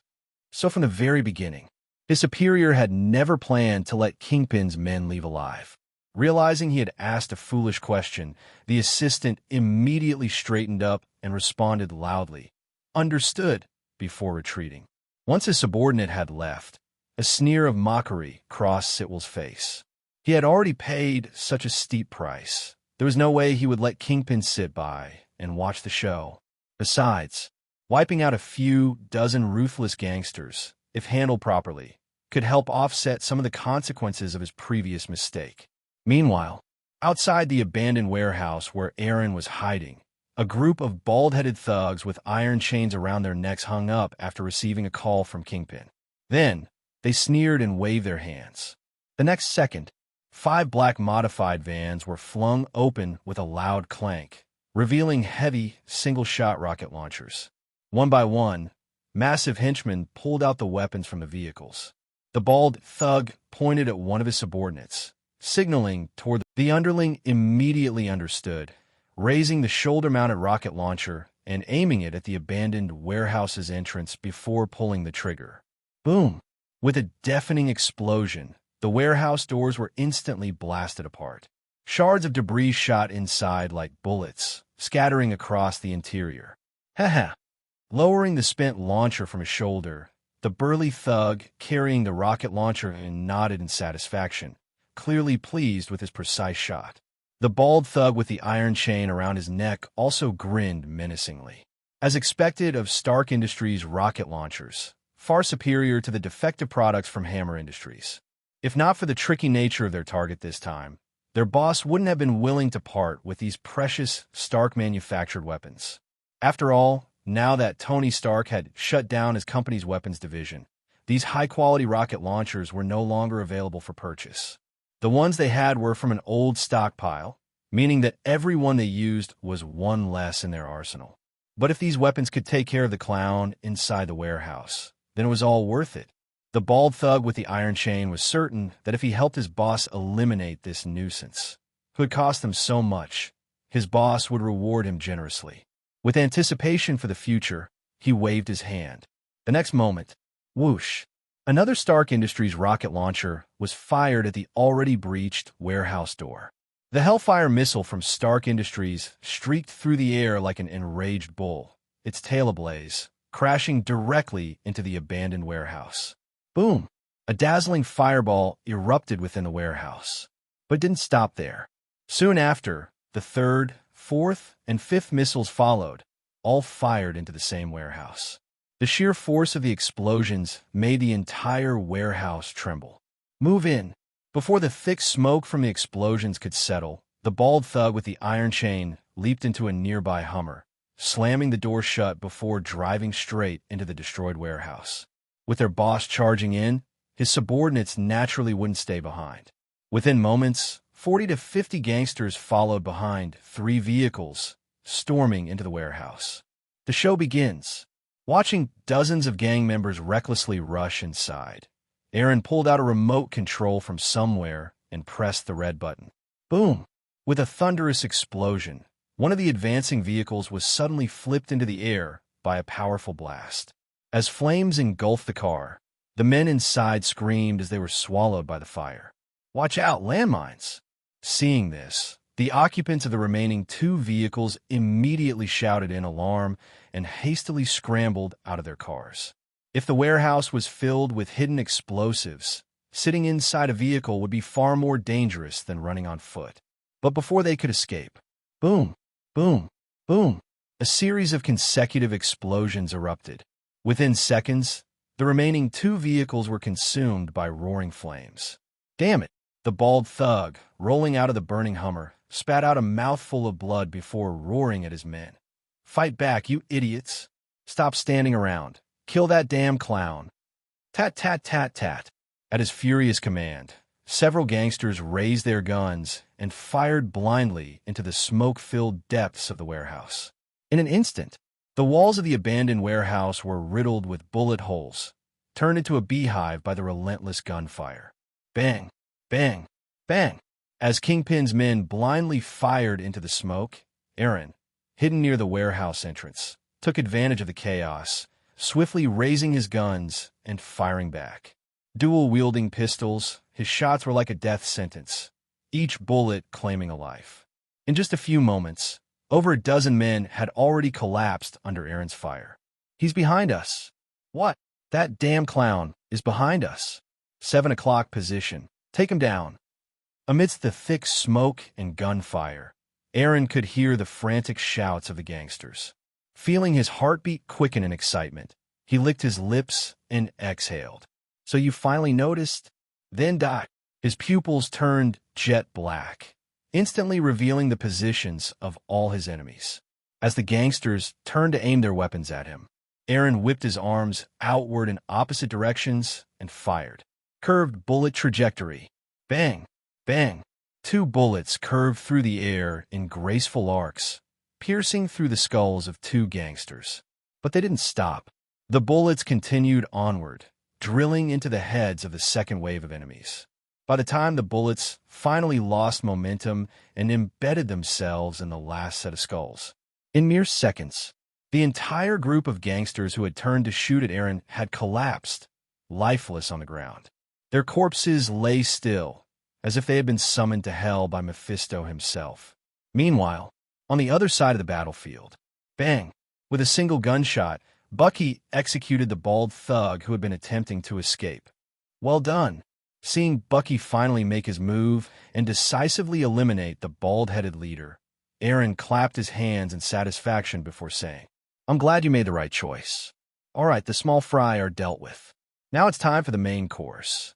After speaking, Eren glanced at the rocket-blasted entrance of the warehouse before turning toward a small compartment within the building.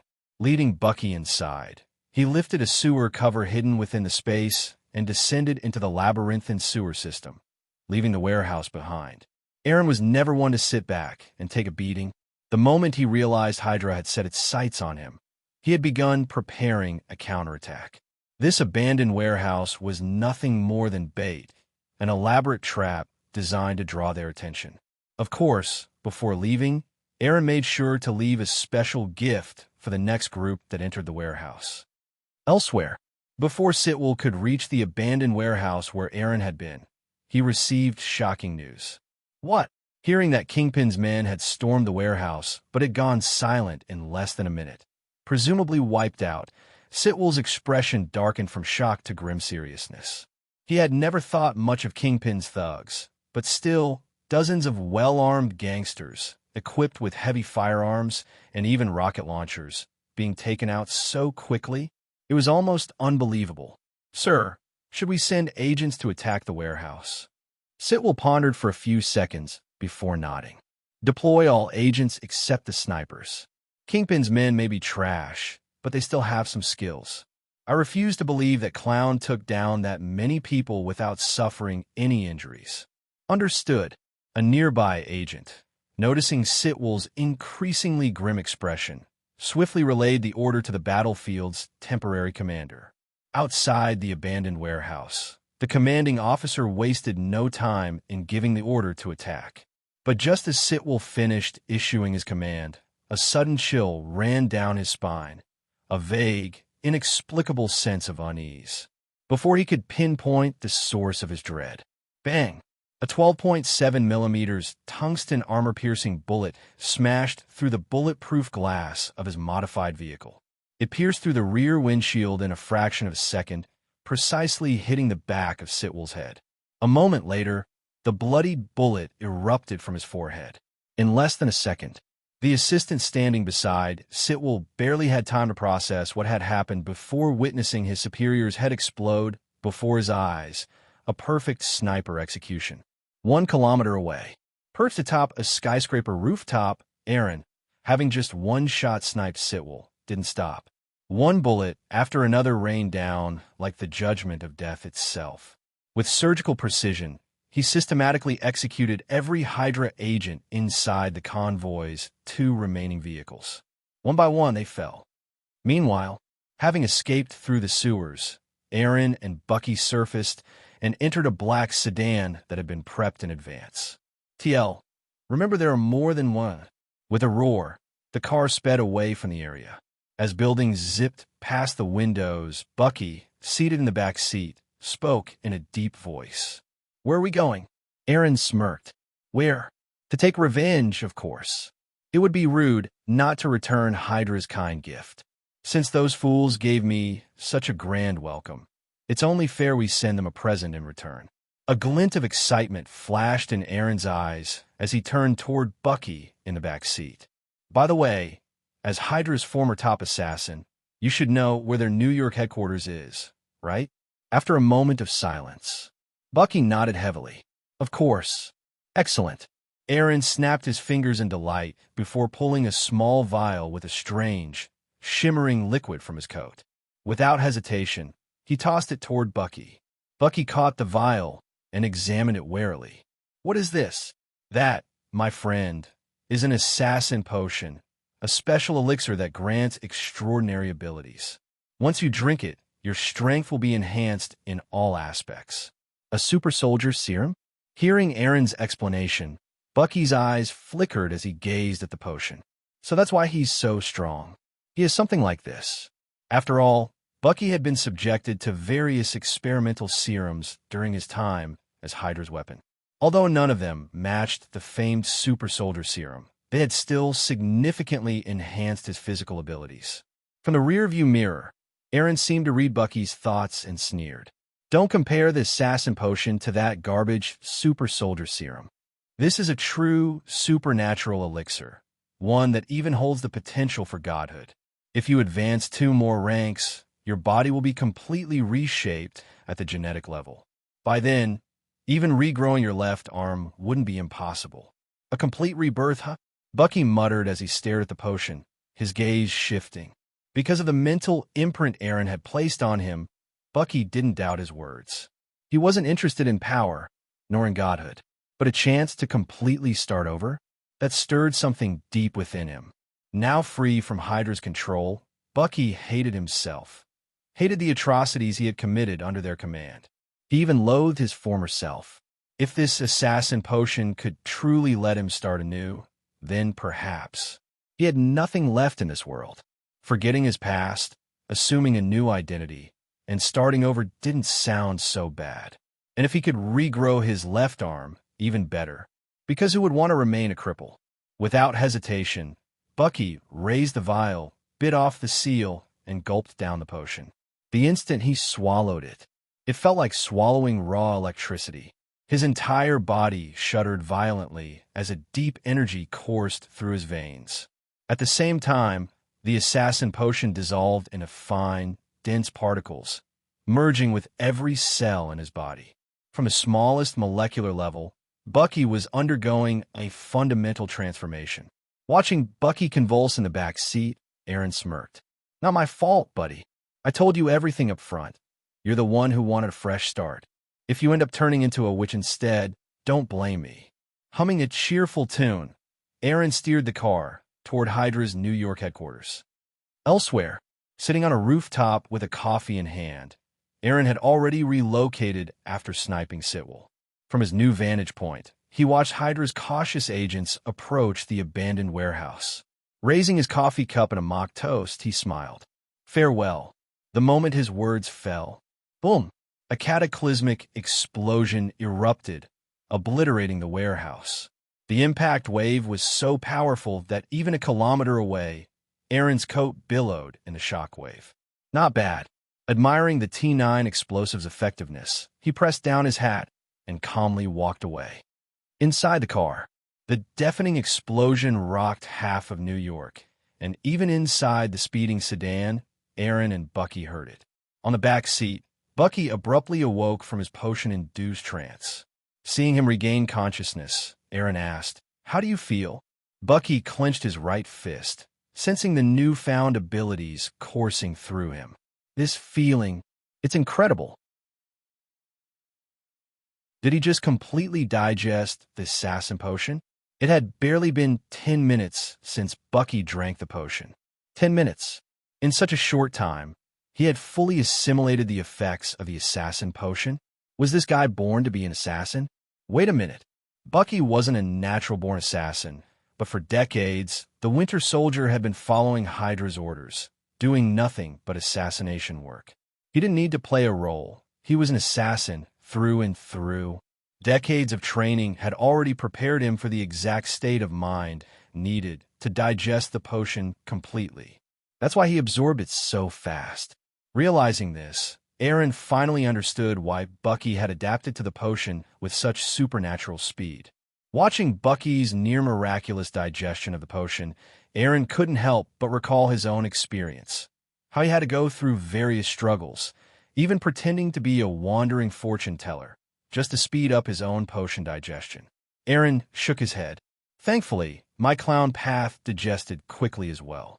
Otherwise, I'd be so jealous I'd die. Whether it was intentional misdirection or a means of concealment, Hydra's New York headquarters wasn't actually in New York. Instead, it was across the river in New Jersey. As the golden hues of sunset painted the George Washington Bridge, Eren arrived at Hydra's hidden base, an ancient castle nestled away from prying eyes. The fortress was massive, overgrown with ivy and ferns, its exposed stone walls bearing the wear of centuries. The whole place reeked of history. Looking at the imposing structure, Eren sighed. Wow, another castle. Hydra sure is rich. This wasn't Manhattan, where every inch of land cost a fortune. But even so, an estate of this size wasn't cheap. The fact that Hydra had transformed it into their base spoke volumes about their deep pockets. Why do so many organizations love using castles as their bases? Eren mused silently. The Assassin Brotherhood had done it for centuries. Baron Strucker's faction had a castle of their own. Even Alexander Pierce's Hydra faction, which infiltrated S.H.I.E.L.D., had set up a fortress here in New Jersey. It was almost a tradition at this point. Before Eren could drive closer, several Hydra guards emerged from the castle gates, blocking his car. Stop! This is private property. No unauthorized entry. At the same time, Eren's keen intuition picked up the presence of at least 3 sniper rifles trained on his vehicle. Before he could speak, Bucky rolled down the window. His icy gaze swept over the rookie Hydra guards. Under Bucky's cold stare, the young Hydra recruits involuntarily shuddered, an instinctive fear creeping into their hearts. But as they registered his face, they quickly lowered their weapons. They recognized him. As Hydra's top assassin, the unstoppable Winter Soldier, Bucky was well known. And more importantly, he had just left the base this morning. Even if they were just trainees, they had enough awareness to recognize one of Hydra's deadliest operatives. One of the smarter recruits glanced at Bucky's missing arm and the blood-stained wound he was covering. Seizing the moment, he asked, "Sir, do you need medical attention?" Before he could finish, Bucky silenced him with another icy glare.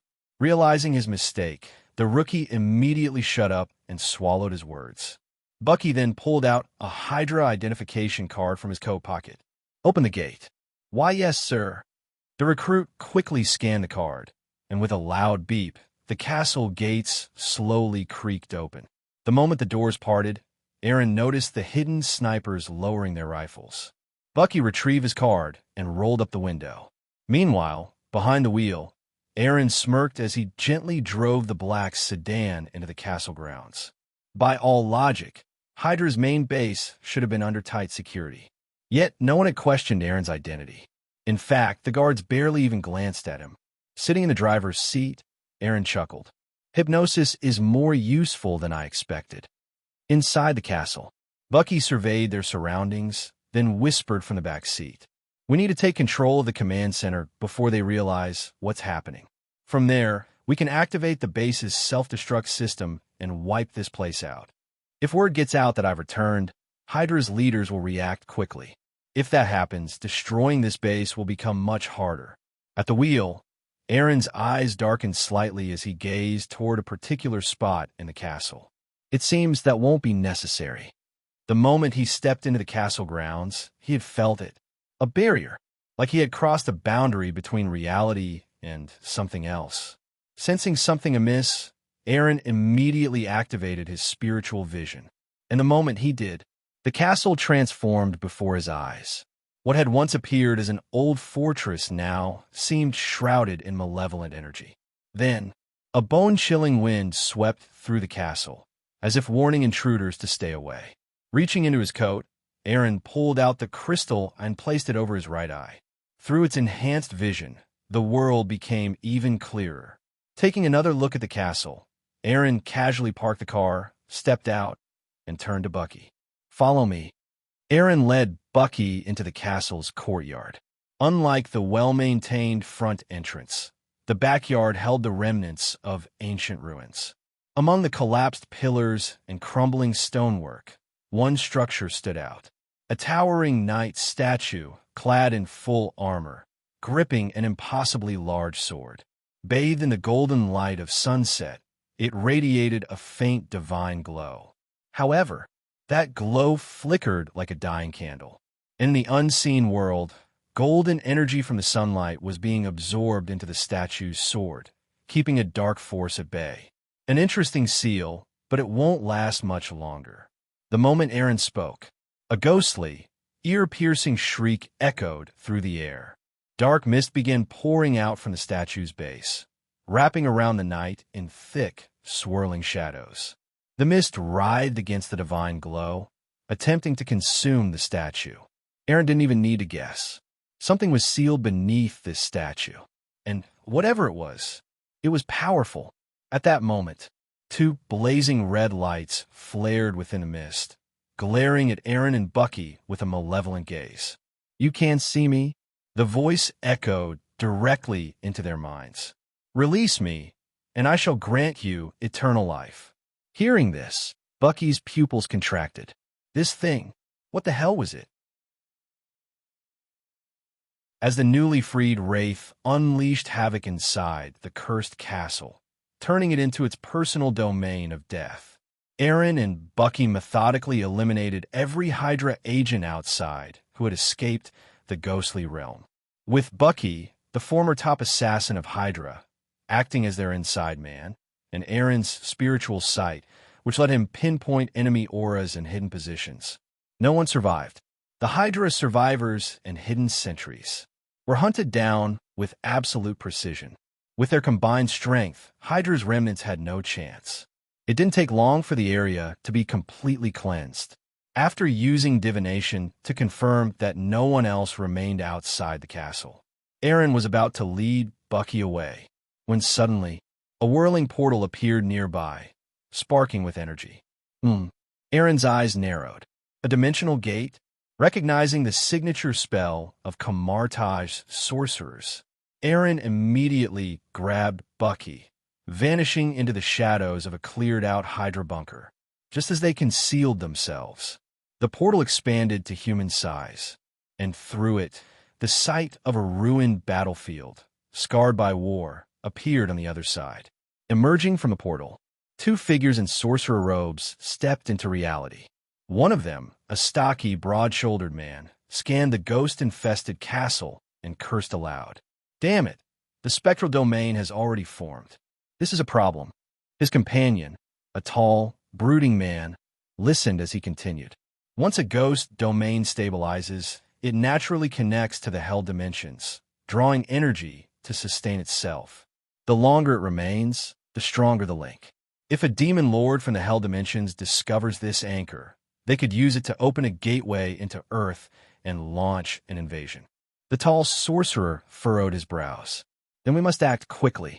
If one of the high-ranking demons notices this site and projects their power, eliminating this domain will become significantly harder. The last thing we need is a direct confrontation with Hell's inhabitants." Clutching a long staff, he added, "Relax, Wong. It's just a wraith. We'll cleanse it quickly. Compared to what the Supreme Sorcerer faces, this thing barely qualifies as a threat." He then swung his staff, opening another portal, this time directly into the ghostly castle. Seeing his comrade enter without hesitation, Wong sighed, drew his own weapon, and followed suit. The portal flickered and vanished the moment they stepped through. From their concealed position, Eren and Bucky remained motionless, holding their breath. Eren's mind raced as he processed the crucial information he had just overheard. The protective barrier created by the three sanctums had somehow been compromised. Even Camartage sorcerers were scrambling to stabilize the defenses left behind by the Ancient One. And more importantly, the Ancient One had left Earth. She was gone, leaving Camartage forces stretched thin as they struggled to contain supernatural threats. Suddenly, everything made sense. The increased demonic activity in New York over the past few weeks, the lack of intervention from the sorcerers, and now, these two sorcerers were rushing from one battlefield to another. Does this mean I can stir up as much chaos as I want? A crazy idea popped into Eren's mind. With the Supreme Sorcerer absent, there was no one to intervene if he decided to make a bigger move. A devilish grin spread across his face. While Eren was deep in thought, Bucky, still blended into the shadows, whispered, "Who were those guys? And what the hell was that firing thing?" Eren glanced at him before replying. "The Camartage sorcerers. That firing thing? A portal spell. It lets them travel anywhere in the world instantly." Bucky's eyes flickered with shock. They could just teleport anywhere. Eren chuckled. "Teleportation is the least crazy thing in this world." Then leaning in, he whispered, Immortal spirits, ageless elves, frost giants, living titans, fear-spreading demons, ancient gods, and even those who hunt beyond worlds, cosmic entities that want to consume Earth itself. Bucky's usually stoic expression shifted. Even his hardened assassin's heart stirred at the sheer insanity of what Eren was describing. Whether it was Eren's words or some subtle manipulation of his mental state, Bucky's blood began to boil with a warrior's excitement. Seeing this, Eren smirked. "The world is about to change, Bucky. Well, I just told you. Soon, all of it will come true. And when that time comes, a simple assassin won't be enough. You need to become stronger. Much, much stronger." Bucky remained silent for a long moment. Then slowly he nodded. Inside the castle, something explosive happened. The ghostly mist swirled chaotically, indicating violent combat within. A few moments later, a piercing shriek ripped through the air, directly assaulting their souls. The black mist covering the castle began to fade. Soon, the entire cursed domain collapsed, allowing the castle to return to reality. Once the last wisp of spectral energy vanished, the castle stood lifeless. A hollow shell, stripped of all vitality. Even the vines and plant life surrounding it had withered and rotted away. Eren scanned the ruins with his spiritual sight. There was no trace of the two sorcerers. They had already left. Gone so quickly? The situation at the New York Sanctum must be worse than I thought. If they were willing to risk opening a portal during an unstable phase just to leave faster, then whatever was happening in New York was urgent. For now, he made a mental note of it. After waiting a bit longer to confirm the sorcerers were gone, Eren and Bucky re-entered the ruined castle. It was clear that the ghost's presence had left a permanent scar. The once grand fortress had aged decades in mere moments. Even the walls had begun to crumble. Inside, sections had collapsed, clearly the result of a fierce battle. Eren let out a chuckle. Seems like those sorcerers didn't have an easy time either. With that, the two of them looted whatever was left. Unfortunately, most of the electronics had been fried by the ghost's influence. Even the weapons were damaged, suffering from an unexplainable decay. After gathering what little remained, they left the castle behind. As they stepped out, Eren cast one final glance at the fortress. What a waste. If those sorcerers hadn't shown up, I could have farmed some fate points by cleansing this place myself. Elsewhere, at a private golf course, Alexander Pierce, the Hydra leader embedded within S.H.I.E.L.D., was enjoying himself. Flanked by beautiful women, he laughed with a senator as they played. However, during a break, a stern-looking secretary whispered something in his ear. Pierce's expression darkened instantly. Then, forcing a charming smile, he turned to the senator. "Duty calls. Seems I can't catch a break." The senator laughed. "You're the backbone of world security, Pierce. Go handle your crisis." Pierce chuckled, but as soon as he entered his private vehicle, his face turned ice-cold. Frank Grillo is dead. Sitwell is dead. Bucky Barnes is missing. Tell me, can this day get any worse? His secretary's phone buzzed.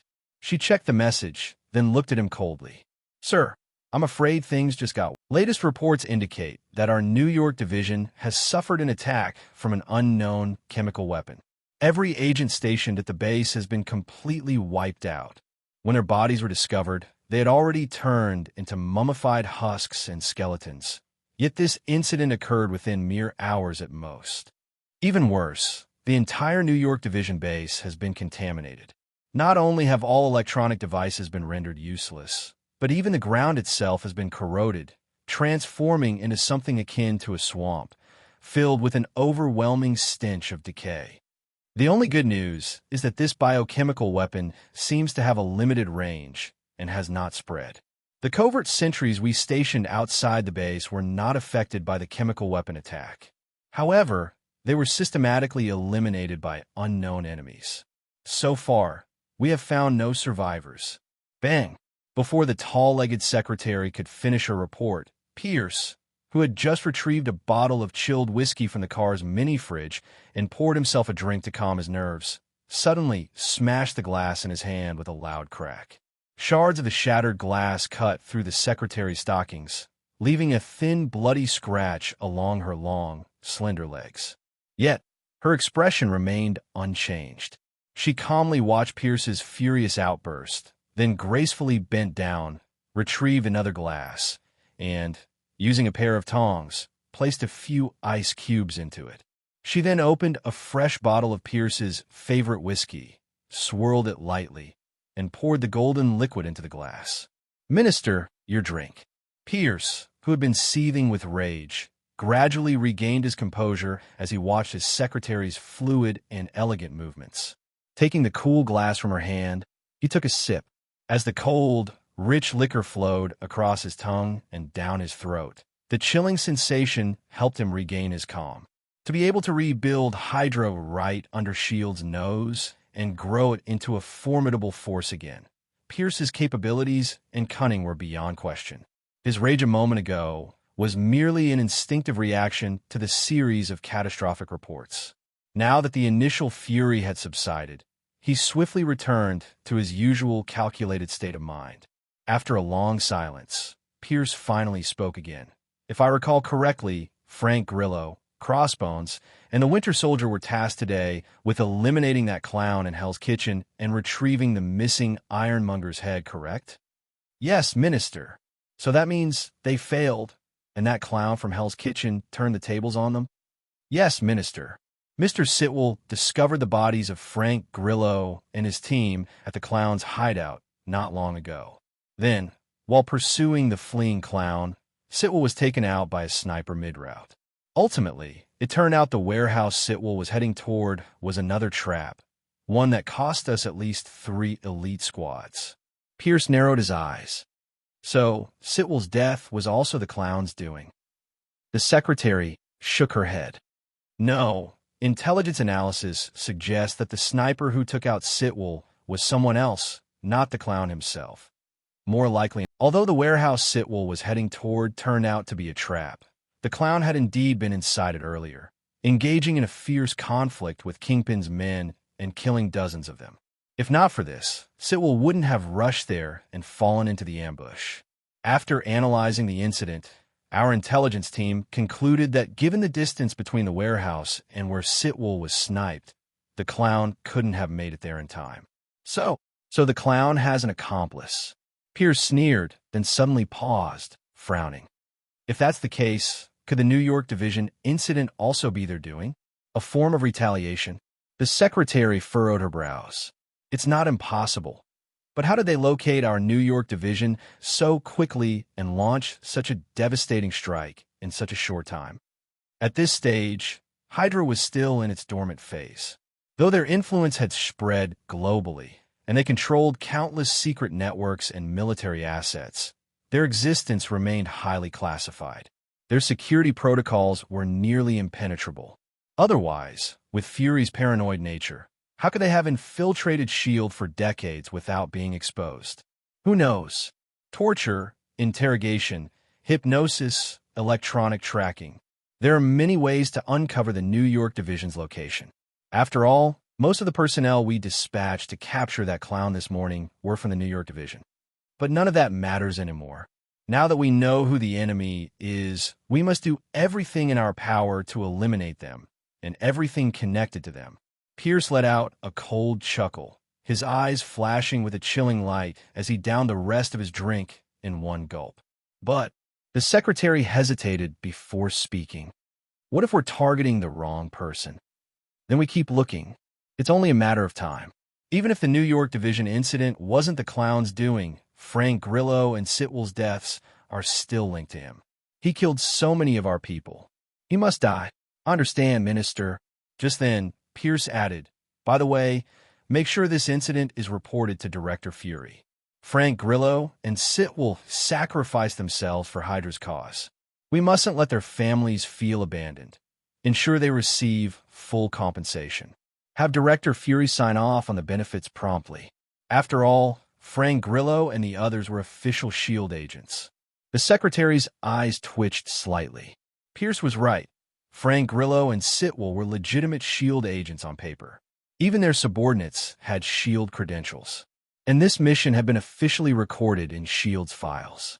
Now that they had died in the line of duty, S.H.I.E.L.D. was obligated to pay their families generous death benefits. Compensating dozens of elite agents was a staggering financial burden. Imagining Nick Fury, the notoriously tight-fisted director of S.H.I.E.L.D., being forced to approve a fortune in benefits for Hydra's dead operatives made her lips curl into a slight smirk. Understood, Minister. Not long after, wearing a trench coat, Nick Fury had just stepped off a plane from Europe, returning to the U.S. He hadn't even reached the Triskelion headquarters when he was met with an infuriating report. Motherf asterisk Kerr, glaring at the trembling Level 3 agent before him. Fury's voice was like ice. How did the New York division suffer such catastrophic losses? The reporting agent hesitated. Agent Frank's team perished during their mission, while Agent Sitwell and his men fell into an ambush while trying to reinforce them. Before Fury's face could darken any further, the agent quickly added, "Director, the mission was personally approved by you." Fury's breath hitched. Indeed, during his time in Europe, he had remotely authorized numerous operations, including the mission to recover Ironmonger's head from the clown in Hell's Kitchen. The remains of Ironmonger had been nearly reconstructed at S.H.I.E.L.D., with only a few key components missing. Securing those last pieces would allow them to replicate the devastating war machine. So, upon learning that the clown had the missing parts, Fury immediately greenlit the operation. Who could have foreseen that it would end in such disaster? The deaths of over 50 S.H.I.E.L.D. agents had left the New York division severely crippled, and the bureaucratic nightmare of compensating the families was a staggering headache. Worse yet, as the one who authorized the mission, Fury would take the blame. His face darkened to an abyssal black. Another classic F*** slipped from his lips. Then his fury ignited. Where is that clown now? He disappeared. Fury's veins bulged. What did you just say? While both Hydra and S.H.I.E.L.D. were seething with rage over the devastating losses caused by Eren and Bucky, the two culprits were leisurely hitching a ride in the back of a frozen fish transport truck, clad in thick coats, making their way toward New York. Eren wasn't the least bit concerned about the truck driver turning on them. Before boarding, he had already hypnotized the driver. Now, in the driver's subconscious, the idea that two uninvited passengers were in his truck simply didn't exist, let alone the notion of doing anything to harm them. Both Eren and Bucky possessed physiques far beyond those of ordinary humans. While the biting cold inside the frozen storage compartment was noticeable, it was nothing more than an inconvenience to them. Hitching a ride in a freezer truck wasn't a problem. If anything, it actually helped conceal their movements. With some time to spare, Eren sat on a crate of frozen fish shards and casually pulled out a vial of potion. Then, lazily, he turned to Bucky and said, "Since you've fully digested the assassin potion, it's time for you to advance to the next sequence. This is the potion for Sequence 8 of the same pathway, Instigator. Drinking this will not only further enhance your assassin abilities, but also grant you extraordinary powers of deception, persuasion, and manipulation. With these abilities, you'll be able to effortlessly provoke the hidden malice in people's hearts, escalate conflicts, and incite chaos, vastly expanding your combat strategies. But every potion is incredibly rare. The higher the sequence, the harder it is to obtain. Even I had to pay a hefty price to acquire this Instigator potion. I can give it to you, but in exchange, you'll have to work for me for 10 years. Consider it repaying the debt." Bucky looked up at Eren, puzzled. That expression seemed to say, "Aren't I already working for you?" Reading the meaning in Bucky's eyes, Eren shook his head. "It's not the same. I want you to truly work for me, not just keep up this act. In fact, by now, you should be completely free from the influence of the mental imprint I planted in your mind." Perhaps it was due to inheriting the darker aspects of his original soul or the influence of the clown mask, but Eren had an incredibly keen sense for emotions. When Bucky consumed the assassin potion and regained his clarity, Eren immediately noticed a subtle shift in his attitude. At first, he suspected that the mental imprint he had placed in Bucky's consciousness had weakened after his ascension into an extraordinary being. but through a series of tests. From the long silence Bucky maintained after hearing Eren's words in the bunker, to his indifferent reaction when Eren hypnotized the truck driver in front of him, it was all too clear. Bucky had completely broken free from the mental imprint. That was why Eren didn't hesitate to bring out the instigator potion and lay out the terms openly. Bucky furrowed his brows in thought for a long while before hesitantly asking, "Are you talking about that warm light inside my mind? When I took the assassin potion, I heard whispers that nearly drove me insane. If it weren't for that light constantly stabilizing my mind, keeping my sanity intact, I would have gone mad. If you hadn't said anything, I would have assumed it was your way of protecting me from the potion's backlash. If that mental imprint is what you're referring to, then before I drink this instigator potion, can you plant a few more in my mind? Otherwise, if this potion is stronger than the last, I'm afraid I won't make it through those whispers." At this, Bucky's face was unusually serious. He didn't fear physical pain. Even if someone were to saw through his body with a rusty blade, he was confident he could endure it without flinching. But the spiritual torment of those whispers, like his soul being torn apart, his mind flooded with countless foreign thoughts. That was something he wasn't sure he could withstand. If what Eren called a mental imprint was indeed that stabilizing force he had experienced before, then he needed more of them. Across from him, Eren, who had mentally prepared for Bucky to turn hostile, was now full of question marks. Wait, mental imprints have this kind of hidden benefit.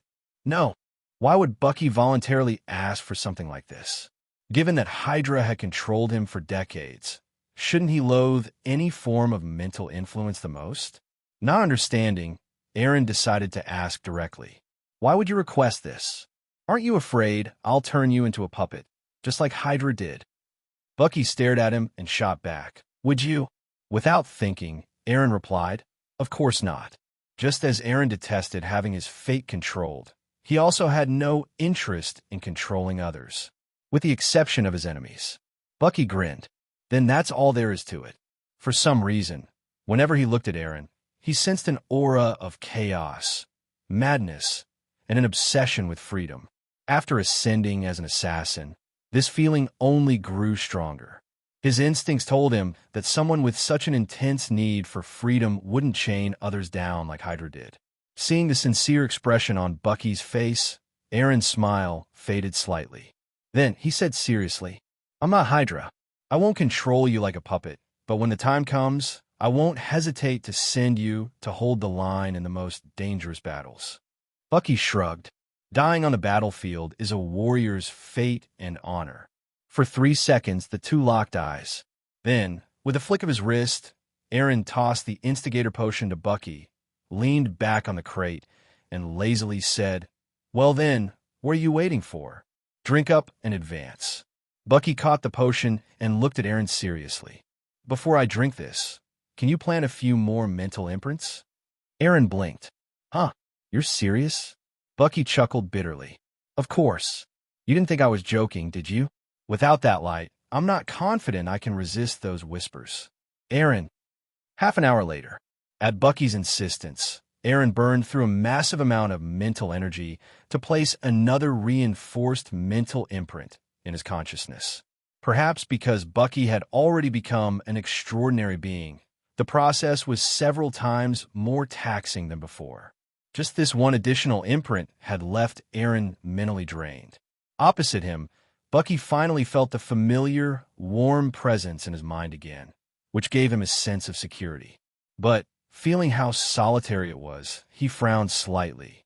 The whispers from the assassin potion had already shattered one imprint. Would just one be enough for the stronger instigator potion?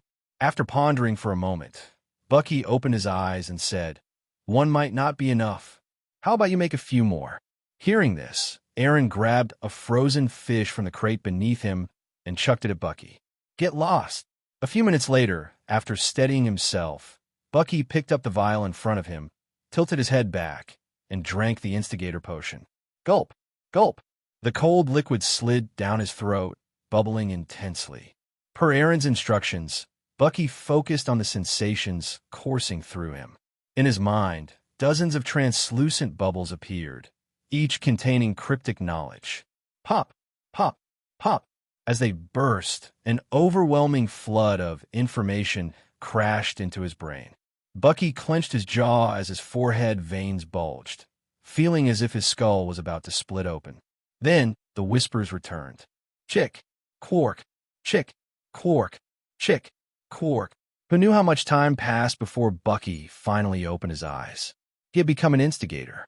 But unlike last time, his face was deathly pale. Eren, observing him closely, frowned. You don't look so good. Bucky let out a deep breath and forced a smile. The whispers this time were 10 times louder. Even with your imprint, I barely made it through. Eren narrowed his eyes. After a moment, he spoke. Hydra's prolonged brainwashing and torture did more damage to your psyche than I expected. Those whispers affected you worse than a normal person. Until your mind recovers, I don't recommend advancing again, even if you fully digest this sequence. Bucky nodded solemnly. Eren's grin returned. But don't worry. I'll teach you a meditation technique to strengthen your mind. And if that's not enough, well, there are other ways. For now, though, they had more pressing matters. It was time to make Hydra remember the cost of crossing them. And what better way than to take a high-ranking head?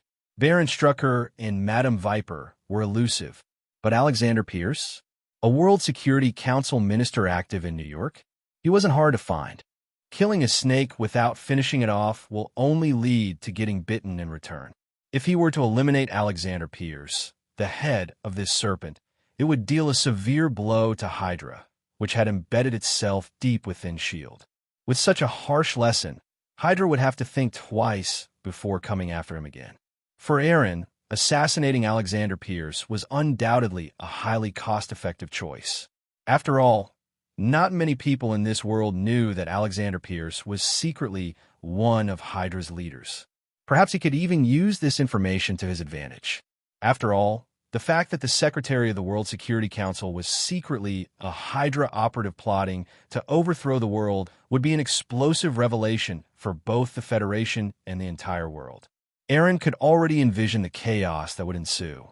Once the news was exposed, both S.H.I.E.L.D. and the World Security Council would be thrown into immense turmoil. Governments worldwide would undoubtedly cast suspicion on S.H.I.E.L.D. and the World Security Council. To regain trust and secure the massive funding they received each year, these institutions, which were directly tied to Alexander Pierce, will be forced to conduct extensive internal investigations to prove their innocence. They would root out the spies that Alexander Pierce had planted within their ranks. Under such circumstances, the remaining Hydra operatives would be forced to dedicate all their energy to surviving this intense scrutiny. There would be no way they would risk exposing themselves just to take revenge on him. In this way, Eren would actually gain some peace. Beyond these benefits, Alexander Pierce's high-profile status as the Secretary of the World Security Council also made it significantly easier for Eren to track him down. Most of Hydra's senior leaders operated in deep secrecy, keeping their movements well hidden. Only someone like Alexander Pierce, who frequently attended international conferences, would occasionally expose his whereabouts to the public. To take down Pierce, Eren simply needed to identify the necessary meetings he was obligated to attend, then use his divination abilities to pinpoint the ideal moment for an attack. As Eren strategized his approach, Bucky, who was seated across from him, was quietly observing his own body, experiencing the changes brought by his new status as the instigator. Since becoming the instigator, Bucky felt an intense itch spreading throughout his body, especially in his long-lost left arm.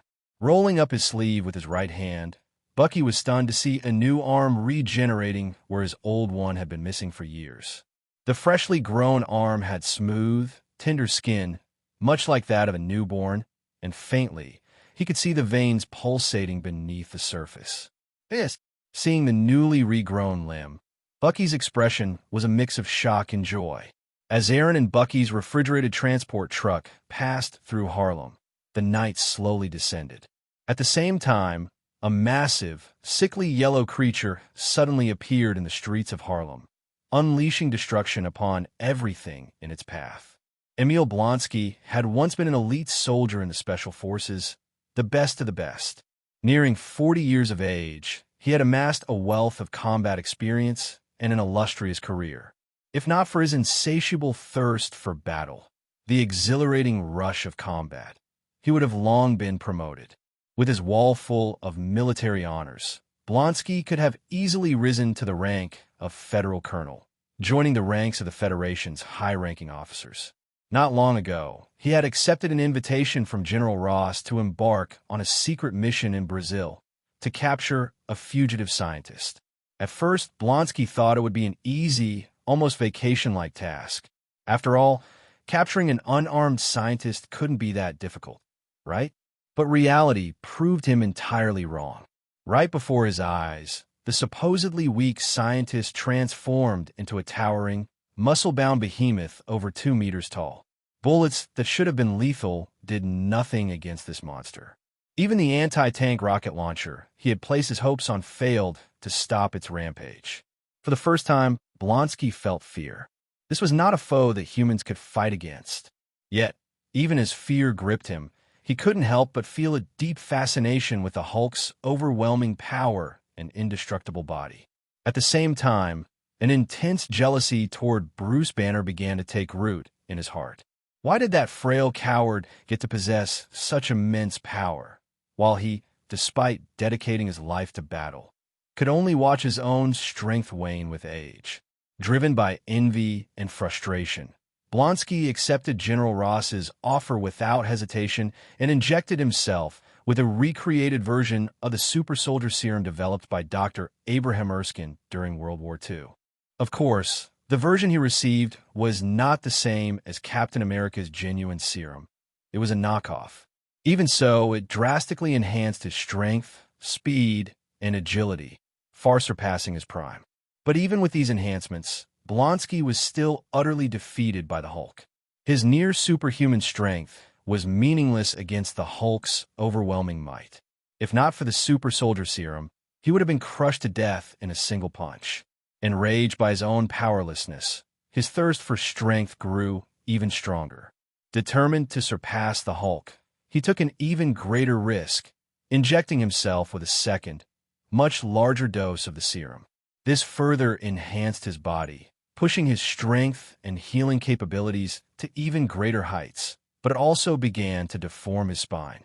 Even though he had become stronger, he knew it was still far from enough to rival the Hulk. But fate gave him another chance. During another attempt to capture Banner, he unexpectedly found Dr. Samuel Stearns, the scientist treating Banner, and managed to obtain a vial of the Hulk's gamma-radiated blood. Driven by his unrelenting hunger for power, Blonsky forced Stearns to inject him with the Hulk's blood.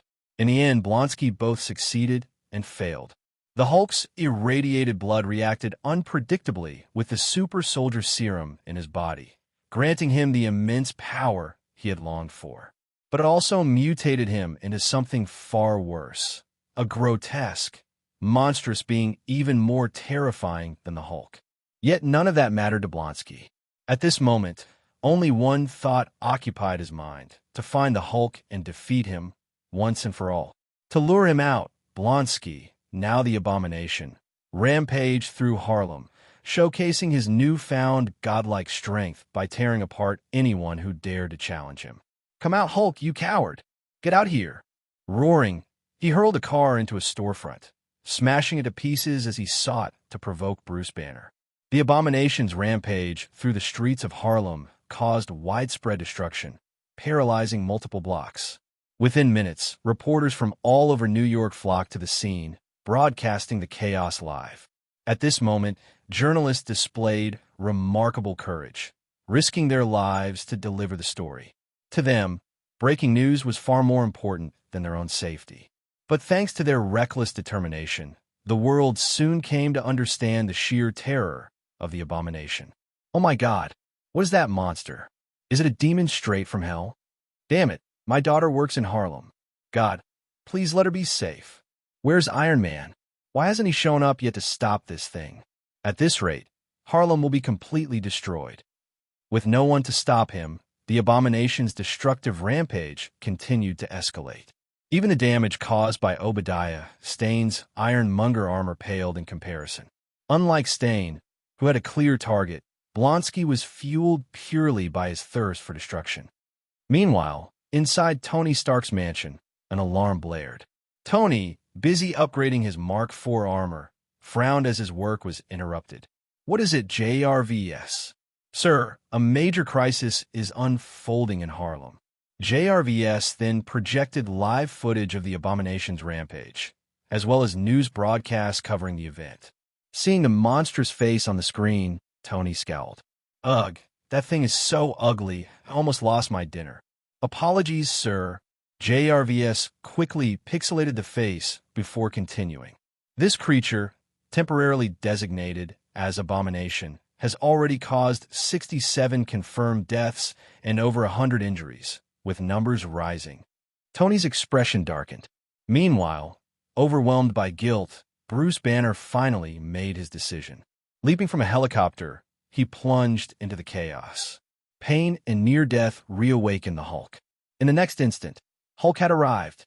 The awakened Hulk let out a furious roar and charged toward the Abomination. Meanwhile, the rampaging Abomination quickly noticed the approaching green behemoth. "Hulk!" Upon seeing that familiar green figure, a long-awaited excitement flashed in the Abomination's eyes. With his massive legs pounding the pavement, he charged at Hulk with equal ferocity. The two colossal figures, like primordial beasts, clashed violently in midair. Boom! In that brief moment of impact, the Abomination, leveraging his superior combat experience, landed a powerful counterpunch that sent Hulk flying. Compared to Hulk, whose strength had been significantly reduced due to the suppressant serum, the Abomination, who had taken immense risks by injecting himself with the super soldier serum and Hulk's irradiated blood, possessed raw, unrestrained power. Within just a few exchanges, Hulk found himself outmatched and disoriented, retreating step by step. Once again sent crashing through the air, the furious Hulk grabbed a nearby police car, smashing it in half. With a piece of the wreckage in each hand, Hulk wielded the vehicles as makeshift weapons and began pummeling the Abomination. After taking several heavy strikes to the face with the police cars, the Abomination spat out a mouthful of blood and sneered. "Is that all you've got?" The next second, he stomped hard on the ground and delivered a devastating kick, sending Hulk soaring through the air. Boom! With a thunderous crash, Hulk was hurled through a building. At this moment, General Ross, observing from the helicopter, seemed to realize that Hulk was no match for the Abomination. Seeing his daughter desperately pleading beside him, he finally gave an order to the gunner aboard the attack chopper. "Soldier, open fire. Help him." "Help who?" "The green one, damn it." "Who do you think?" "Tear the other one to pieces." Following the order, the gunner pressed the trigger. The mounted heavy machine gun roared to life, unleashing a hail of bullets upon the Abomination. Rat-a-tat-a-tat-ta-ta. A barrage of bullets rained down upon the Abomination's body. However, at this point, his defense had become impervious to mere bullets. Even rounds capable of piercing steel barely caused him any discomfort. Annoyed, the Abomination turned toward the source of the gunfire, his glare locking onto the attack helicopter. "Ross, you bastard." The next moment, the Abomination leaped onto the rooftop, charging through the relentless gunfire before hurling himself toward the helicopter. Not far away, the newly arrived Hulk saw the Abomination attempting to attack the chopper, where his girlfriend was. Without hesitation, he lunged forward, just as the Abomination was about to strike the helicopter. A small missile with a red trail shot between them, detonating on impact. Boom! While the missile didn't inflict serious injuries on either Hulk or the Abomination, the explosive shockwave blasted them apart. The Abomination's attempt to take down the helicopter was thwarted. However, the chopper, also caught in the blast, wobbled uncontrollably and began plummeting toward the ground. Having just arrived on the battlefield, Tony Stark watched the scene unfold and smirked. "Whoa, hey, don't blame me. I was just trying to help." Although he said that, Tony didn't feel the slightest bit guilty about the attack chopper's predicament. Thanks to his connection with Rhodey, he had already learned that both of these monsters were the results of General Ross's experiments. Everything happening now was just them reaping what they had sown. If not for their reckless actions, Harlem wouldn't have suffered such catastrophic casualties. Regardless of the pilot's best efforts, the attack helicopter continued spiraling out of control. Crack! Crack! Its rotor blades clipped a nearby building, completely losing stability as it tumbled toward the street below. Seeing that it was about to crash, Tony sighed before soaring beneath it in his Mark IV armor, using his thrusters to slow its descent. Though his suit greatly reduced the helicopter's impact speed, the sheer weight still pushed Tony backward toward the street. At the same time, a refrigerated truck with a white-painted exterior was speeding directly toward the crash site. Realizing he was about to collide with a plummeting helicopter, the truck driver reacted instantly, throwing open the door and diving out. The driver escaped safely, but the now driverless truck kept barreling forward. Just before impact, Tony, still holding up the helicopter, raised his free hand toward the truck in a stop gesture. "Sorry, buddy, you ran a red light." The next second, a repulsor blast erupted from Tony's palm, crumpling the truck's front end and causing its cargo hold to burst open. While the truck was destroyed, the explosion prevented it from colliding with the helicopter, saving the lives of the 7 or 8 people on board.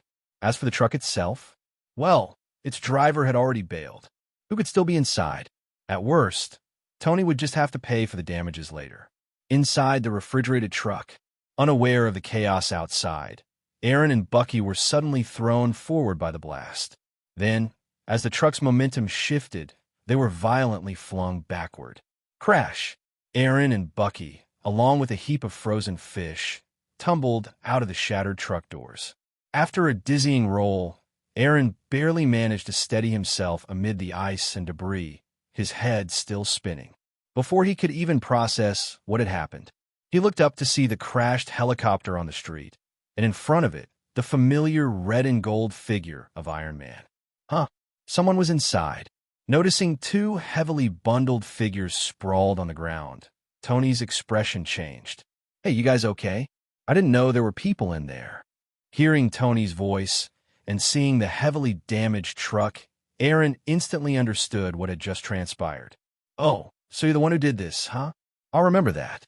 Even though Eren quickly grasped the situation and knew that without Tony's intervention, they might have ended up in an even worse predicament, the anger still surged within him. He mentally noted Tony's actions for later. Just as Eren reached for his weapon, venomous threads, to teach Tony a lesson, a massive, sickly yellow figure emerged from the wreckage, crushing bricks in its grasp. The abomination turned his fury toward Iron Man, roaring, "You bastard! I'm going to kill you." The next moment, he lunged forward, his mountainous presence bearing down on Tony. Before Tony could react, the abomination's punch slammed into the Mark IV armor, sending him hurtling backward. Clang! The impact left a massive dent in Tony's reinforced suit. To put things in perspective, his armor was crafted from advanced aerospace alloys, far stronger than ordinary steel. Yet the abomination's sheer strength left a deep fist-shaped imprint in his chest plate. Having sent Iron Man flying, the abomination didn't stop. He surged forward again, aiming to finish the armored hero off.